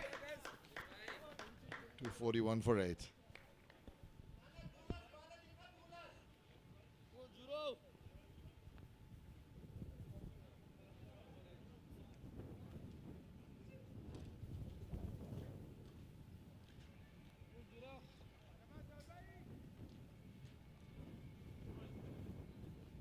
This partnership giving some hope to Hong Kong, but the bowling has been, except for that last over, which was unearthly. It's very difficult to explain. 5 wides down the leg side. Superb bowling from the young man Ayan Ayaz Khan. 5 for 50 in his 10 overs. Exceptional bowling, good support from Sanchit. And Siddiqui did get a wicket, but an over that he needs to forget very quickly. Slow bounce there, like a tennis ball bounce. Had to wait for that. That's why the full flourish of the bat could not be attempted. Sluggish in the field. The fielders of UAE. There's chance for the run out, but a wayward throw. Single has been taken. Slowly they're creeping towards the 250. Hong Kong 19 runs, valuable runs has been put in by these two batters, Ehsan and Ayush Shukla, into his last over, wicketless Zahoor Khan. Midfield, they want to finish off the tail, not allow them to add value to the 243 they've got already. Long run up. Zahoor still in his last over, still got that energy. Nicely over the infield and into the fence. That is a very good strike. Now it's time for Zahoor Khan to lead the runs. A low full toss, nicely managed by Ayush Shukla, just clearing that mid-off fielder. 4 runs, more runs for Hong Kong. 23 runs partnership. Very, very precious runs these are. Add to that another few runs, that inching towards the 250 mark, something they'll be pretty happy about, taking into consideration the way they faltered early on.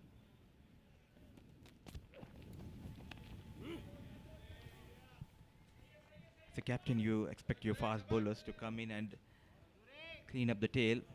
But here they are leaking the runs. Junaid Siddiqui and Zahoor Khan giving them momentum here. Hong Kong 247 for 8.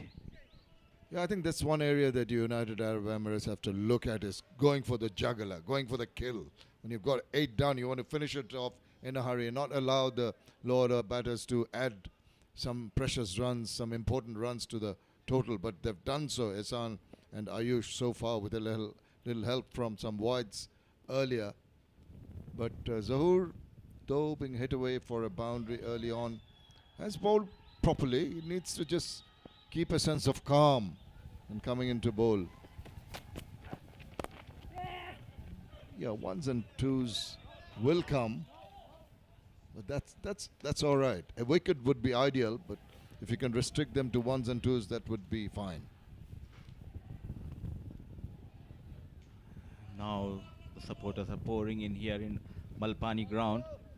You can hear the noise coming from all the way from the mid wicket. Some supporters for Hong Kong cheering for them. 248 for 8. What a partnership between these two. 24 runs. Valuable partnership has been put in by Ahsan and Ayush. And now the fielders and the players are getting frustrated of UAE.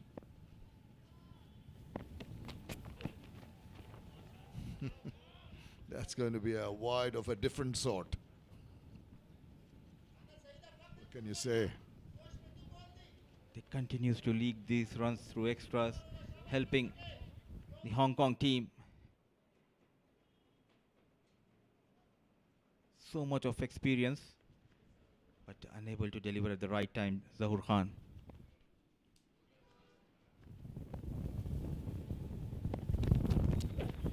Down the wicket, sees him coming, and it's gone past. That's racing away to the boundary. The bowler tried to just drag it back in. Despite being a little cramped, he did very well in swiveling round and getting to the boundary. Excellent shot in the end. Forget about the poor bowling of Zahur Khan. It was excellent batting display by Ahsan, getting those runs for his team. Dancing down the track and play towards the final leg region. Precious runs. 4 runs, more runs for Hong Kong. 250 comes up, 253 for 8. Penultimate over, they've gone past the 250. And we're looking forward to the last over, these two.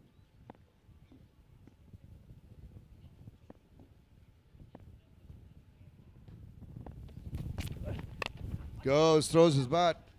Didn't quite get hold of it, but he got a run anyway to finish over number 49. It's 254 for 8.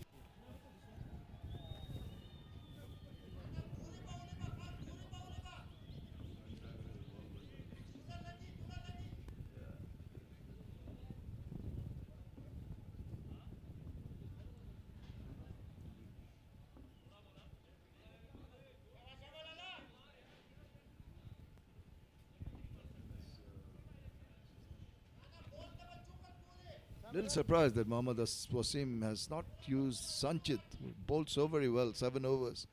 2 wickets for 30 runs. He's depended on his pace bowlers to finish off the innings, and the pace bowlers have struggled.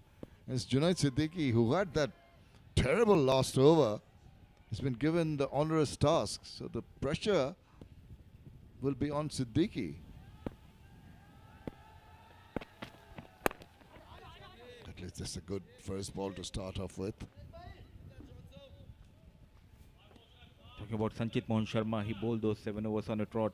The only spell he got a chance and got 2 big wickets. Wicket of Nizakat and Babar Hayat, but captain Mohammad Wasim has some other thoughts, going with experienced Junaid Siddiqui. Though he's leaking runs, but still trusting Junaid Siddiqui in this final over. Well, wait and see if he can redeem himself after that bad over. Right. He's got 2 balls in nice areas. He restricted the batters to the 2 singles. So it's definitely a good comeback. He would be under a lot of pressure after bowling that rather erratic last over. Very smart cricket by these 2 batters of Hong Kong. They're not targeting 270 or 275. They have a target in mind. Get those 4 runs of last 4 deliveries, 260. They have a chance here. They have that lineup in the bowling department. Tell you what, Mudassir, it's a big shot coming. They're not going to get singles. There you go. He's going to try for it. He's got 4 runs. Doesn't matter how they come. They've got it. What matters are the runs. Doesn't matter how they come for Hong Kong. Yorker delivery. But he has that knack of getting those boundaries behind the stumps. Ahsan. One more boundary. Can't put a fielder there. But that's fine. I think that's the way they're going to go for this last 3 deliveries. Swing your bat. Make adequate contact. Goes for 4. Get an edge. Even that goes for 4. Go, boy. Had to adjust. Did well. The bowler saw him coming. Dropped it short. Couple of runs. Taken. Completed now. Very poor effort coming from the deep. The young Ayan Afzal Khan. The vintage model of Hong Kong. Ahsan taking the second run. Not quick, but going for the second run and getting it with ease. The last 2 legal deliveries coming up for UAE. The Hong Kong team, 262.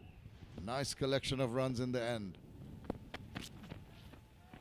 And he spotted that. Shimmy down the wicket.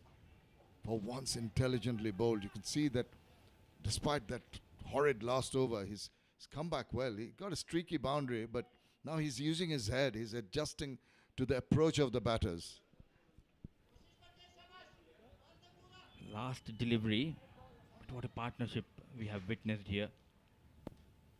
38 runs have been put in by these two. Ahsan. The last delivery runs in Junaid Siddiqui is Ahsan on strike. Down the wicket, swing of the bat. This time it goes to the keeper.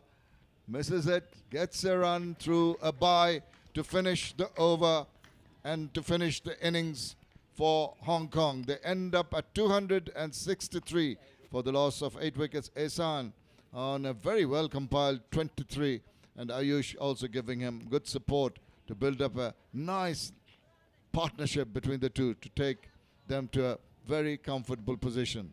Siddiqui, the sufferer, but these two can be proud of what they've achieved with the bat and added value to that total by Hong Kong. 39 runs partnership between these two. They're on the back foot, but what a comeback by this pair. Ending on 263 for the loss of 8. Hong Kong after their allotted 50 overs.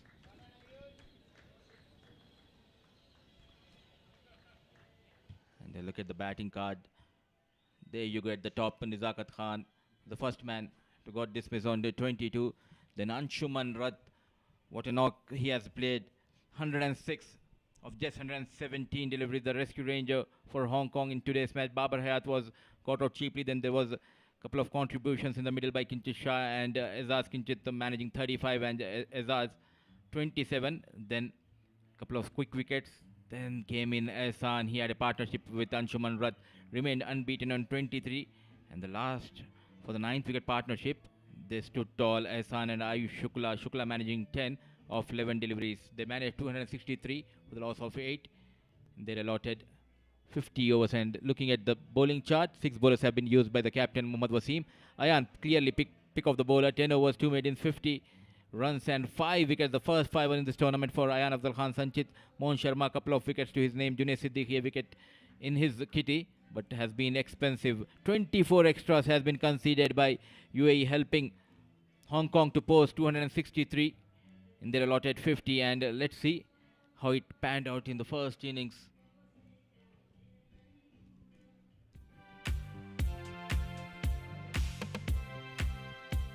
Nizakat and Rath came in, and this was the shot. He got off the mark. They took some time, but they found the touch. They got those regular boundaries, especially Nizakat against Junaid Siddiqui. He took his time. This was a beautifully placed between both the fielders through the covers. A dot delivery. This was a glorious shot. It was perfect timing and placement by Rath. His innings was all about the touch, the timing and the placement. This time goes straight down the ground, and effort coming from the captain. Mohammad Wasim unable to stop this. He continues to belt the runs against the fast bowlers. Sanchit Mohan Sharma. It was a fumble by the fielder. They were kept quiet by the fast bowlers. Now unleashing himself, Nizakat Khan. He came hard on Junaid Siddiqui, and this was a glorious shot coming down the track against Sanchit Mohan Sharma, the first maximum of this innings. Then a wayward delivery and getting that nick trying to play fine. That was the first wicket. Then came in the run machine, Babar Hayat. Back of line delivery, pulled towards the cow corner. Anshuman was very watchful and wrist coming into play. He worked hard to get to his 100. Sanchit Mohan Sharma getting better of Babar Hayat this time. A slower delivery, a well-judged catch, taken incredible catch by Aryan Lakra to get rid of Babar Hayat, the informed Babar Hayat. But at the other end, Anshuman Rath make sure he continues to get runs for his team. Wayward delivery. They belted the run. Kinchit Shah joined. Anshuman Rath in the middle. This was a glorious shot going down on one knee over the mid-wicket. First maximum for Kinchit Shah. Then came in Ayan. Beautiful delivery. Delivery by Ayan Afzal Khan getting rid of Kinchit Shah. Then Azaz has been promoted. He got some quick runs going after Ayan Afzal Khan, but getting his revenge on the very next delivery. Back-to-back wickets. Yasim Murtaza caught plumb in front, and this was a ripper, quicker one. Cleans him up, Ayan Afzal Khan. And this was his fifer, the fifth wicket. Cotton ball. Anshuman Rath, after reaching to his 100, try to scoop and getting that into the hands of Ritya Arvind. And this partnership might take this game away from UAE. You never know. They have posted 263, 38 runs partnership between these two. And 264 needed for UAE to win this match in their allotted 50 overs. We'll take a short break and we'll be back with an exciting run chase.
Very good afternoon and welcome back to Malpani Ground. It's the ACC Men's Premier Cup 2023 match number 8, UAE versus Hong Kong.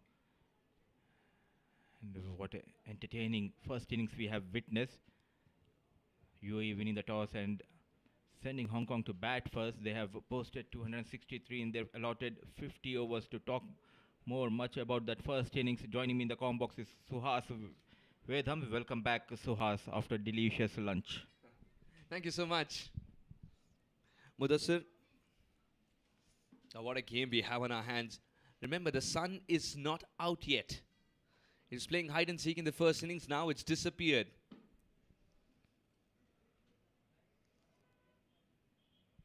How much of that will affect this game? That is something that we need to wait and watch. How much of that will affect this game? You believe it will or no? Definitely, and now the calculations will be out from both the team managements. The last time when they met in the final of 2018 Malaysia Cup, it also, because of the rain, they played for 24 overs game each, and DL wise it benefited the Hong Kong.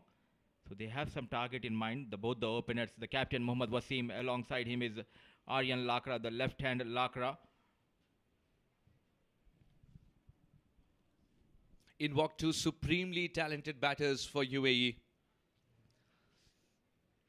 264 required in the allotted 50 overs, and these two teams will be praying that we play the distance as well. The 50 overs.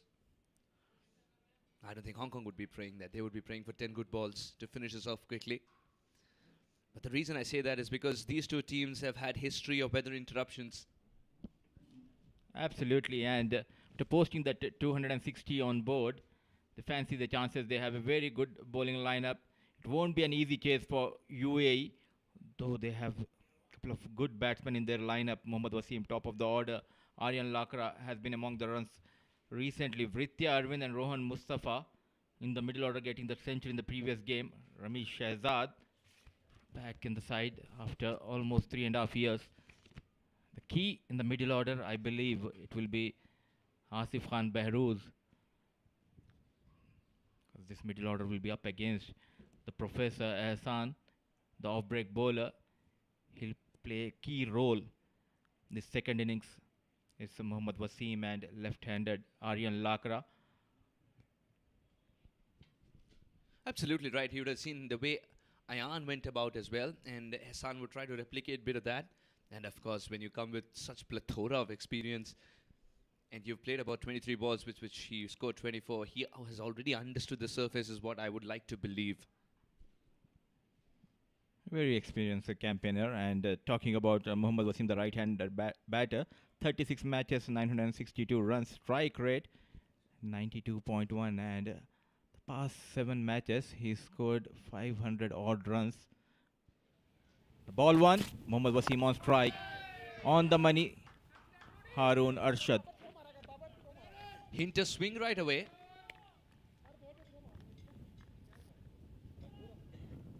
He's a little concerned about that patch, that landing patch, that landing area. Is it a little softer than expected? If it is, then sawdust usually helps. And Aryan Lakra helps his team with a lot of runs.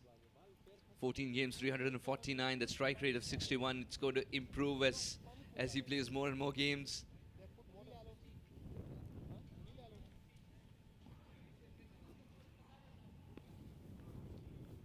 Talking about Aryan Lakra, he came from the ranks of under 19 into this senior side. He needs to improve his strike rate. A very talented batter, top of the order. What hurts is of taking that start, he tends to play a lot more many dot deliveries. Nazakat Khan's a little concerned about that. He's also showing the imaginary watch. The question is about the time.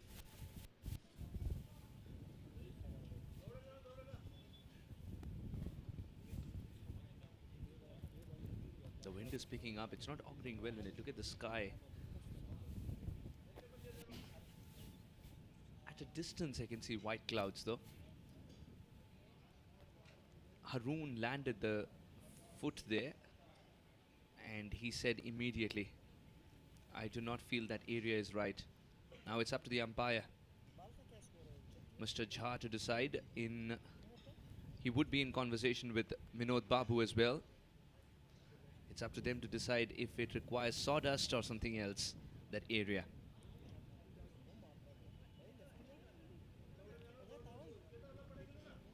If you're talking about a halt, it's good for the batters that it's happened in the beginning itself, and not when both of them have already regained their confidence and concentration. They're in the middle of an important phase and an innings. You don't want to break at that time as a batter.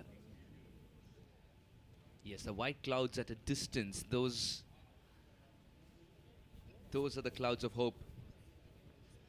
We invite those clouds over this ground, not their other friends.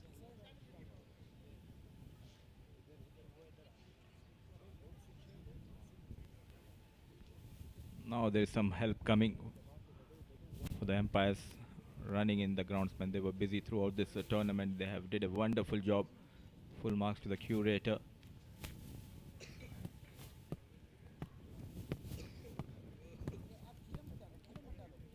Sun is playing hide and seek, and we have seen the change in the weather throughout the first innings.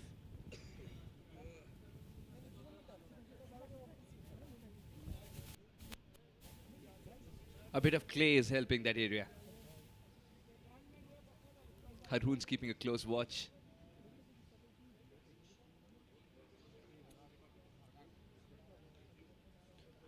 Zakat was more concerned about the time ticking away, and that's exactly why he made sure that the clocks stop, as this is not something in his hand. This halt is not because he had something to do with it or his teammates taking a little more time to bowl the allotted overs.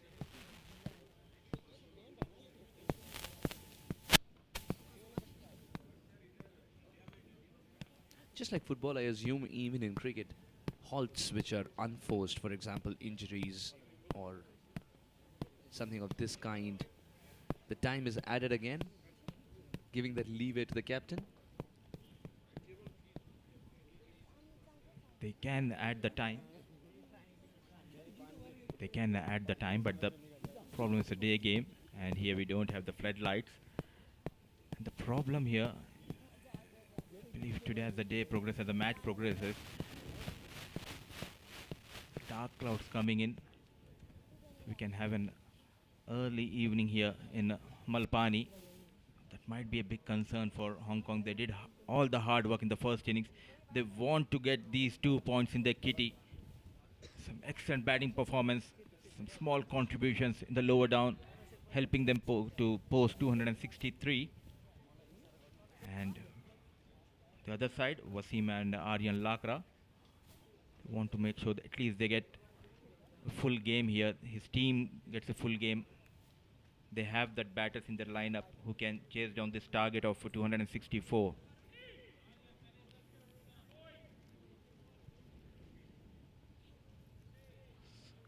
After stoppage, all is ready. Harun Arshad ready to go. So Muhammad Wasim on strike. Brilliant delivery. Fuller delivery coming into the right hand batter. Took a bit surprised. Muhammad Wasim getting that wood on the right time. Survives Muhammad Wasim. But what a pitch of delivery. Excellent bowling display here by Harun Arshad. Starts outside off and the ball swings back in. It's a terrific delivery, and he's utilizing the wind that's blowing to his advantage.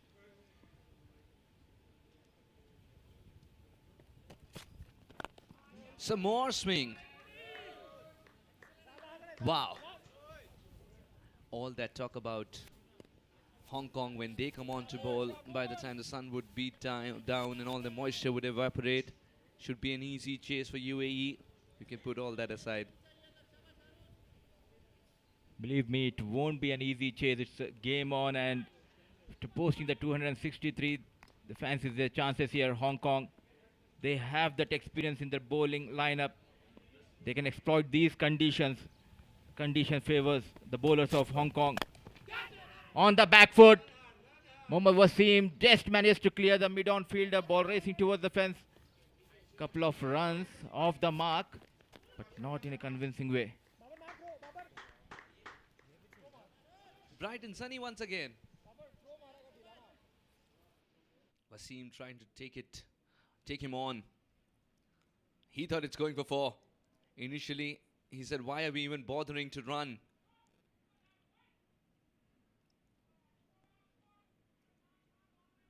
But very soon realized running is the only option here.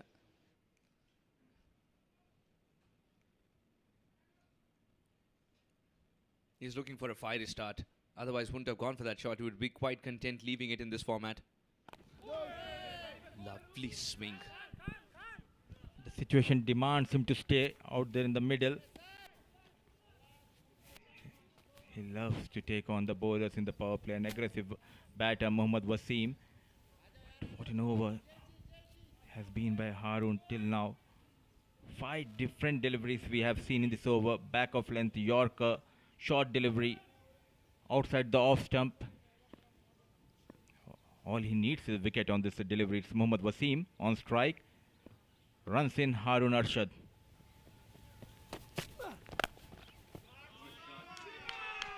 Terrific strike.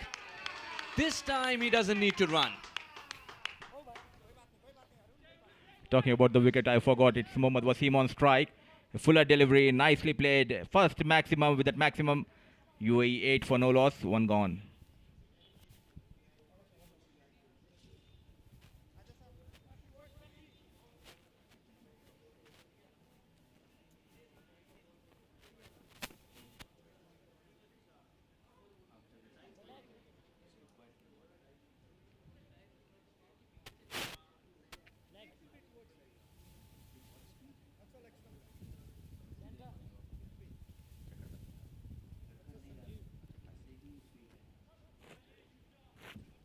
Wasim 8 of 6 Lakra. Had the best hit in the house to see Wasim 6 of the last ball.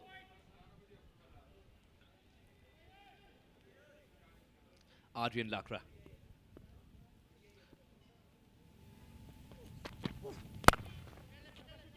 Very confident looking shot that with a swinging ball.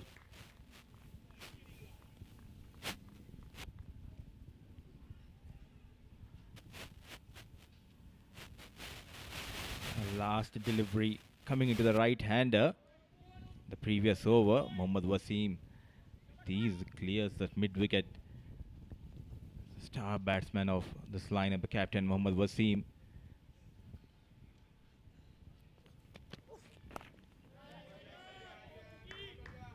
Coming into the right-hand batter.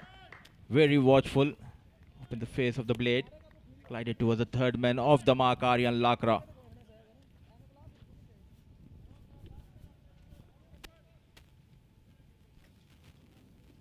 I don't think UAE and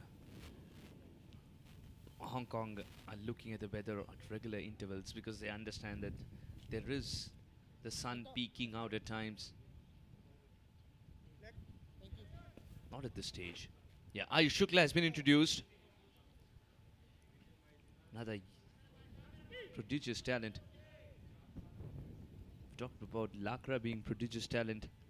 So is Ayush Shukla. Oh, that's cut very hard. Excellent stop. Right, 4 runs in his account. Kinchit Shah. Brilliant shot. And excellent work by Kinchit Shah. On the back foot to Mohammad Wasim. An interesting first power play. Now the second slips comes out. Goes to that short extra cover. Very watchful. Foot movement by Mohammad Wasim. This time not at all in a hurry.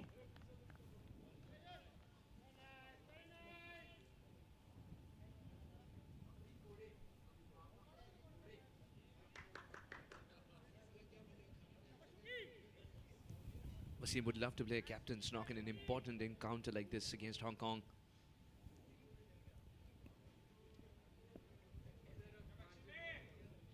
His historically as well. Wasim has always had a point to prove. And he's up against Hong Kong.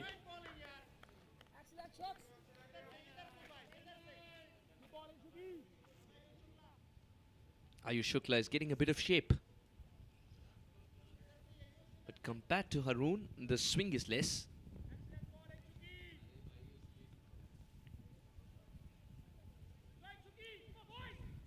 It's all about rhythm, isn't it, Mudassir? It's all about rhythm for someone like Ayush.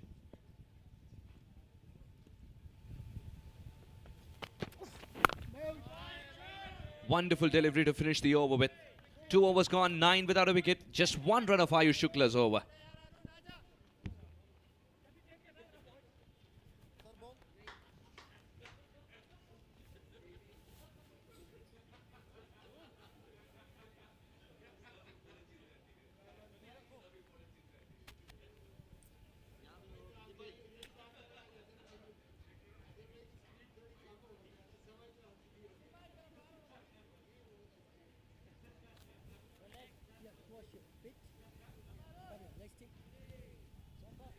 So it's 2 overs, 9 for no loss. Mohammad Wasim on 8 with the help of a maximum and Aryan Lakra single to his name. So Harun Arshad to continue. So Aryan Lakra on strike.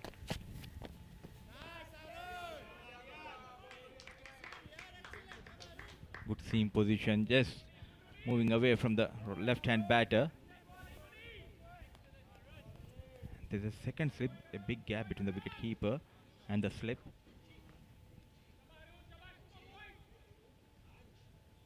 Third man and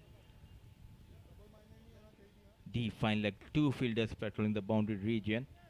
Left hand, right hand combination out there in the middle for UAE.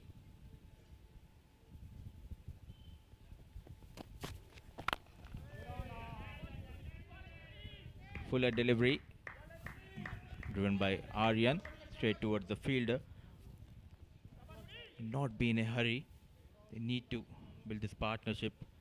Go at around 4, 4.5, 5 runs per over. Just lay that foundation. It will be easy for the batters to come in, especially the likes of Ramesh Shahzad, Vritya, Rohan Mustafa, and Asif Khan Behrouz. To come in this lineup. On the back foot, rolling his wrist, ball races towards the fence. No chance for the fielder. First boundary from Aryan Lakra. Such a good looking shot.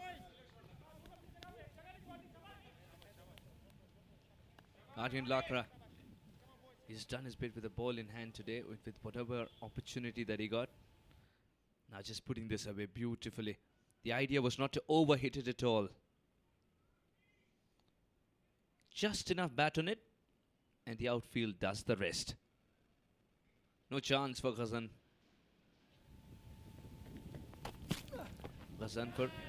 Oh, this is beautiful from Haroon. He's come back to the basics. The basics look so good, especially with a slip lurking.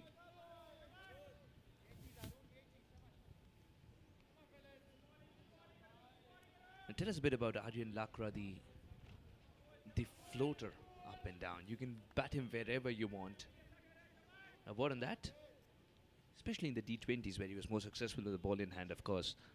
But if you want to talk about his batting exploits and this opening slot for Aryan Lakra, what would your thoughts be?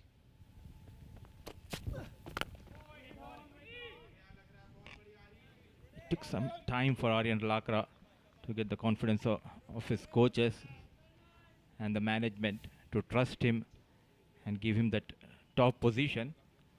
They were looking for that left-hand, right-hand combination for the past 1 year. They don't want to disturb Rohan Mustafa. He's the key for UAE in the middle order. So they were looking for some new face. And luckily they have got Aryan Lakra, who scored some runs in the D series, which helped him get to this position. And he's getting that backing from the captain Mohammad Wasim also. And with that dot delivery, 3 gone, 13 for no loss.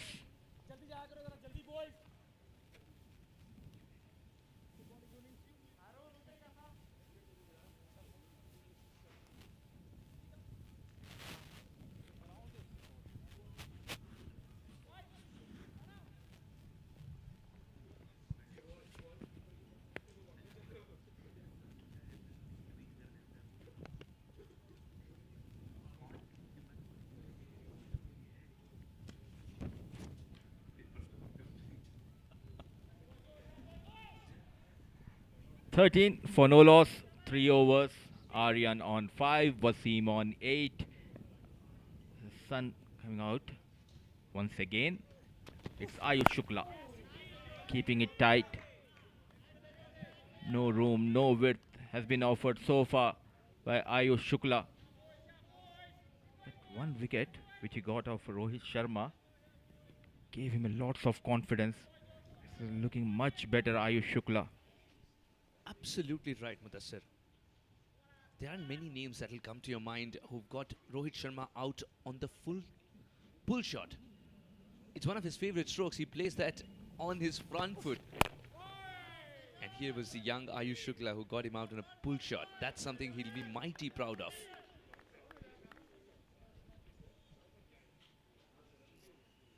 The talented players we are witnessing in this tournament.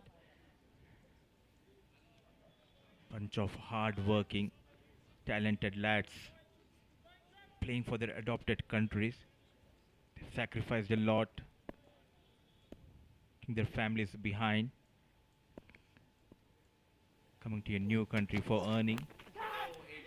That's brilliant delivery, movement. That's the end of Mohammad Wasim. Ayush Shukla strikes big. What a wicket. You want to watch it again and again. Terrific delivery from Ayush Shukla. It always looks like it looked like he was going to challenge the outside edge. Just a hint of movement, not much. And the outside edge generated. Murtaza doesn't miss any that come towards him.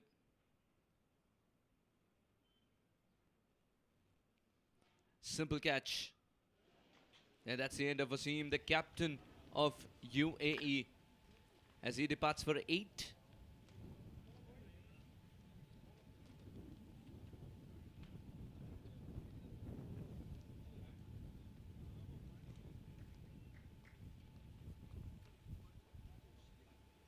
$13 for 1.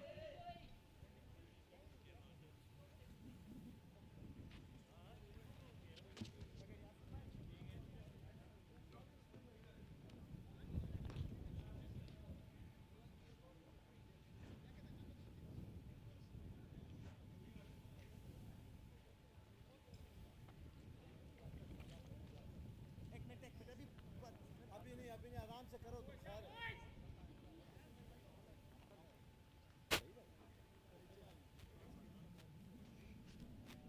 13 for 1 here. Vritya Arvind has been asked to come out and bat.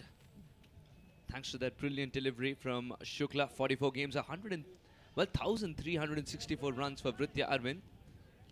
What am I even starting off saying? 100, and he scores that much in an innings. That's a good T20 total in itself sometimes. 185. Remember, Dhoni scored 183 as his highest. Here is another keeper, a young keeper, getting his highest total here in Nepal. Good delivery. Vritya Arvind, what a talent he is.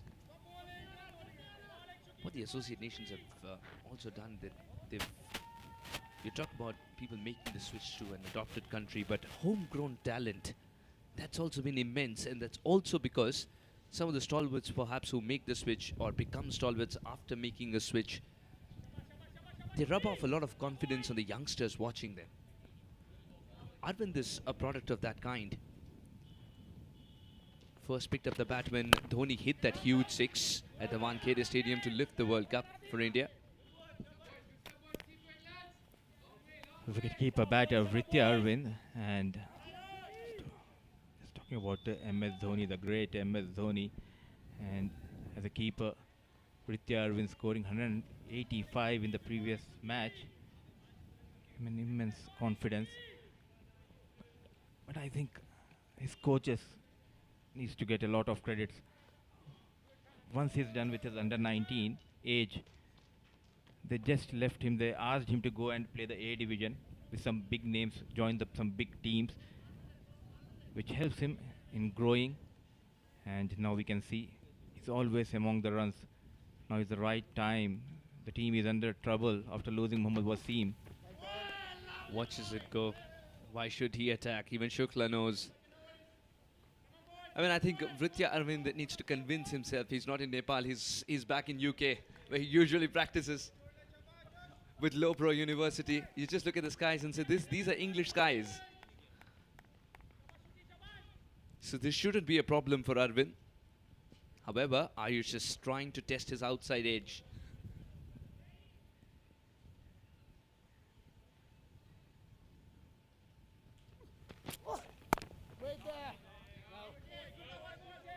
A quiet start for Arvind as he accepts the ball coming onto the bat and does not go towards it instead. 14 for 1 after 4.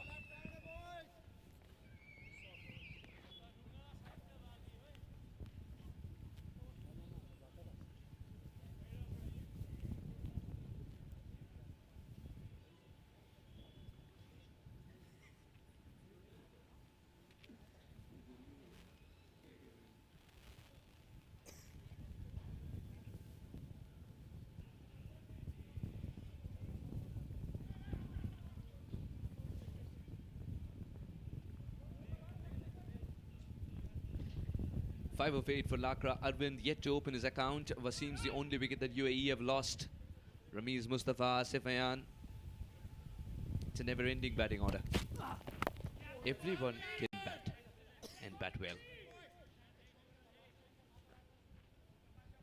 Now the question is, Mudassir, are UAE batters only treating Hong Kong as the opposition at this stage, or the weather as well?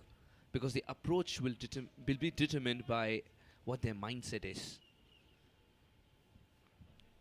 In between overs, the printers are going haywire as everyone wants a sheet of what the table of over by over par scores will look like.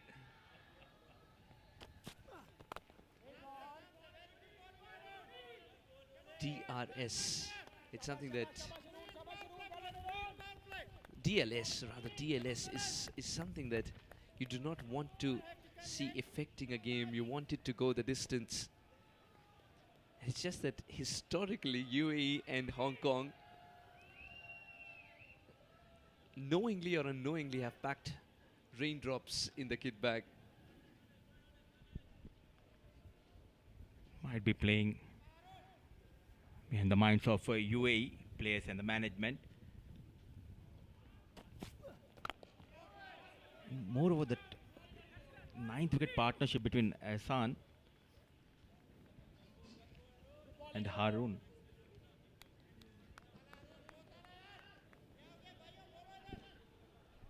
Yes, that partnership towards the end, you were telling about that. Worth of 39 runs, just pulling that momentum in favor of Hong Kong. And I could see after the first inning the player coming out of the ground, shoulders down, bit frustrated. They have conceded some 20-35 extra runs, having so much of control in the match. Quick run in the meanwhile has been taken by Nari and Lakra.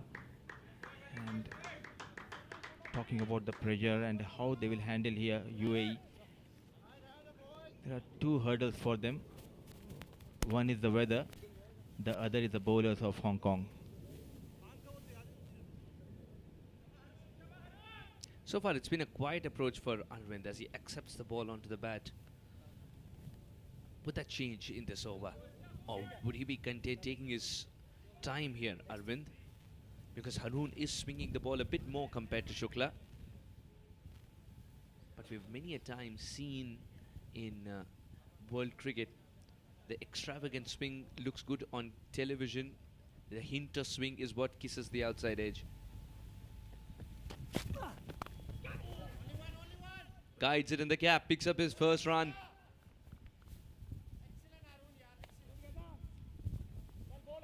Off the mark, Vritya Arvind deliberately played towards that point. It was in the air. Played in the gap, Vritya. Both the teams want those 2 points. Can weather play spoil sports here? Still, they would be happy going home each point in the kitty. A hard-fought game of cricket. We've seen a terrific first innings. You want it to go the distance, come on.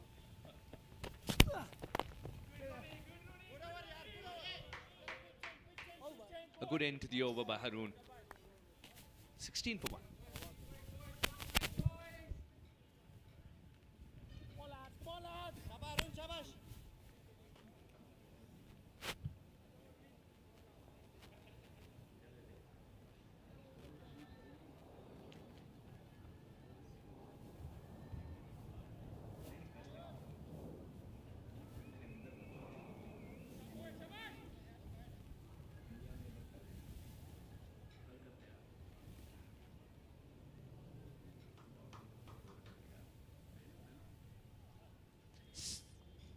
16 for 1. Ramiz Mustafa, Asif Ayan. Ayan would be high on confidence.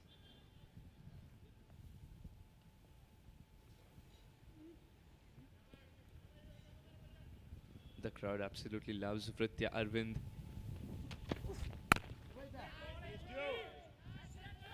As soon as he came out to bat, you could see so many more people swarming in as the word was going out.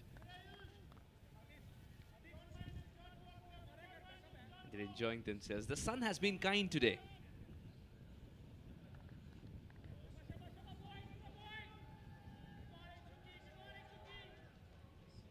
Absolutely enjoying themselves.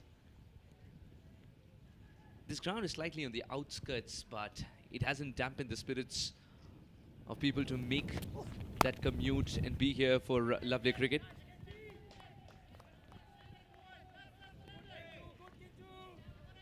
And you were in TU a couple of days ago, and whenever Nepal's playing there, which it is currently, that's chock-a-block as well.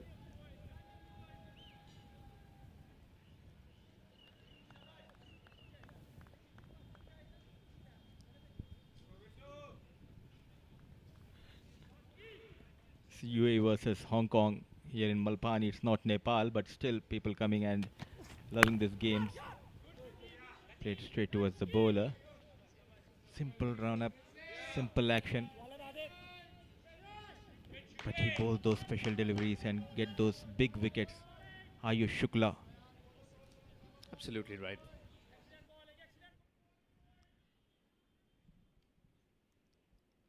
Those did get a hand to it.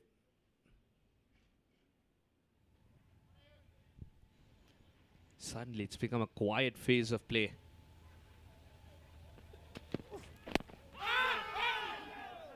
Straying down the leg side. Minimum effort.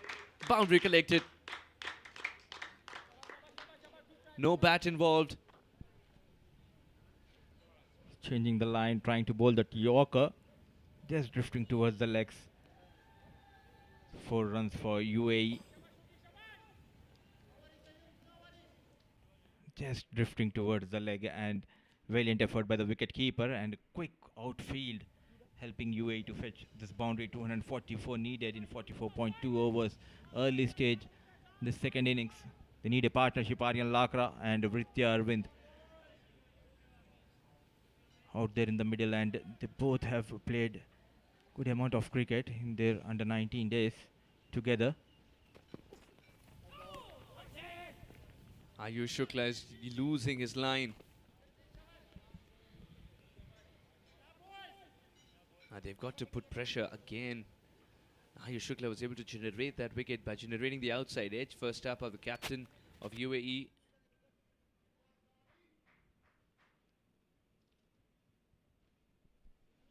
Now he's throwing it away. He's got to ensure that he keeps the pressure on. He's still cool, calm and collected. There you go, the tall man Ahmed Raza, the former captain, now the assistant coach. I was just thinking, out of all the fantastic adjectives that are brimming in everybody's mind, you went with tall for Ahmed Raza.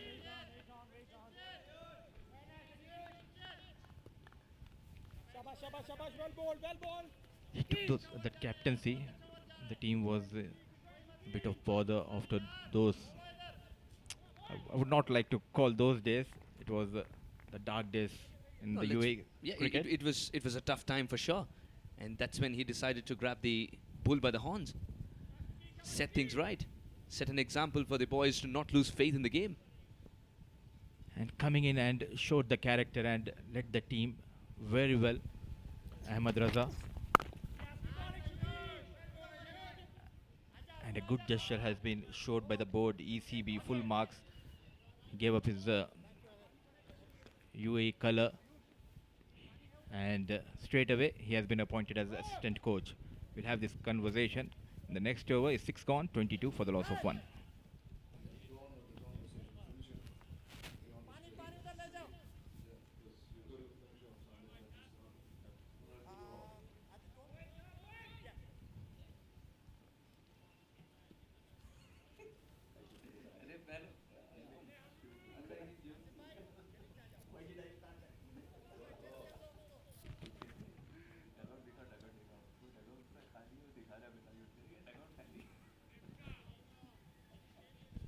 22 for 1 in 6 overs. As we continue the conversation, Mudassir has a couple of stories. What a story this man is, first up, Arvind. Not just because he's set this tournament alight with his terrific century in the first game versus Kuwait, but also because of the prodigious talent that he is. I was talking to a good friend of mine, whom you know as well, Abid, and he said there's a lot of pollard about Arvind. That's also because he's rubbed shoulders with him at MI Emirates. Yes, he has got that experience of sharing the dugout with the great West Indian Karen Pollard, and that has given him a lot of confidence. Doesn't have those big muscles, but still has the ability to score big, and the team requires now. And we're talking about the assistant coach, the current assistant coach, Ahmed Raza. What a wonderful leader. Has seen the ups and downs of UAE very closely. Those were the hard days, 2018, early 2019. They were looking for some captain, and no one was ready to take the role of a captaincy. Then came in Ahmed Raza. It took almost 8 or 9 months to regroup, and then he had that force to reckon at a bigger level, and he left the captaincy in the and a fumble in the meanwhile. A rare occasion we have seen a fumble by the fielder. That was Anshuman Rad. A couple of runs has been added. And coming back to the story of Ahmed Raza, and when he came to know that Mohammad Wasim, who he nurtured himself in the domestic, especially if you talk about the D series, Mohammad Wasim played under Ahmed Raza. At the right time, he hung up his boots.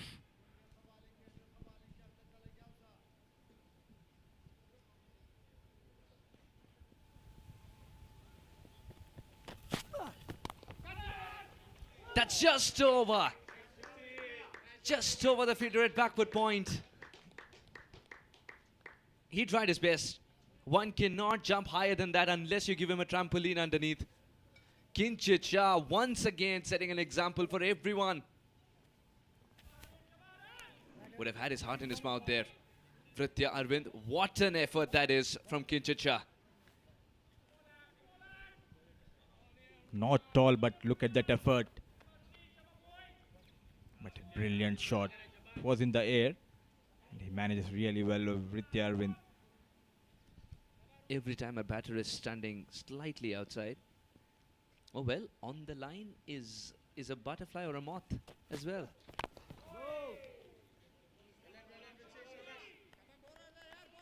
Perhaps attracted to that white color. Now, every time a batter is standing outside the crease, there's indication that there's going to be swing. There's going to be swing. Haroon has already shown that this is how much I can swing.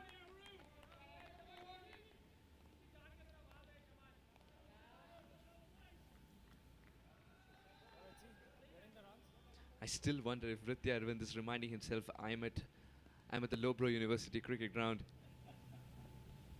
Gloomy skies. Hinter swing. Did reach the ball, but in vain because it's gone straight to the fielder. Oh well, this is not auguring well. This is not auguring well, as Anshuman Rath is not happy with his left knee. He's played a terrific innings. He's been out there for a long time. This doesn't look good.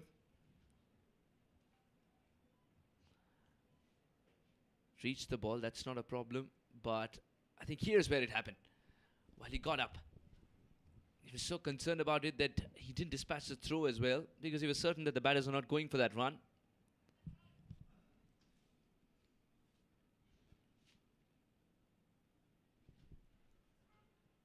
He's still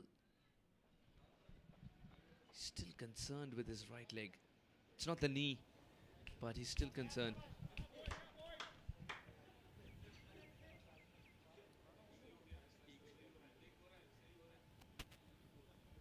As Mudassir takes a break, Warm welcome, Shamim. This is not looking good. I mean, they might not lose a good fielder in Anshuman Rath if he's not 100% and he's going off. But I feel Hong Kong will lose out on good mentorship in a tight game like this. Well, the first things first is that you ensure that you do not aggravate any kind of injury. So you've got to just go off and get that little bit of treatment. It might not be beneficial to the cause.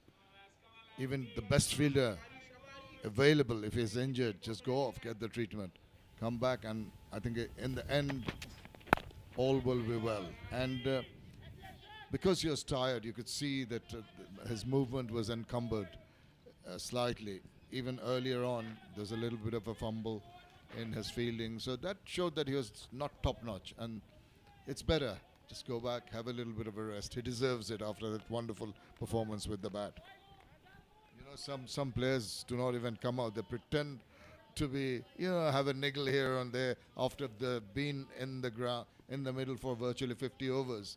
But he at least made the effort to come out. What a delivery. Shukla is speaking a language to the outside off stump and the outside edge of the batters. And it's pretty harsh at the moment.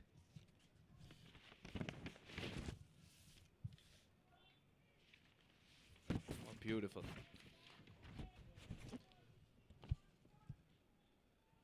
Well, Shamim, without perhaps taking names, there have been arrangements with the captain as well back in the day, saying, I'll score the runs for you.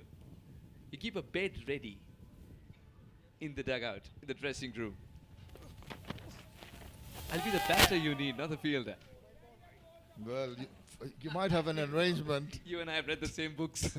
tacit arrangement, but you've got to deliver as a batter. You can make the plan, but you've got to make sure you deliver first. So, of course, he did.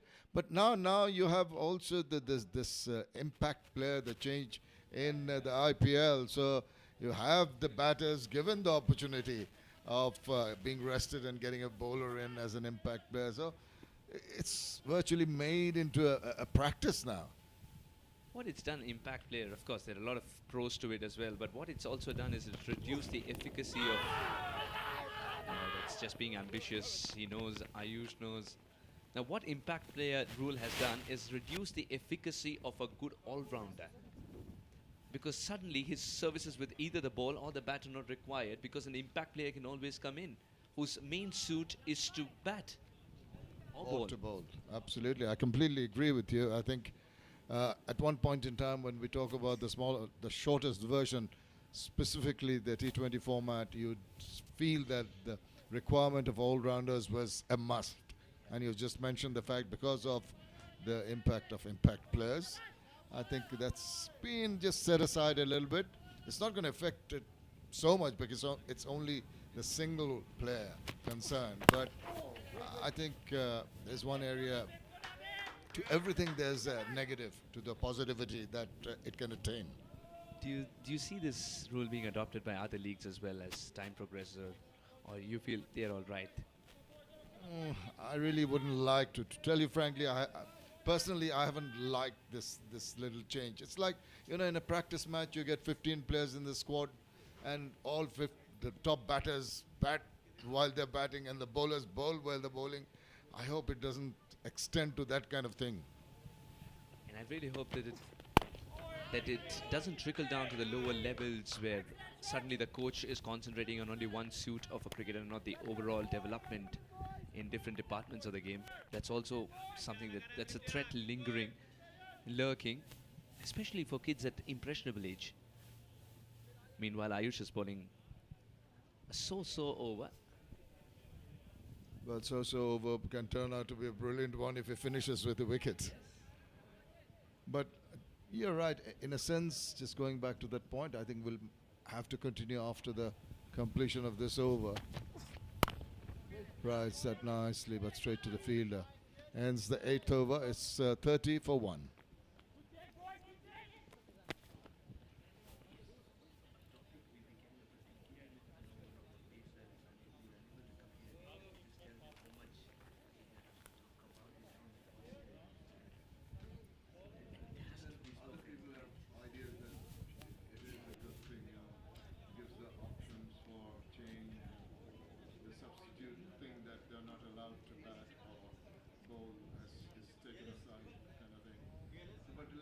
should be 11 players. That's simple enough for me. It's a pure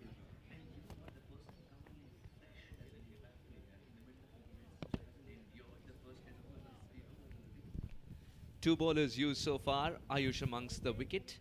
30 for 1. Yeah, 1 for 5 after 4. That's very, very impressive. I must say that. 34 1 after 8. They'll take it from here. Lakra and Arvind building up another partnership. Just go back to the impact players, what kind of influence that they have in the bearing of a game. I think when all said and done, with the flashy kind of thing, with the new innovations, as we see Mohammad Aizaz now coming in, and immediately bowling a shorter ball. It's in the air for a while, but it's dropping short. Now, I wonder if that fielder in the deep had that option to actually charge the ball and try to take that catch. He seemed content to hang back and save the runs. And it also felt like he was half-heartedly hitting it there, Lakra. And sometimes you're still in the middle because you've hit it half-hearted. If you get a full-blooded shot, that player would not have to come around. It would have gone down his throat. Yeah, very, very. It's touch and go there. But just to finish off that little discussion, I think it is one of the little innovations that we see to enhance the kind of interest, some more talking points, some more players getting involved. All in all, with the glitz and the glamour of the IPL, I think it might just be right for that kind of a tournament.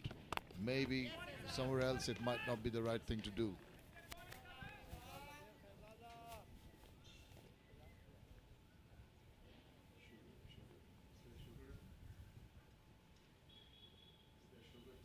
Captain Nezakat having a word with the Aizaz immediately.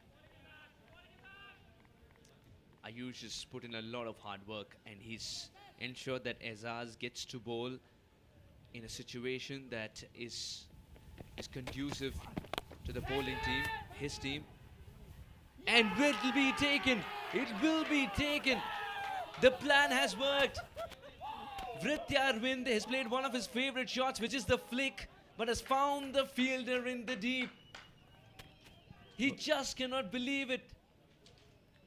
How did he not spot the fielder? Was he camouflaged behind the red ropes? The red advertisement board? What's happening? Well, I think he should realize where the fielder is. But you said that this is his favorite stroke. Well, it was good job. It wasn't the easiest of takes. He had to just move back at a couple of steps. It was going pretty high. And I think it was a very, very well-judged catch. He might be disappointed, but that's the way he finishes his innings. For 7, very disappointed is Vrityar Arvind. And UAE have lost another one.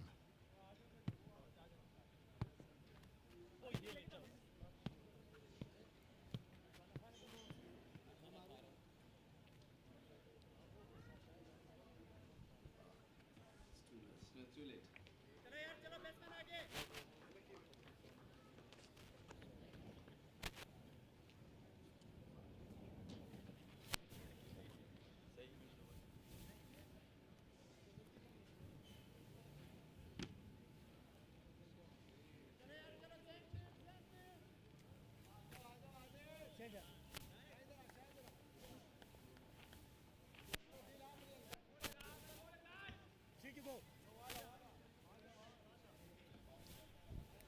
31 for 2. Just when we were talking about Ayush Shukla bowling 4 overs which were very more than decent, creating the pressure so that his partner can inherit a better scorecard to bowl at. And Aizaz has come in and picked up a wicket in the first over itself. And that too of the big Vrityar Arvind, the in-form Vrityar Arvind.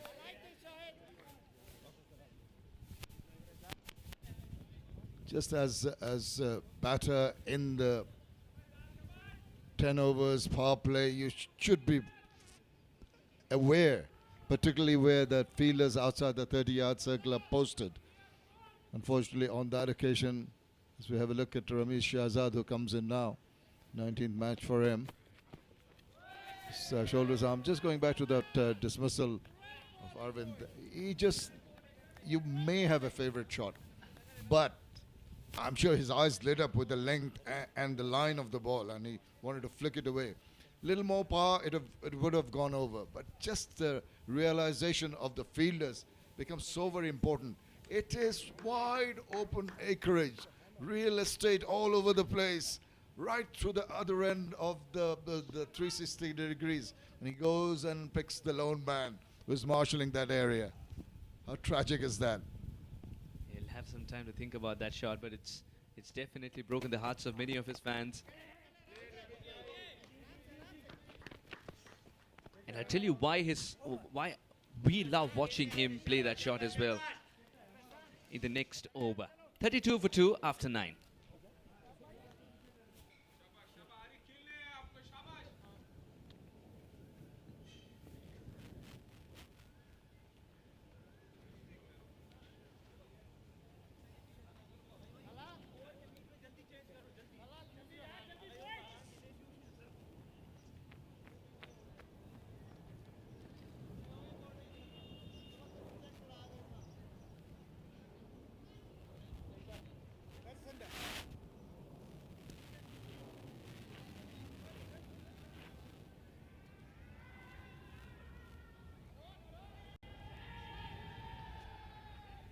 There have been regular follow wickets, 2 in the first 9, first 8 in particular.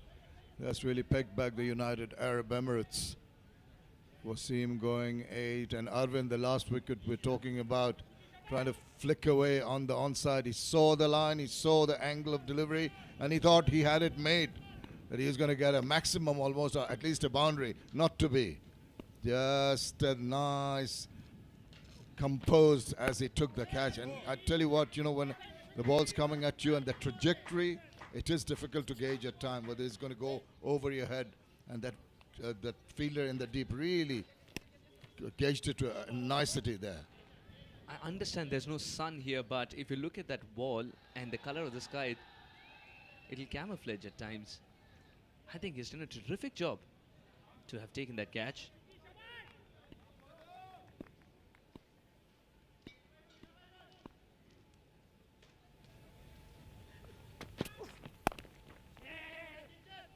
This time towards the left of point.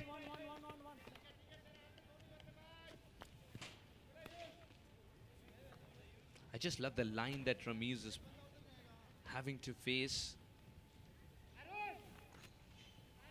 When a new batter comes in, Ayush Shukla always targets the outside off, the 4th stump line. And yes, we were also discussing why Pritya Arvind loves to play that shot, and why we like it when he plays the flick shot. I remember watching him play one of the fastest in Ali Khan of USA, and he was able to flick him on the leg side, and according to his whims and fancies, sometimes a flick in front of the wicket for 6. That's talent for you. Live by the sword, die by it. Keep on saying that. But that is the homework that must have been done by the Hong Kong team, in the realization that if there is a ball going at that angle with that kind of a length, he is more than often than not is going to flick it. So had that right guy posted, must say that the bowler planned the shot, got the wicket. Nice and clear call, no. And it does happen sometimes where you do not spot a fielder as well, and suddenly you realize, oh yes, there was one there. You know, sometimes at the start of an over, you look around at the field, particularly whether back to square leg or a deep square leg in position, and you can sense that there's going to be a short pitch delivery. But in the first 10 overs, with only the 2 options, you should be knowing that there'll be one on the offside, one on the on. They're not going to be, hardly going to be 2 on the same side of the wicket. There's still a hint of swing. Even though he's trying to pitch it up, there's a hint of swing. And there's a hint of swing for 2 reasons. Obviously, the 2 balls being bowled from 2 ends. So virtually, it's just 5 overs old, each ball at each end. And it's been clouding over, it's been clearing. It's funny kind of weather here today. And these overcast conditions with a little bit of breeze definitely aiding the cause of the swing bowlers.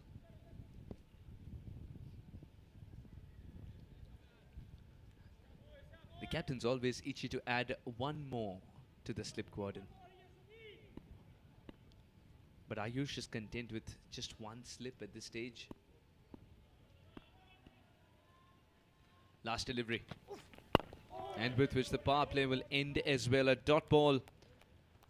Ayush is churning out figures he'll be super proud of. 1 wicket for 7 runs in half the quota of overs. 34 for 2.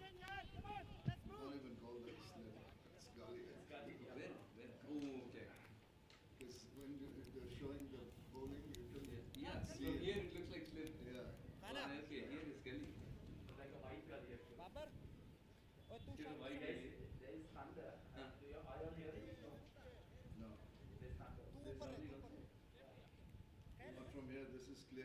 It's over there.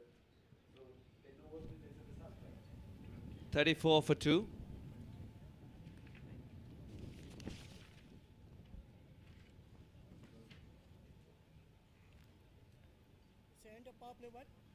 When Ayush Shukla bowls 5 of the 10 overs bowled by Hong Kong, it just tells you that the captain's looking to go for the kill. And Azaz has been terrific. He's picked up a wicket, given away just 2 runs. Good slower delivery. In addition to trying to go for the kill, it's also the fact that captain is looking skywards. There have been some thunder and lightning in the distance, so now remaining another 10 overs, the game is on. If they can get the 20 overs in, you'll have a result, and by that time, the Duckworth-Lewis turn will come into effect. So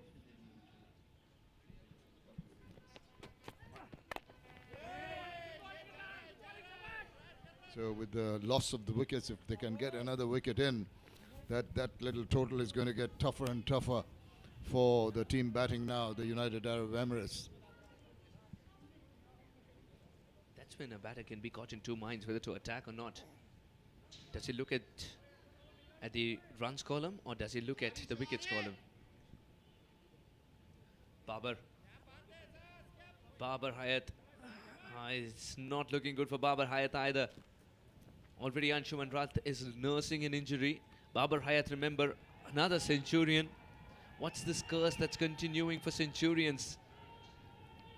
He was a little injured in the previous game as well. That's because he played a sensational innings. He was out there in the heat. Well, that tells you about maybe the fitness regime. They are into their 30s, I think both of them. I'm not quite sure of their ages, but that's hit away quite comfortably into the deep. So it's just keeping up and keeping that fitness regime going can be so very crucial. But they've done their job with the bat. And as I keep on saying, they both deserve a rest. If he's walking around gingerly. Now, if he's not fully comfortable, what can happen is the ball might be going past him, which you'd normally get to. Because he's not 100% spring on his step, it might just go through for 4. So that is where you've got to decide. Just go in, the physio, have a look at it, get a little bit of rest, get some rehydration going if you want to, and get back fully fit. When you look at a schedule which is a little tightly packed, and you realize there's a lot more that has to be done, then you not just look at the squad, but you also look at the physio. Terrific attempt, but couldn't stop it. And it's good work by the second line of defense as he's kept it down to a single. The commitment in the field has been there. We've seen some running around. We've seen some jumping up. You mentioned one of the fielders really shot up into the sky trying to go have a ball over his head. So the commitment has been there for everyone to see. And that is what the bowlers want to see. You might not save 4 runs, but if you even see that kind of commitment and the backing needed, then that lifts your spirits. It can be so inspiring on occasions. Is there a slower delivery coming up again? He's not offering much pace. Why do you think that's the reason? Now perhaps he has more cushion after the end of the first power play? That's one of the things, but you will more often than not see the bowlers, the pace bowlers, just falling back on the slower deliveries. And if they can disguise it, two things. One is not offering pace to the batters to work with. The other is just foxing them in terms of the timing.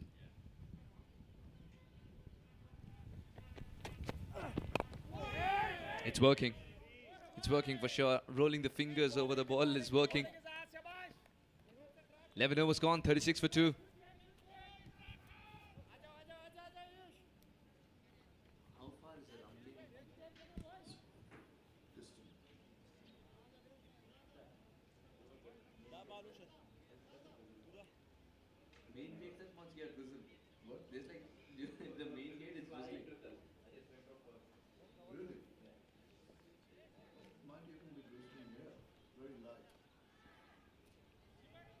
Were you having something else that felt like it 11 overs gone. Hong Kong were 47 for 2. UAE at 36 for 2.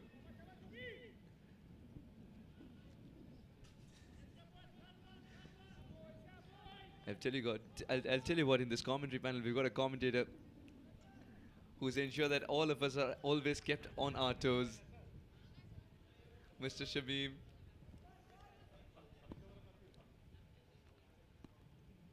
I think we've been sledged more in the comm box than we were out there. My next tour is to Australia. I don't think this much sledging is coming there either. No sledging charge. All in good humor, all banter. And that's what you've got to do. You've got to lighten the mood. You've got to enjoy yourself. As the players are out there, you want to enjoy what you're doing. It's called job satisfaction. There you go. Terrific throughout, you could see, Shukla. Terrific. And he's making the batter commit on the front foot. There he goes again, consistently. And what he's setting him up. You just feel that consistently in line once, twice, thrice. And if you have that ability to contain and control, then comes the different ball. That entices you, either entices you or really flummoxes the batter. And you're in line for a wicket. But also what it does is force the batter into shots of indiscretion because they're bogged down. Very well put. Look at him take a step towards the bowler. And any fast bowler does not like that. It's sort of telling him that you're not quick enough. I remember recently commentating when Tino Best was there. And somebody took a charge towards him, I should say. And Tino Best was furious. He bowled a wide. That's okay. But he forgot about the wide. He was more upset about the fact that the batter was audacious enough to charge at him. And this is when he has already hung his boot. Just tells you some things never change when you're a fast bowler. Some persons never change. I can tell you about a lot of fast bowlers who are cool, calm and collected. It's not always the fiery, red-headed or hairless, whoever it is.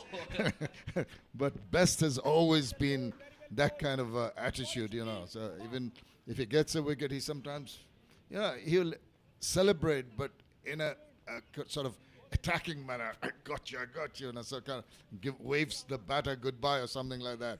It's the man more than the type of bowler he is. But you just love this sport even more as it accommodates so many kinds of players, isn't it? That's what enriches our sport too. No two players that are similar.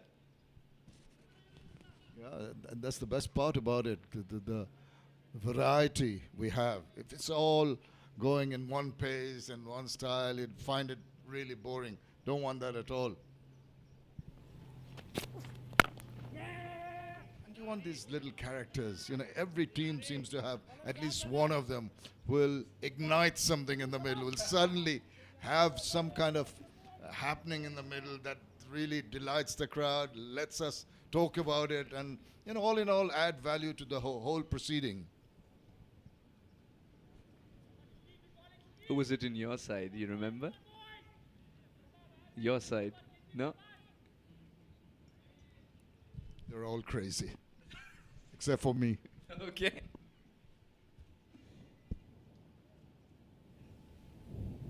Back to Shukla, who's been terrific with the ball in hand. And again, he is making sure that he exploits every bit of that corridor called the corridor of uncertainty. He's knocked every door in that corridor. 12 overs gone, 38 for 2.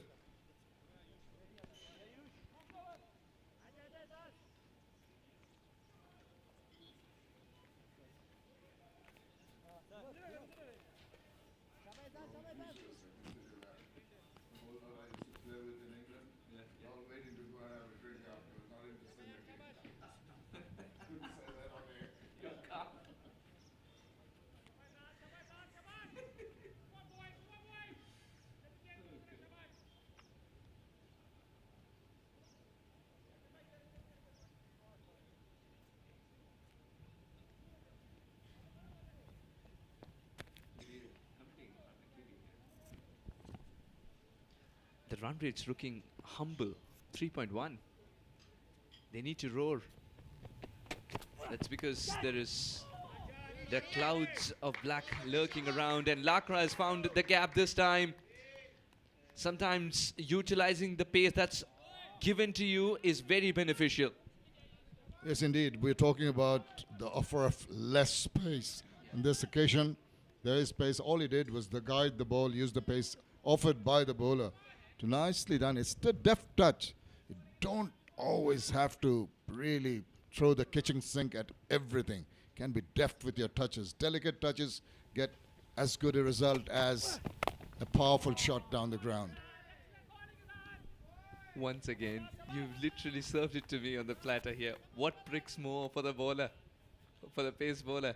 One where he's slightly deflected like a judo move, and that goes for 4, or when it's crunched.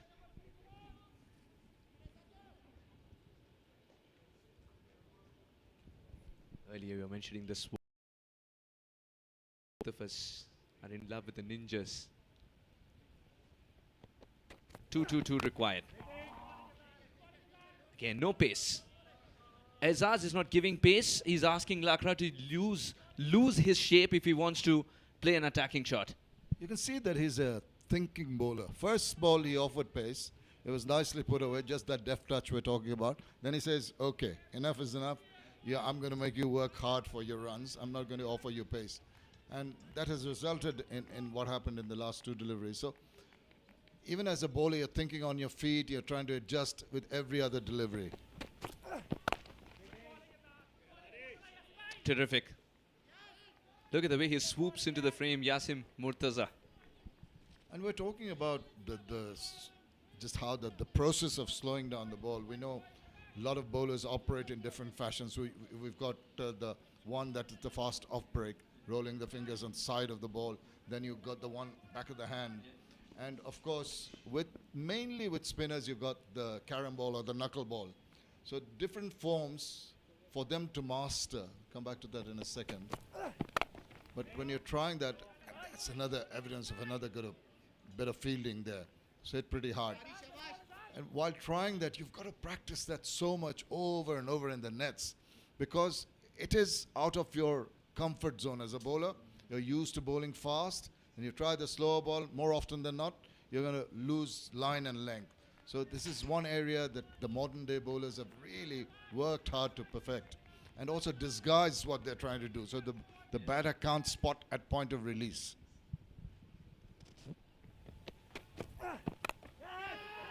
Not from the best part of the bat, but the result would be what he wanted. Lakra gets bit. He decided to go after it. 13 overs gone, 46 for 2.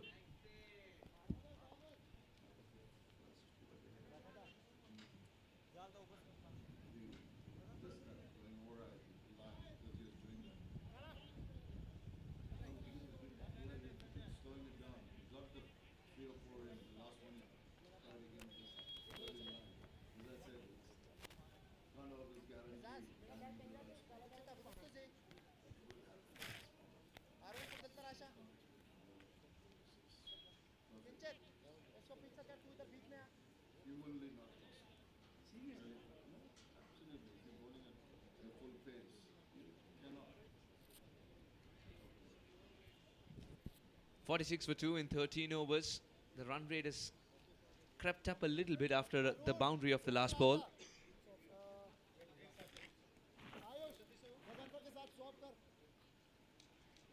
Time for spin from the maestro. Ehsan Khan. Truckloads of experience. I think the little Saiwan club is where he plays for. All the others fight for the second spot in the highest wicket takers column, because the first one just stays with Ehsan. He'll be hoping that he can just try and eke out another wicket, because another wicket for the UAE now, it's going to be real tough for them to come back into this game. The total posted by Hong Kong, very, very impressive. And that's nicely flowing kind of shot, but straight to the fielder. We're talking about the accuracy of the bowlers. You mentioned the last ball of that over, the previous over, it was a little wide. But the right arm off-break bowler now, that's striking outside the line of the off stump. The impact, it might have turned back, but initial impact is definitely outside, and that's not going to interest the umpire at all. He didn't commit to it fully either, and the bounce factor as well. Ehsan's a tall man himself.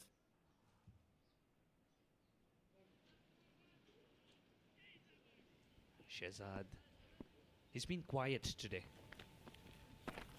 Ooh, that was a very dangerous shot, but he's pulled it out. He's pulled it out for 4. Beautiful when it comes off. Tell you what, beautiful, all right, but when you're cramped for space, from this angle you couldn't see it, but it was coming on. And when you're cramped for space and then manufacturing that shot wide of the fielder takes some effort. It was not offered the pace because it is a spin bowler. So he had to make that pace, which means a quick hand-eye coordination movement. This is a sweep down onto the onside, back-to-back boundaries. This is looking very good from Ramiz. 2 contrasting boundaries in different regions. This one is more imposing on the bowler, as Ramiz is sending a statement that I read you. No spin bowler likes to be swept away like this. What a good shot. Oozing with confidence. Just the previous one, the sweep was okay. I mean, you'd expect that from a good batter, but even the previous one really caught my eye because of the fact he was so cramped for space and still got that hand-eye coordination, the quick bat speed, which really generated the pace to take it to the boundary. And the fact that when the ball turned, it turned prodigiously on that occasion. Still, he was able to get it for 4. This is a delivery that Ehsan wants to forget.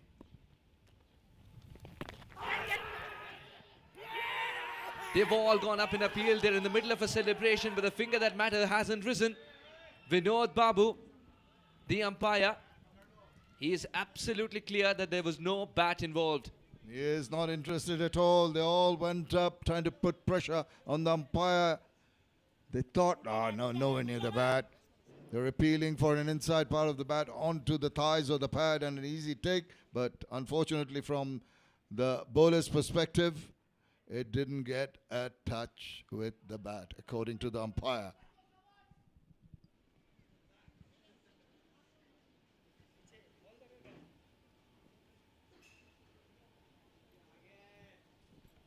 They were in the middle of a celebration, actually.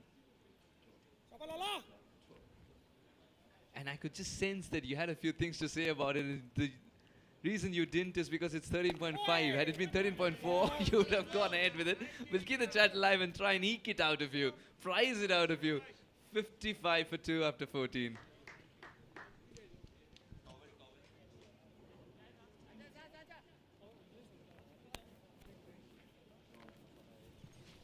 It's time for a drinks break. It's 56 for 2 after 14.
शाबाश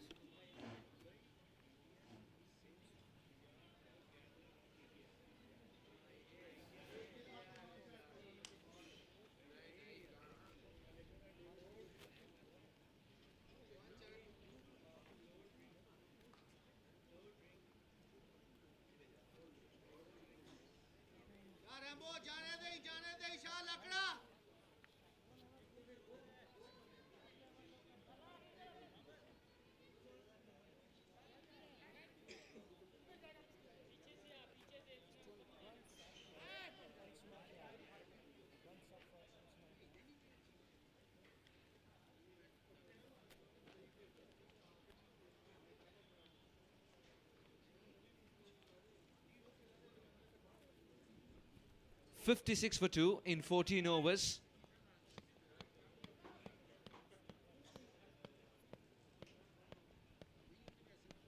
Arjun Lakra looking solid with his 18.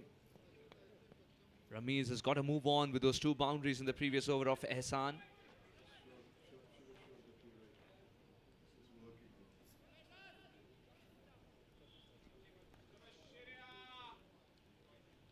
So from one end, pace will continue.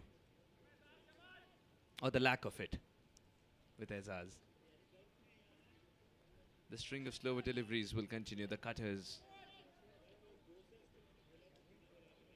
Ehsan's previous over gave away 10 runs owing to those 2 boundaries.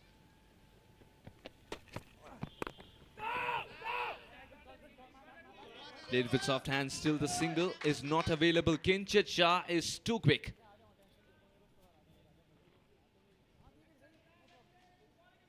Few moments ago, this happened. Ehsan through the party invited everybody. He had in fact started the celebrations. You know what? They might have started the celebrations. There have been so many. We'll come back to that in a second. Seen so many appeals, vociferous appeals. They're so sure they've got the wickets. Really putting pressure on the umpires. The umpire says no. And then if there's DRS, are you going to take a DRS? The time is ticking. They said, no, we don't think we're going to take the DRS. The way they appealed, it seemed they're 100% sure. They offered the DRS, they don't take it. Funny. I think there should be a DRS trigger if the appeals exceed a decibel level. It's incredible. Everyone, the body language, everything says. And then you see the captain asking the keeper, should we go? He's asking the bowler, should we go? Then say, not quite sure. Then what was all that shouting for? This is an audition to be a part of the choir, soprano. Straight to Nizakat Khan, who's looking at the ball for a longer period of time. The ball's doing something after pitching, though. There is a bit of bounce that's not regular bounce. It's not like you can hit through the line and be happy about it. The batters are facing a difficulty.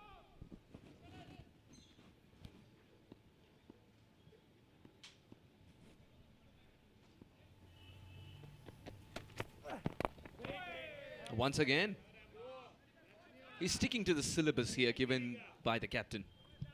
I think that at times when you have a feel that the batters are having a tough job of it and just trying to manipulate the runs and just get over the bowling, take the attack to you, just stick to tried and tested way. If you try something different, it might play into the hand of the batter. So why not tie him down and force him into errors by building up the pressure? We've already seen one batter walking back like this. I think even before the keeper appealed, that's when Nizakat went up in appeal. Best part is, you see a leg before appeal, and there's a lone guy, a deep mid-wicket. He's the most vociferous appealer, and no one close by in line is appealing. Go for it, go for the DRS. That's why I feel sometimes even if the captain banishes himself to the deep, he always looks at the keeper, right? No, you have to. You have to look at the keeper. When it comes to, of course, we don't have it here, but when it comes to DRS, it's always the people in line, particularly with leg befores. End of the over, 58 for 2.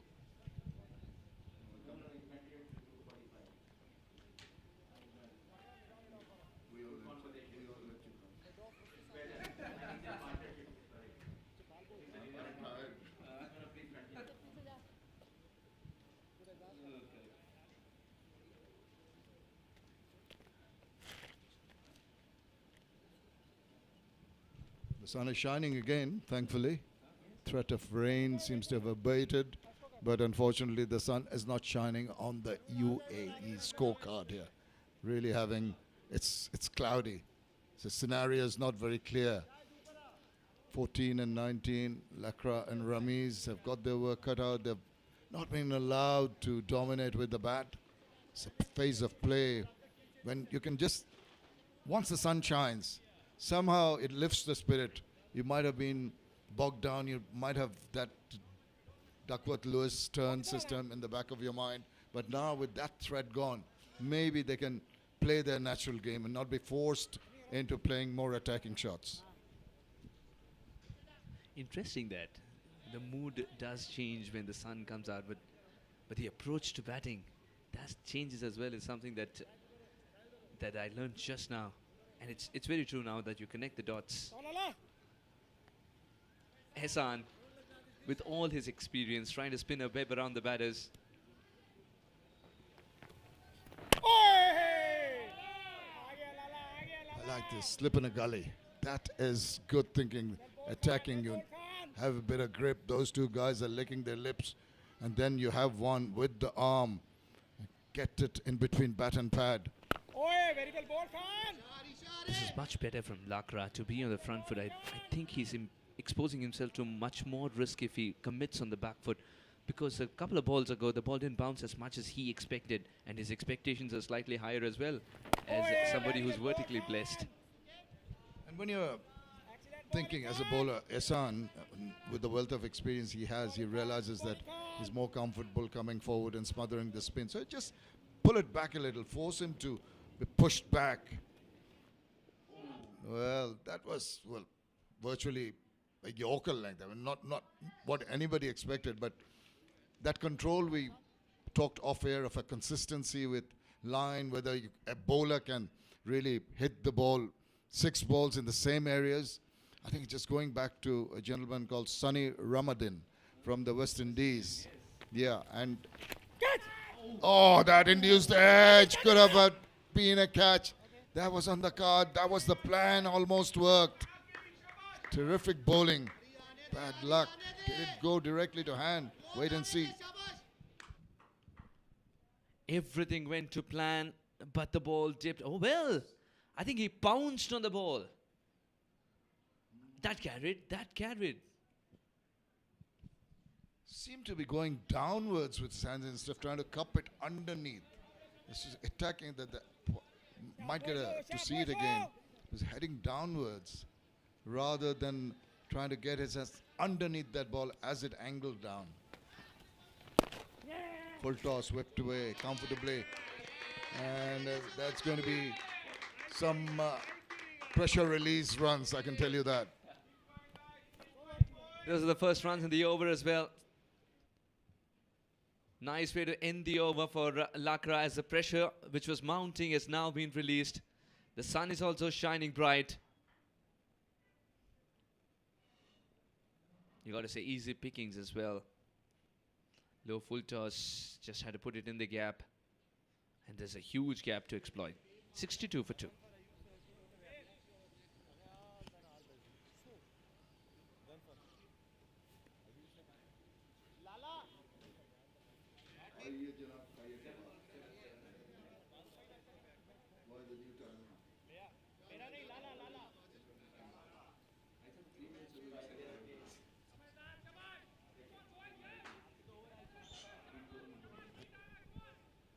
$62 for 2. Lakra still out there. He's got the boundary of the last ball of Ehsan's. Rami is not out, 14 of 23, who got 2 boundaries back to back and then has been starved of the strike.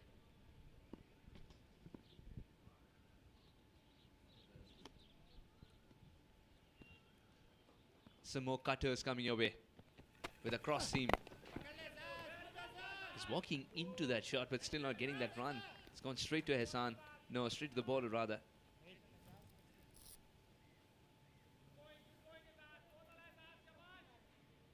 He's trying to exploit everything that the surface has to give him here, Azaz. And I still believe the bounces is something that they can exploit. The Hong Kong cricketers.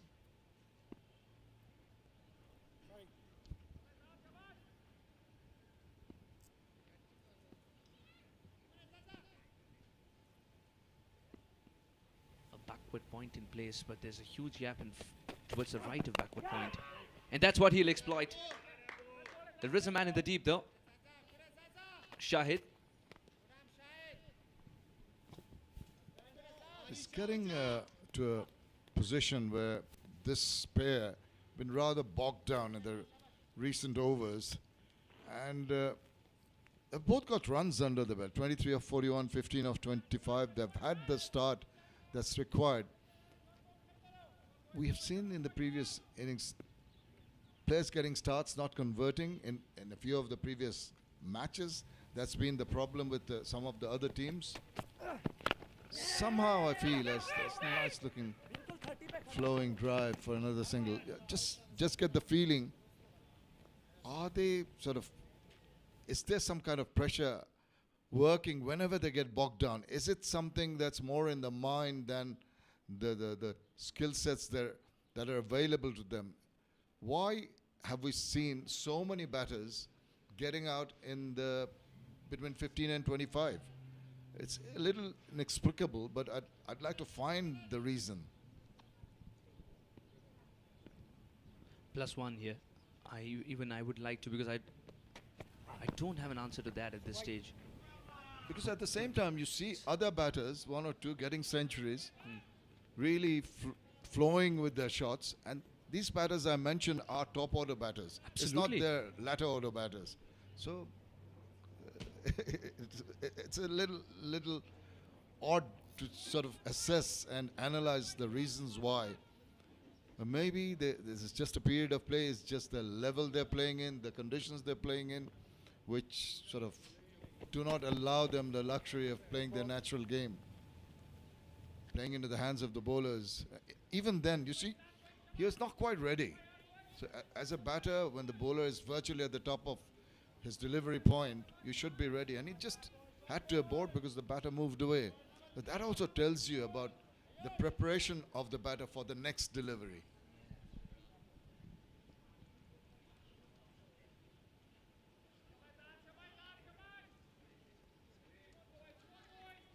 Ramiz, when he came in, now this is something that Ramiz does, using his finger to point out to every single fielder and imprinting that field in the mind.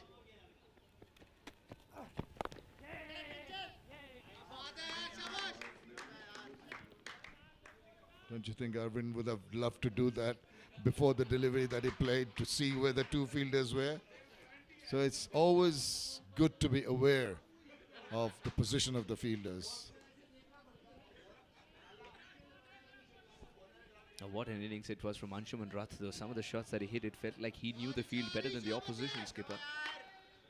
Everything in the gap.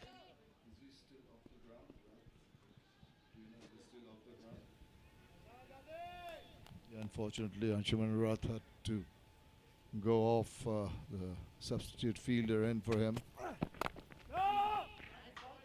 His team needs him after that wonderful batting prowess today. I hope he recovers quickly from whatever niggle he's had.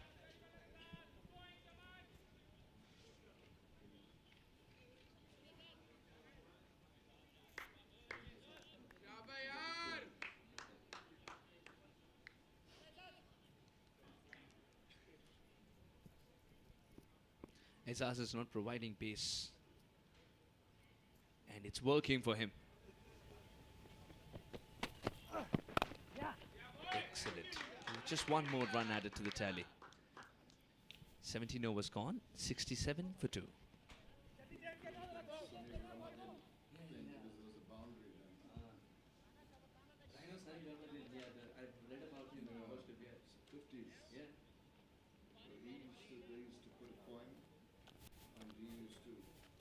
Virtually hit it every delivery. No one else could. Yeah. Pace bowlers will all over. See the pitch maps? Do you take a break, sir? Yes, please. Thank you very much.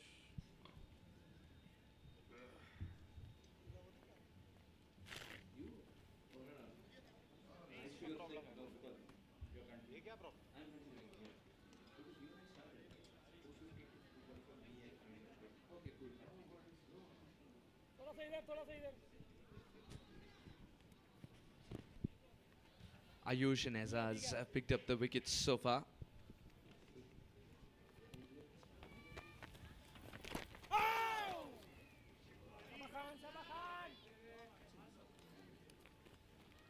बहुत बाहर है किशन खान थोड़ा इधर ना करिए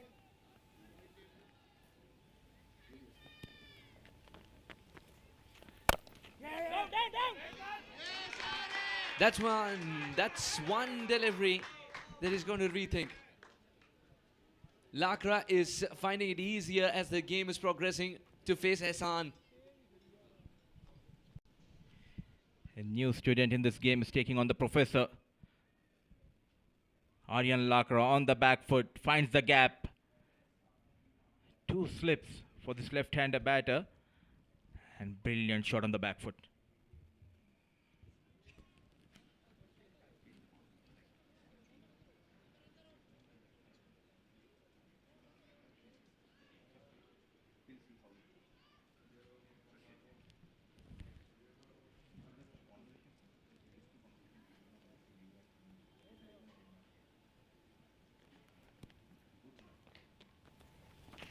down good Khan shabash Khan shabash Bit expensive. Hit the standards of Ahsan Khan.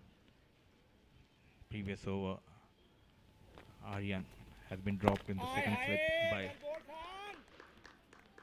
Haroon. He is getting ready, the number 12, Yasim Murtuza, left arm orthodox.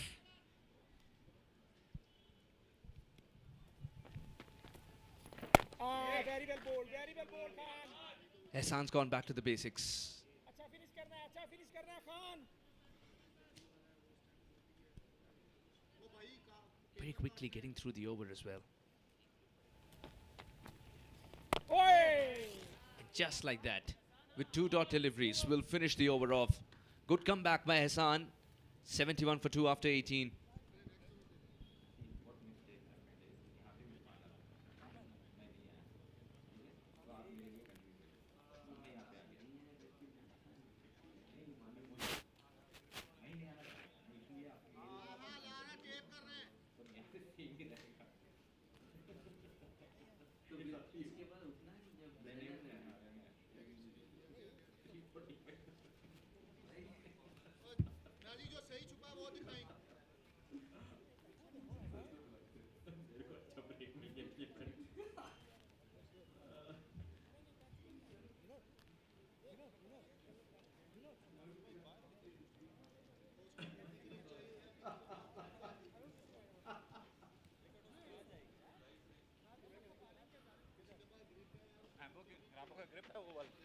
Ayush साथियों से लाना वो ब्लू पेप्सी के पास 18 over 71 for 2. It's Aryan Lakra batting on 29 and Ramiz, the experienced Rami Shehzad on the 16.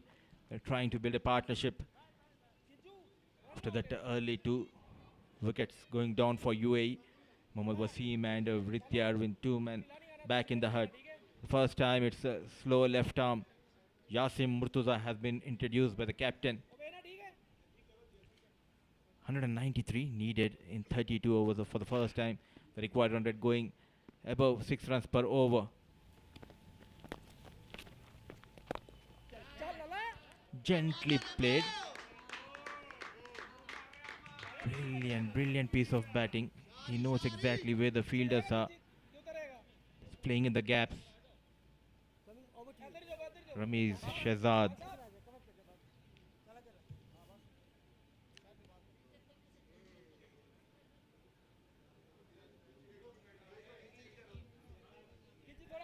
Looking for that breakthrough. Nizakat knows the importance of this wicket. Yasim Murtaza to Aryan Lakra. Very watchful. Excellent bowling, Yazi. Good bowling, Yazi bhai. Been very watchful, but the bad deliveries has been put towards the fence by Aryan Lakra in this innings. They need to make sure the required run rate stays somewhere around the 6 runs per over. Coming down the track, did he make the mistake? No, he finds the fence. Over the fence goes Aryan Lakra. It's a maximum.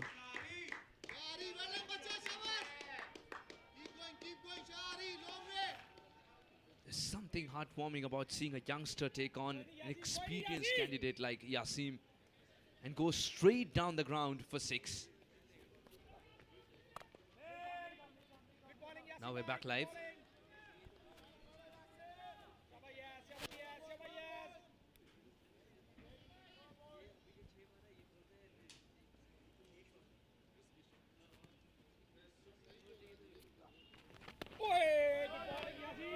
At the turn, bringing from outside the off stump into the left-hander. Good bowling, Yaz. Good bowling, Yaz. He's been very watchful. He's getting those regular boundaries. So far, 5 runs. Last delivery of this over. On the pads, nicely flicked into the vacant region. Chased by the fielder. Yes and no between Ramiz Shehzad and Aryan Lakra. Rightly sent back by Ramiz. Just a single. 8 have been conceded by Murtaza. 19 gone, 79 for the loss of 2.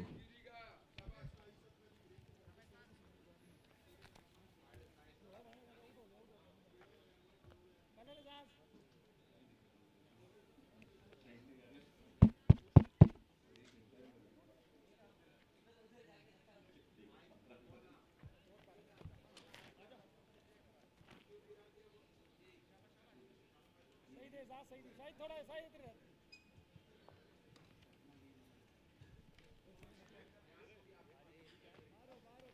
79 for 2 UAE.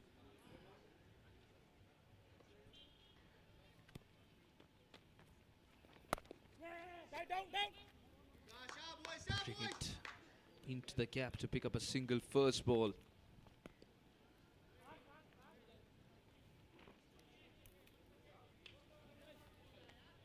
Terrific shot from Aryan Lakra and made his mind up that he wants to go for the big shot. थोड़ा सा इधर हो जाओ शायद अंदर हो बस सवाल आला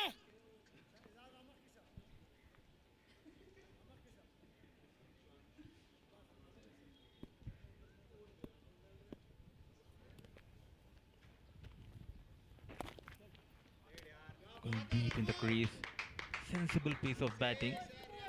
And trusting the youngster with that single 50 runs partnership between Aryan Lakra and Ramiz Shehzad.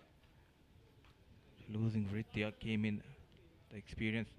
Ramiz Shehzad rotating the strike on regularly. शायद बहुत ही इधर हो गए हैं फिर बचेगा आराम से सिंगल हो गया बस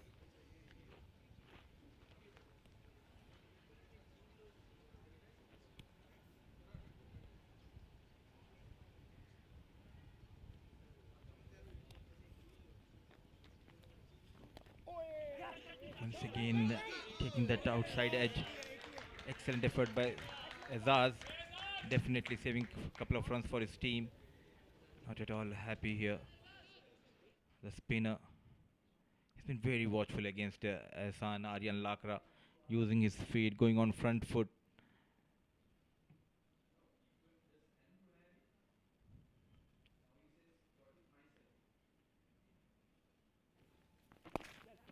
Once again on the pads, and easy picking.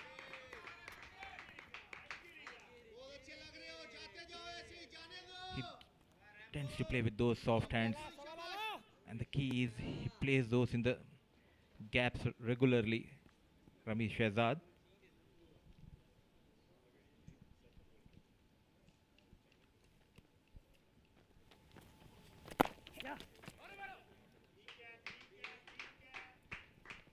That phase of the game where a quiet single is okay.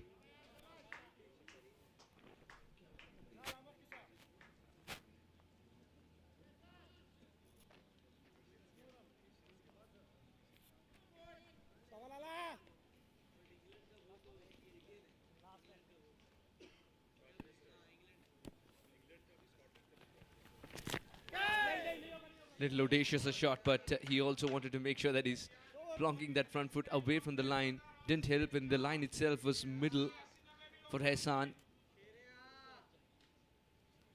84 for 2.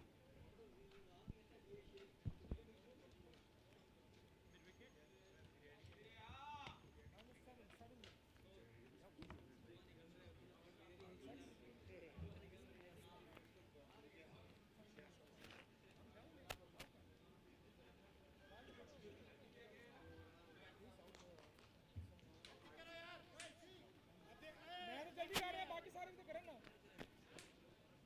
सही है वहाँ पर जल्दी जाना तू ये तो करिए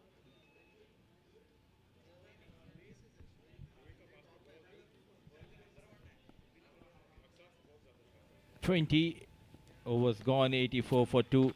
Yasin on the back foot. Yes and no, but they have taken that single easily. And let's see what's happening in Kirtipur, the match number 7, Nepal taking on Oman. The first innings in Nepal posted 310 for the loss of 8. Now when the chase started, Oman in a bit of bother. Half of the side back in the hut for Oman, 108, 24 overs. An excellent counter-attack by Kushal Malla, 108 of 64 deliveries, 9 fours and 10 maximums. And Sompal Kami remain unbeaten on 63 of just 48 deliveries with the help of 9 boundaries. Coming back to Malpani. Yasin Murtaza into his second over.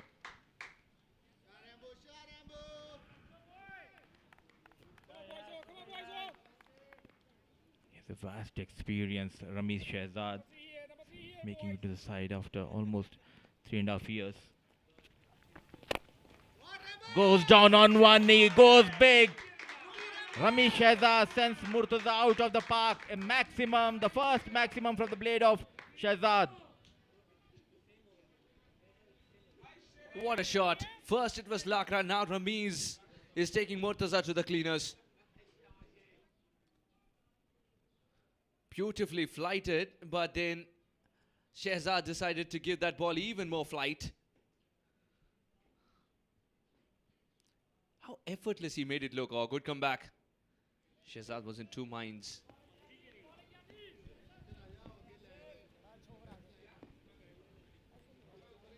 The finest batter we have in UAE, Ramesh Shehzad.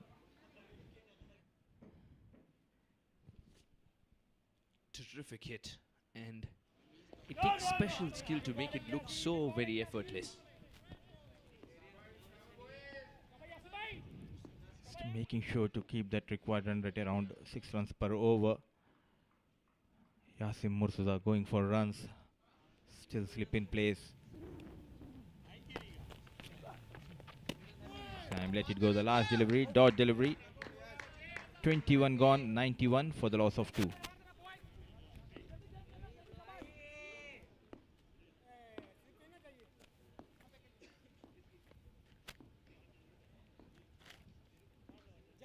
जल्दी boys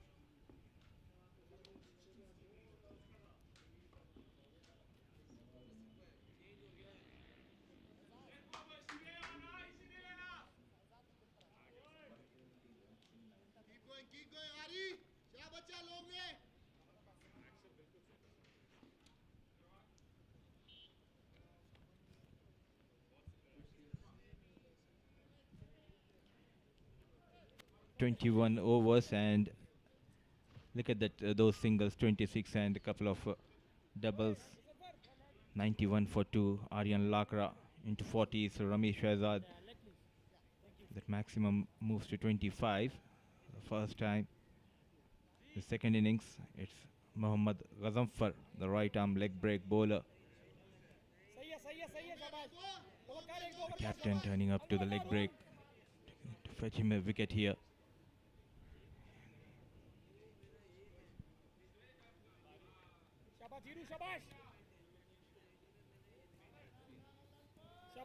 Looking at the field, 5 fielders inside the 30-yard circle, short third man point, extra cover, short mid wicket, and fine leg inside the 30-yard circle for Aryan Lakra. It's long on, backward square leg, deep extra cover, and longer 4-fielder patrolling the boundary region.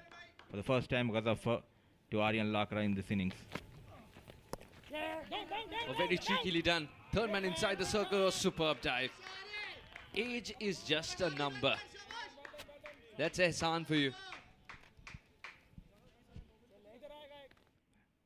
Deliberately played by Aryan Lakra, waited for the delivery, but look at that effort coming from the veteran Ehsan Khan. Not giving away those easy runs. He knows the importance of each run in this innings.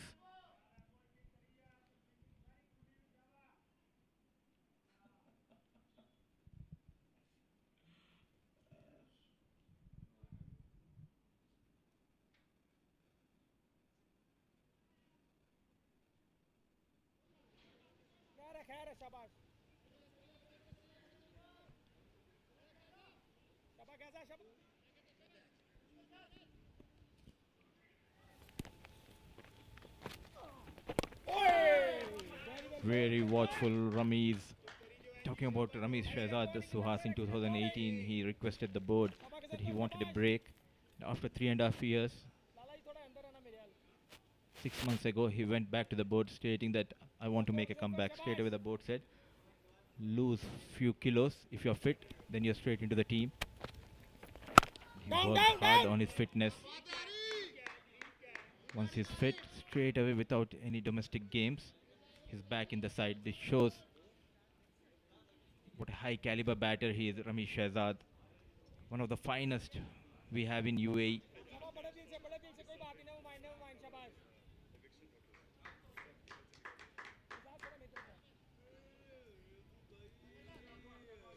He's got a lovely cricketing mind on the shoulders. Good one. Ghazanfar. He's got that height advantage as well. There will be extra bit of bounce when Ghazanfar drops it from what looks like very, very high release point. One is not used to that high release point and the ball will suddenly dip. No problem for Rameez. He's picked it up and picked the bones out of this one. Swift hands, much like McCullum's. And he's put that away. You beauty, Ramesh Shahzad. Whenever he wants, he launches that out of the park. This time goes Ghazafar with that maximum. 100 comes up for UAE. Amount of talent he has, Ramesh Shahzad. Amount of time he has. Ease going down on one knee without any trouble. Sends Ghazafar out of the park. Moves to 32. 100 up for UAE in 22nd over.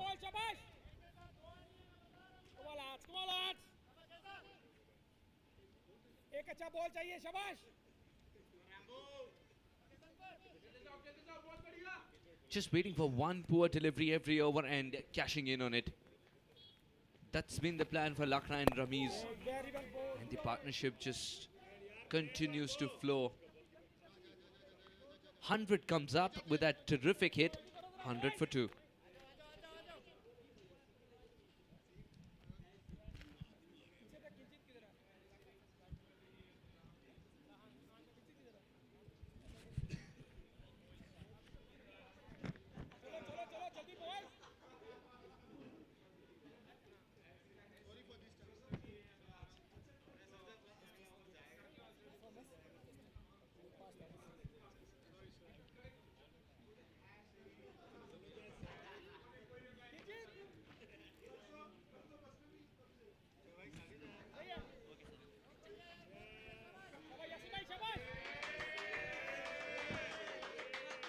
First 50 came in 81 deliveries because they have lost those two quick wickets. The second came in run a ball 50 between Aryan Lakra and Ramesh Shehzad. The partnership flourishing. They came in. They were in all sorts of trouble, losing Vritya and Wasim early. The experience of Ramesh Shehzad out in the middle helping Aryan Lakra to score runs for his team. Wanted to cut. Beaten with the pace and the bounce this time, Aryan Lakra.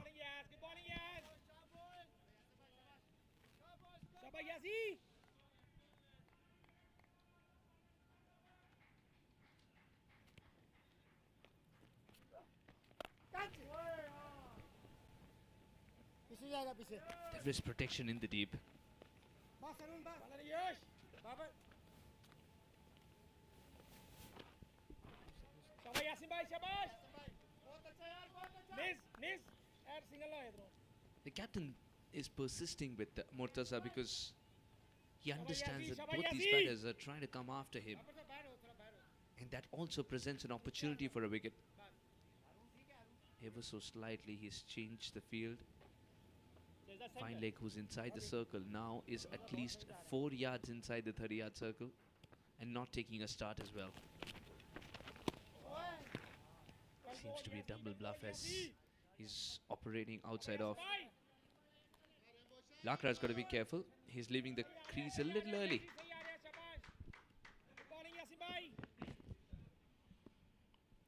The bowlers are getting frustrated. They need a wicket here. Look at that defense. No mood, Ramesh has got those two maximum. One against Murtaza in his previous over, and then the previous over of this innings against Ghazaffar. Not at all in a hurry, Ramesh Shehzad.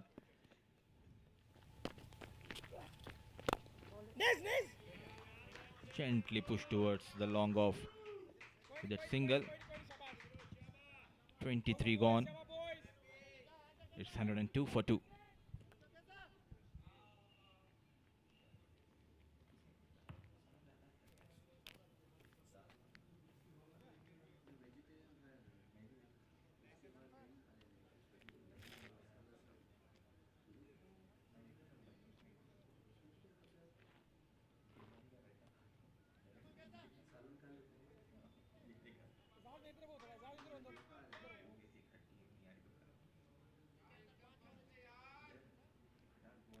शाबाश Janfar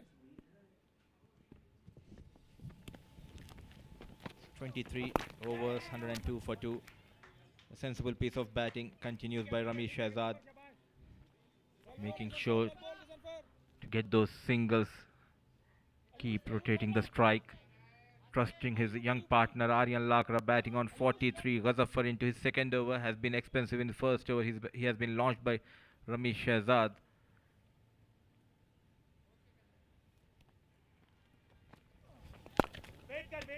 good bowling शाबाश वाले के Janfar They know if they can take this game into the deep. They have a decent batters to come in, especially Asif Khan Behrouz. He is the key for UAE. On the back foot goes Aryan Lakra towards the deep mid wicket. Building this innings as per plan. They're not at all in a hurry, making sure they need to keep those wickets in hand, take the game till the 40th or 42nd over. It's too early, but they have that ability, they have that capability, both Lakra and Ramesh. Loud appeal, and fingers goes up, caught in front, shuffling, and strikes Ghazaffar. The big man Ramesh Shehzad dejected. The leg break. Bowler Ghazaffar getting some relief for his side and for his captain. Would you believe it? Ramesh Shehzad was playing so well. A well set batter has played all around it. 34 or 44 for Ramesh Shehzad.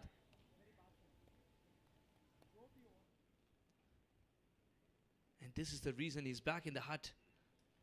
That was very high, I felt. I would consider himself unlucky when he looks at it again. Ghazanfar is a tall man as well. Remember, he'll extract that extra bit of bounce too. But it's worked in the favor of Hong Kong. The finger that matters has already risen. And that's what will stand. This is a big moment in the context of the game because a partnership was brewing. UAE were trying to claw themselves back into this game after early jolts. But Ghazanfar has provided the breakthrough. More pressure on the surviving opener Aryan Lakra to see this game through as Asif joins him. They need to start it again. What a setback for UAE. Strikes at the right time, Ghazanfar for Hong Kong.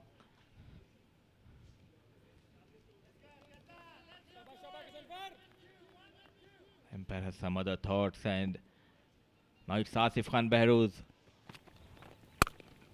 on the back foot. It's hard, but there's a protection in the deep, off the mark straight away. Asif Khan Behrouz.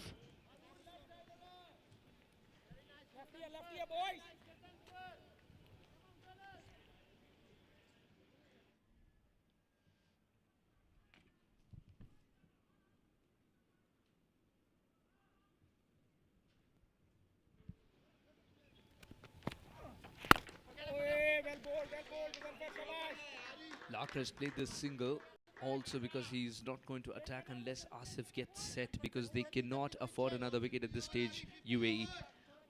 106 for 3.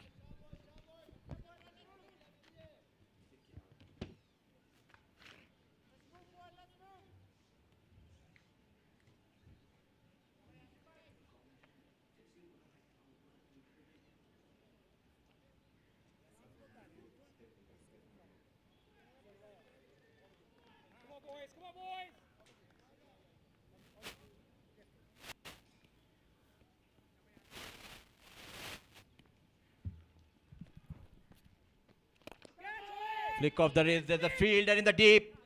Just bouncing in front of the fielder. Sloppy work, resulting in a 4. Not at all happy Yasim Murtaza by the effort of the fielder in the deep. It looks like the plans have changed. Lakra is going for the shots early on in the over.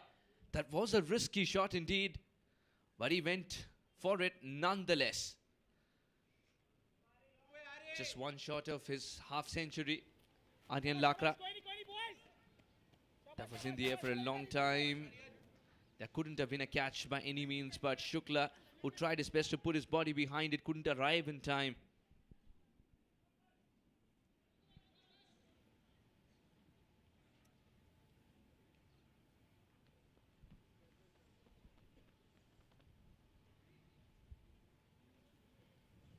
The equation coming down to 154 of 155 balls.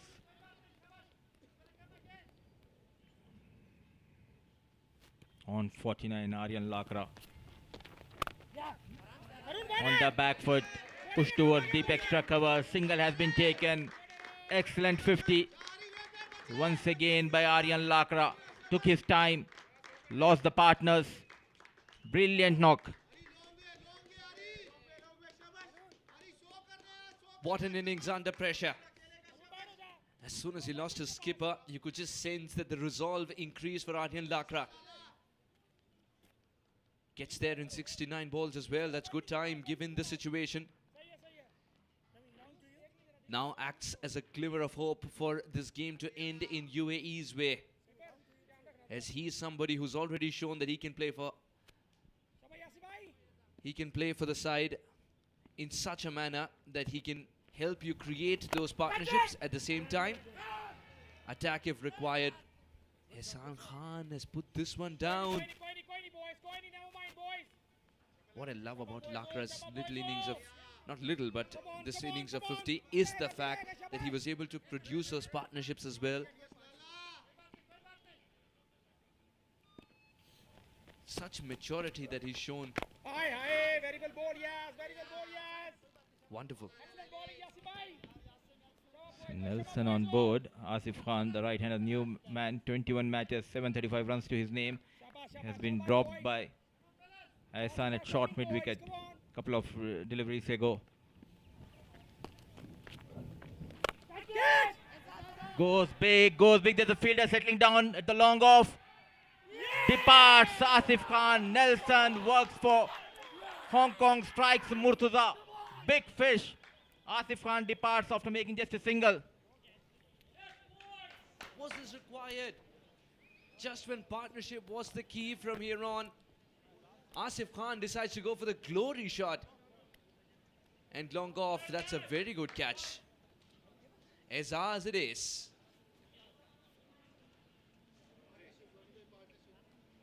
He's got to answer the coach for that kind of a shot at this stage of the game. 1 of 4. Nelson for 4.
So it's a Rohan Mustafa, new man in.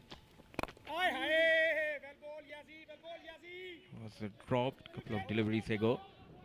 And then trying to charge, loses his shape. Asif Khan was the last batter to be dismissed. 25 gone. Nelson on board for the loss of 4.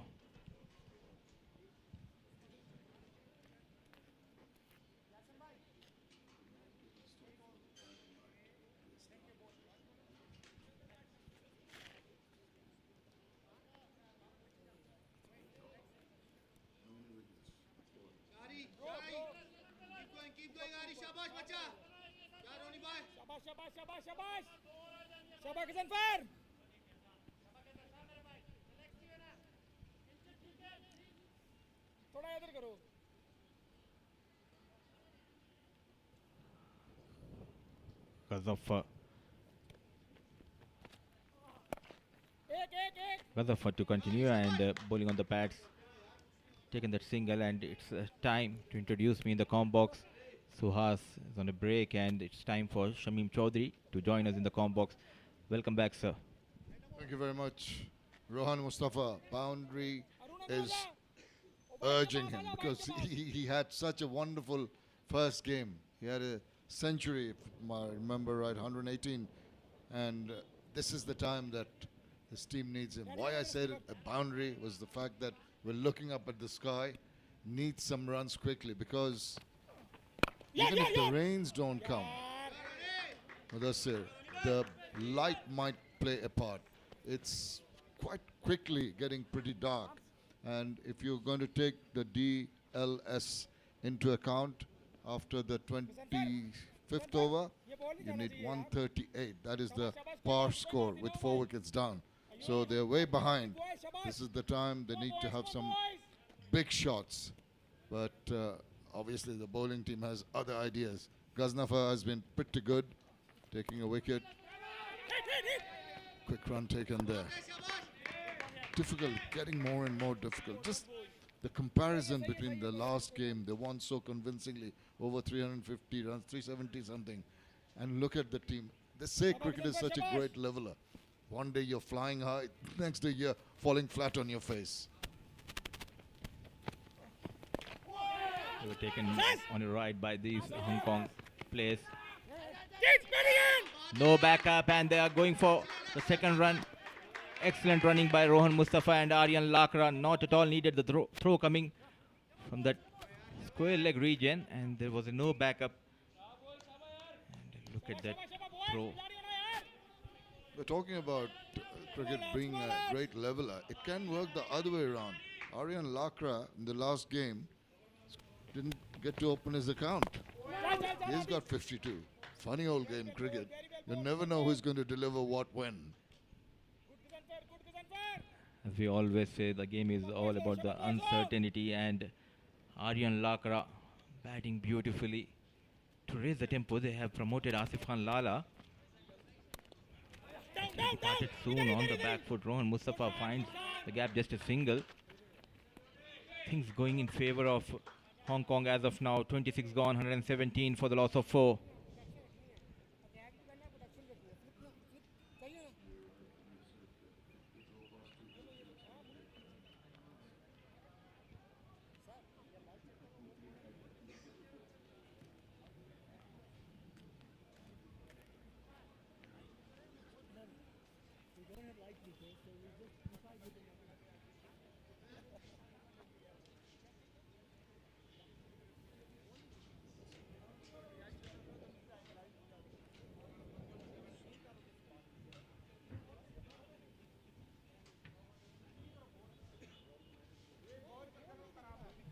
So it's 117 for 4, 26 overs has been done. There was a partnership which was threatening to take away the game from the Hong Kong, has been broken by Ghazaffar. Ramesh Shahzad has been given LBW by the umpire. Then they have promoted Asif Khan Lala just to raise the tempo in search of big shots. He was caught at long off. Yeah, Asif Khan, this is scored 30 of just 9 balls in the previous game. That's the reason why they just promoted him in the batting order, but unfortunately it has not really worked because he's back in the hut. Talking about Asif Khan, he was in the top 5 nomination for the player of ICC in the month of March. He's a very talented batter. Now we can hear the thunderstorm. It's becoming a bit dark now. Tell you what, just saw some lightning, and the umpires are going to be very careful because it can be dangerous. Cannot afford to take any chance for injury to the players. So if they see too many more lightning strikes around in the distance, they might just think of coming to the safety inside the pavilions. We'll wait and see.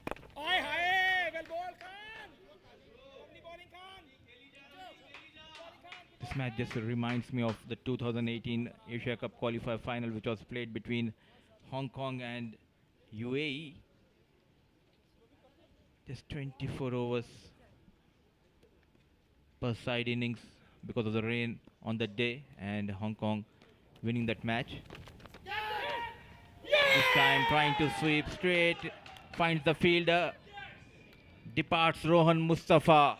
The Centurion does not get even into double figures.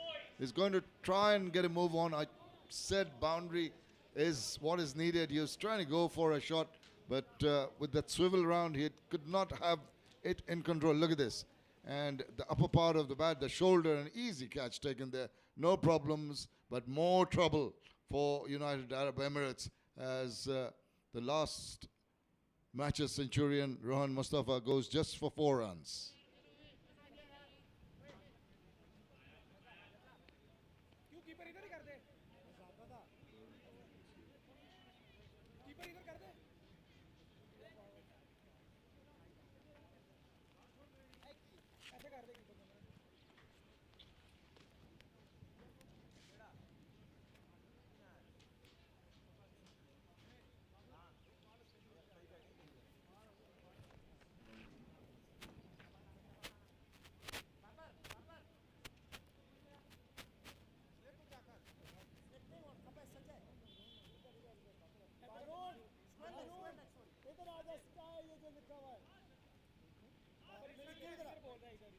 It's 117 for 5.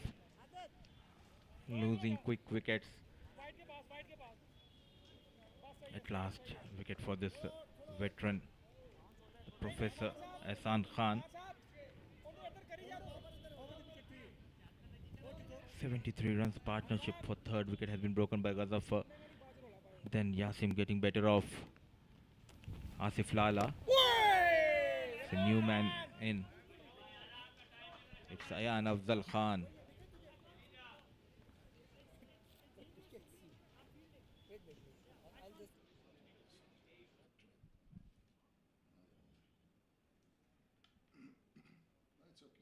long as you listen. Yeah, turn it on. It's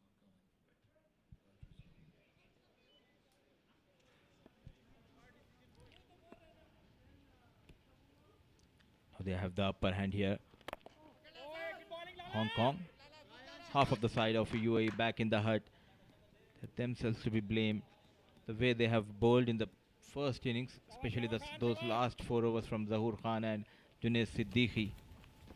Yes, that was the time really when those extra runs were given away, when they should have finished off the innings.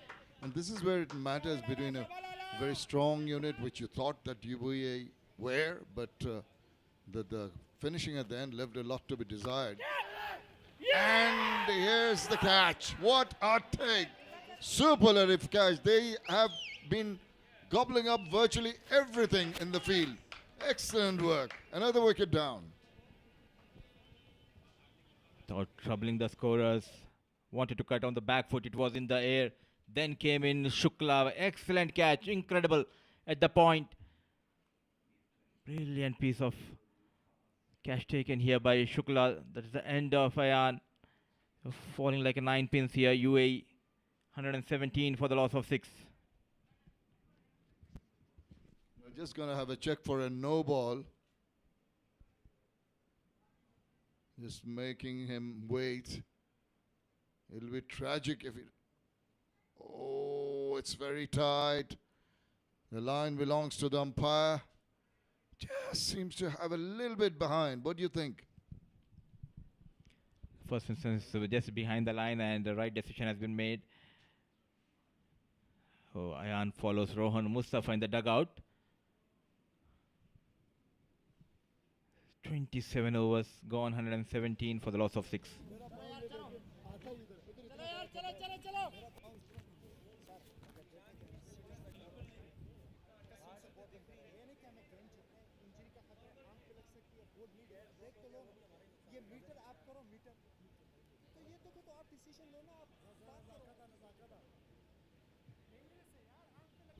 If you notice, all the players, most of them looking up skywards, because it's even the batters know that they've got a job in their hands. The fielding unit in particular is converging during that break with the umpire. Even now, just keep an eye on the weather. It's looking rather threatening. You can hear the rumblings in the distance, but UAE are between a rock and a hard place at the moment. In tough conditions, 6 down, the DLS method is going to go against them. They really need at least 20 more runs, or maybe even more at this stage for the DLS power score. And another ball that might have got a wicket. That is the completion of the 27th over.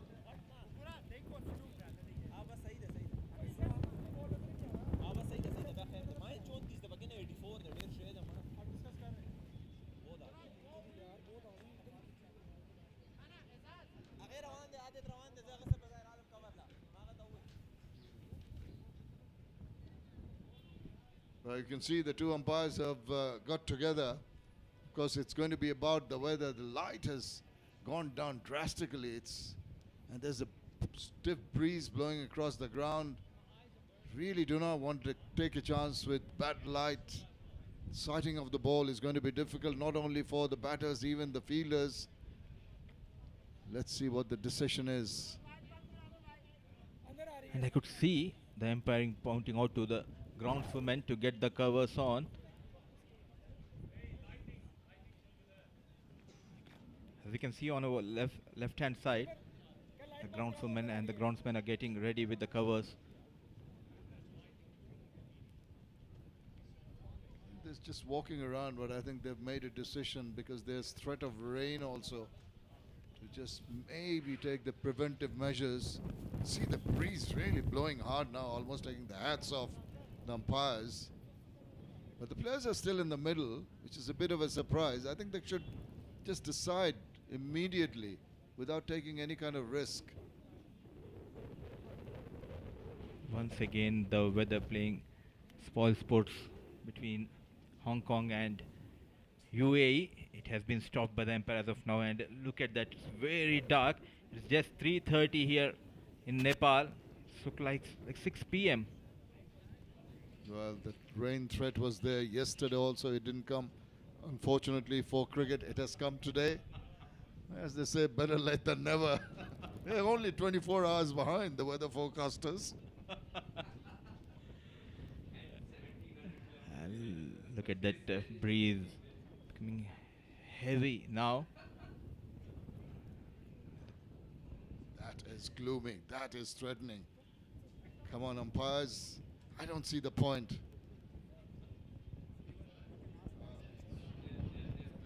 And we can see that slowly the people are leaving the ground. Everything is becoming dark here now.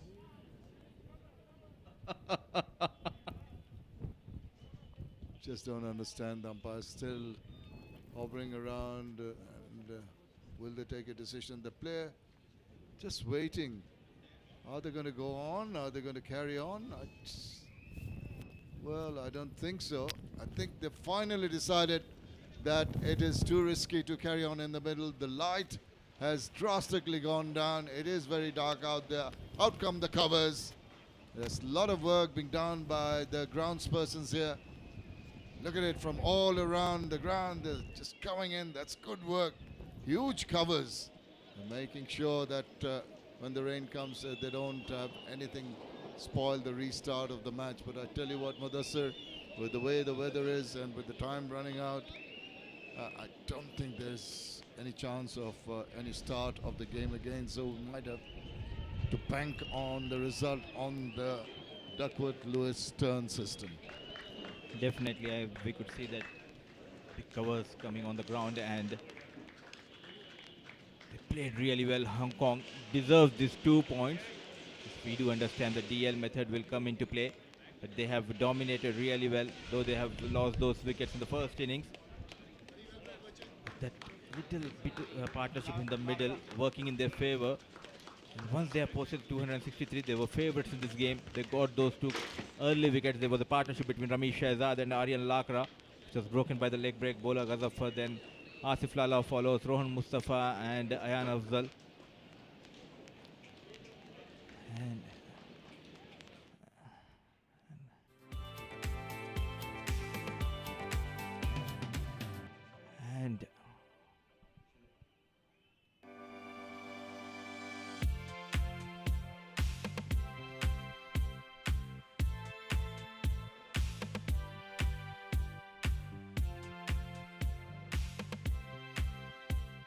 in the meanwhile, let's see the highlights, what panned out in this innings.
There's a tremendous storm going on here. You can see the cover's been blown away.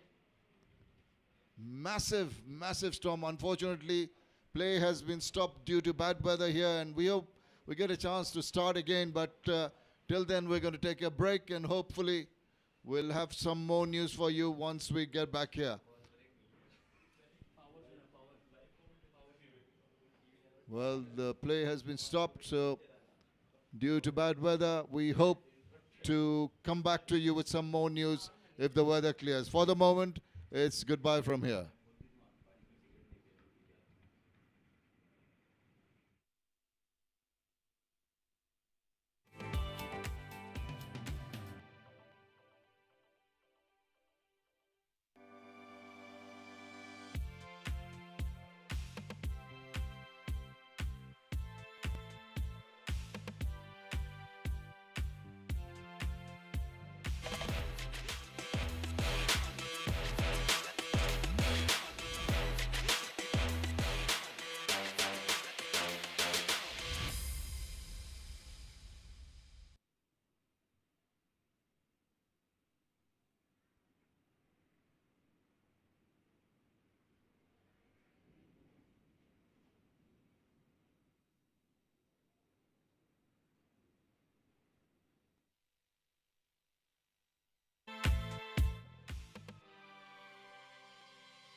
नशे में तेरे यार पड़ा जो एक बार जमाने के नशे सभी पुराने हो गए साथ तू ना हो मेरे साथ तो गुजरे ना रात दीवाने के रोजाना के बहाने हो गए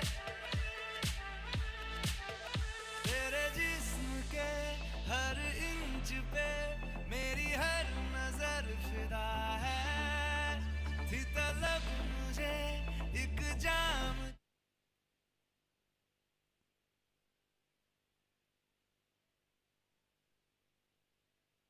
में दिल भीगे तेरे प्यार में दुआ मांगता है बस भीगे भीगे भीगे भीगे भीगे भीगे भीगे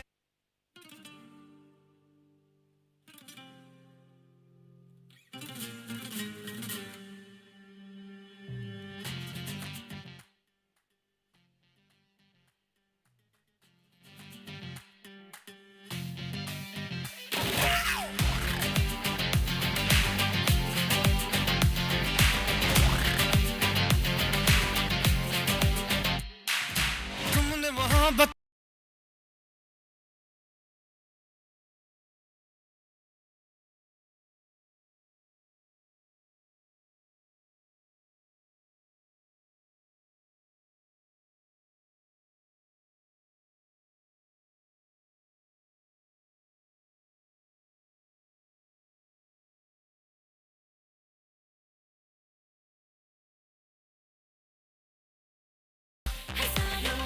है तजुर्बा हम यारों बात करते हैं हजारों है तजुर्बा हम यारों ऐसी है बांध लूं मुझ पे वो